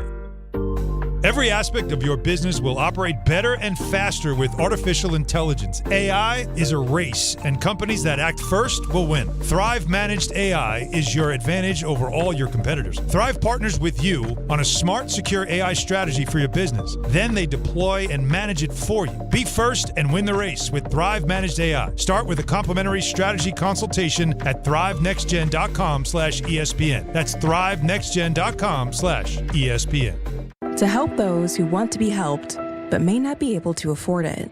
That's what PGA Tour winner Grayson Murray had envisioned for a foundation before he sadly took his own life at just 30 years old. His parents channeled their grief into creating the Grayson Murray Foundation, carrying out his vision to help those struggling with mental health and addiction. To donate and learn more, visit GraysonMurrayFoundation.com. There are a lot of reasons why people buy at Ramsey Mazda. It's their selection, it's their customer service, and it's their savings. Lease a new 2025 Mazda CX-5 2.5 S Select for $229 for 36 months. Start shopping now at RamseyMazda.com. Choose wisely. Choose Ramsey Mazda. Call 833-853-2970 for details. VIN S0595731. MSRP $31,915. Zero security deposit. Ends 10/31/25. Ballybet Sportsbook. Yo, Ballybet stacked for football season. When it comes to sportsbook apps, it's undefeated. Ballybet. Check out that brand new Parlay Zone. Here's the kickoff. Build your bets and place them right on your phone. What? Live bets, daily boosts, and promos. Increase your odds so you can win more dough. Touchdown! Ballybet's the play. Make game day more fun and download it today. Must be 21 plus, New York only. Gambling problem? Call 1-877-8-HOPE-NY. Ballybet Sportsbook and Casino. Download it. This college football season, show your school spirit every time you pay. Introducing college-branded Venmo debit cards. Rep your team on and off the field with custom designs that let everyone know who you're rooting for. Whether you're tailgating, grabbing stacks for the watch party, or celebrating a win, you can unlock 15% cash back at ESPN, 1 free year of Perplexity Pro, and more. This college football season, score more with the Venmo debit card. Get yours now in the Venmo app. Learn more at venmo.com/collegecard. Max cashback varies. Terms apply. The Venmo MasterCard is issued by the Bancorp Bank N.A. This one's for the flavor fanatics. Sour apple 5-hour energy shots don't mess around. They bring the bite.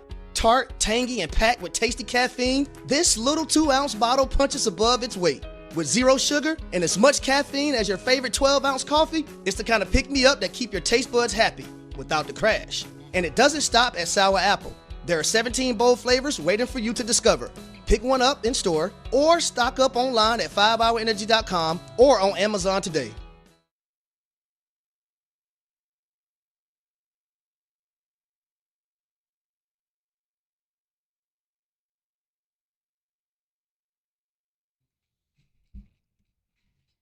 All right, we're closing things out here on a Tuesday. Hope everyone's doing all right. Hope you're having a good week.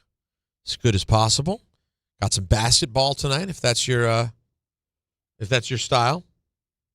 To watch a little regular season. Or you also got some Devils hockey if you want to watch some Donnie Pucks. Who are you taking out? It's a great point. Let's go to Dove in Boston, or Dove in Boston. Hey, buddy, how are you? No. Dove? There you are. You there, buddy? Might be a lost cause, my G. Let's go to Sebastian in Woodside. Hey, Sebastian. Hey, Peter. How you doing today? Good, man. How are you? I'm doing good. So with the NBA, I wanted to ask you one thing. So with the NBA starting today, I wanted to give you a clean slate. You can stake your claim. Oh, boy. Who will you be rooting for this NBA season? You mean am I ready to part ways with the Celtics and just start the season I heard clean? you over the past couple of years. You're leaning towards our side. It's okay. I know. It's the green. I have been leaning. I found myself very into the playoffs last year. I went to a playoff game. I felt it sincerely. I wasn't even sad when the Knicks beat the Celtics. I was right there. You were screaming with us, bro. I just can't come out and be. I know everyone thinks I'm a fraud at this point anyway, Sebastian, but I just can't come out and be that big a fraud. Like, the heart will be what the heart is, but I just am going to have to live in this place where I'm a Celtics fan. I always have been, and I just have now been growing closer and closer towards the Knicks. It just is what it is. Living here, marrying a New Yorker, having this relationship with MSG and doing all these Knicks-related things, it's grown. I'm not going to lie. I'm going to be pulling for the Knicks tomorrow night. It's hard. I pay more attention now to the Knicks than the Celtics. That is true. But I can't declare further than that. There's too much history there. Now Dove in Boston is back. What's up? I'm back with you. I apologize for that, my friend. All good. So, needed to give a call about Billy Joel. He's my favorite musician ever. You and I could talk for hours about him. But I didn't think that I would find a worse take than your Forrest Gump analysis than the Billy Joel analysis, certain aspects of it. Okay, you're go saying ahead. you saying you don't have a need for his greatest hits. You don't have a need for Scenes from Italian Restaurant. No, you no, don't no. have a need for The Stranger. I You don't said, have a need for just what you are. The truth is, those aren't his greatest hits. I'm talking about his. I'm not talking about literally are on Billy Joel's Greatest Hits Volume 1 and 2. I'm talking about his top 5 on Spotify. Now, I would say you're absolutely right in terms of how his mid-'80s Joel is the lesser Joel, but I would also say it's like pizza. Even when it's like not great, it's still pretty good. No, Uptown Girl is not an average pizza. I don't want to hear it. I think that if you're in the shower and that came on, I think that you would start singing while you're sudsing yourself. But you're right. It's built into my DNA, but like that doesn't make it not a little painful. Like it's still. Of course. It's the worst. I love him, and I cannot stand Uptown Girl. I don't hate that take. But I will also say you shouldn't gloss over Songs in the Attic. No, I'm not. It's not a new album though. It was hits performed live. But the versions of New York State of Mind, the version of Miami 2017 is epic. No, I'm not. I wasn't. Hold on. I wasn't blowing over it. I was saying I don't consider it an album like of new music. Now, when you look at his current top 5 on Spotify, top 5 on Spotify only has 2 that I don't need. It has Piano Man. I'm good. It has Uptown Girl. I'm good. But the other 3, Vienna, She's Always a Woman, and My Life, I love. So those are his top 5 on Spotify. Oh, yeah. For sure. We found common ground, Dove. Look at us. We did. And also just wanted to say as far as Jets fandom, absolutely fell off. I was wearing Jets socks on my wedding day in 2017, and you couldn't pay me to watch them at this point. Wow. Look at that. It's when you erode your fan base's willingness to care, that's what happens. Wow. That's actually a pretty deep thought. I mean, 2017 is not that long ago. 8 years ago. Can't believe 2017 is 8 years ago. 8 years ago, he was wearing the socks at his wedding. And then here we are. No interest. Scott in Brooklyn, what's up? All right, Peter. I need your hardwood. Peter Rosenberg's hardwood pick of the night. Well, listen, it's only right. 2 games tonight. What you got? It's only right. How about we got the Peacock doubleheader? NBC Peacock double. By the way, that makes you that'll look. By the way, guys, that's why I'm going to watch the NBA tonight because I'm curious about the NBA on NBC. How about let me get the Warriors on the road, a short minus 2.5 points against a LeBron-less Lakers. I'll take the Warriors as my hardwood, Scott, just for you. All right. Thank you, buddy. I appreciate that. All right, last one. We're under a minute. Mike, you got something in New Jersey? Yeah, so in honor of basketball starting and the Jordan card selling for a Zoftic amount, wanted to see what your favorite Jordans were to wear. Ask that one more time. Anthony decided to ask me something at the exact same time that you asked me that. Go ahead. No worries. I'm sorry. How dare he? What Jordan's my favorite to wear? Was that what it was? Yeah, what Jordans are your favorite to wear? Thank you for the call, Mike. I'm going to answer right now. My favorite Jordans to look at are 4s. My favorite Jordans to wear are 3s or 1s. I think 1s you can dress up a little bit better, but from a comfort, and I just rock them all the time, I'd say 3s. Justin, Adam, we didn't get to. I apologize. We'll do it again live from Stout tomorrow. Come say what's up. We'll see you at 3 p.m. Why do you go to Princeton Longevity Center? We go to Princeton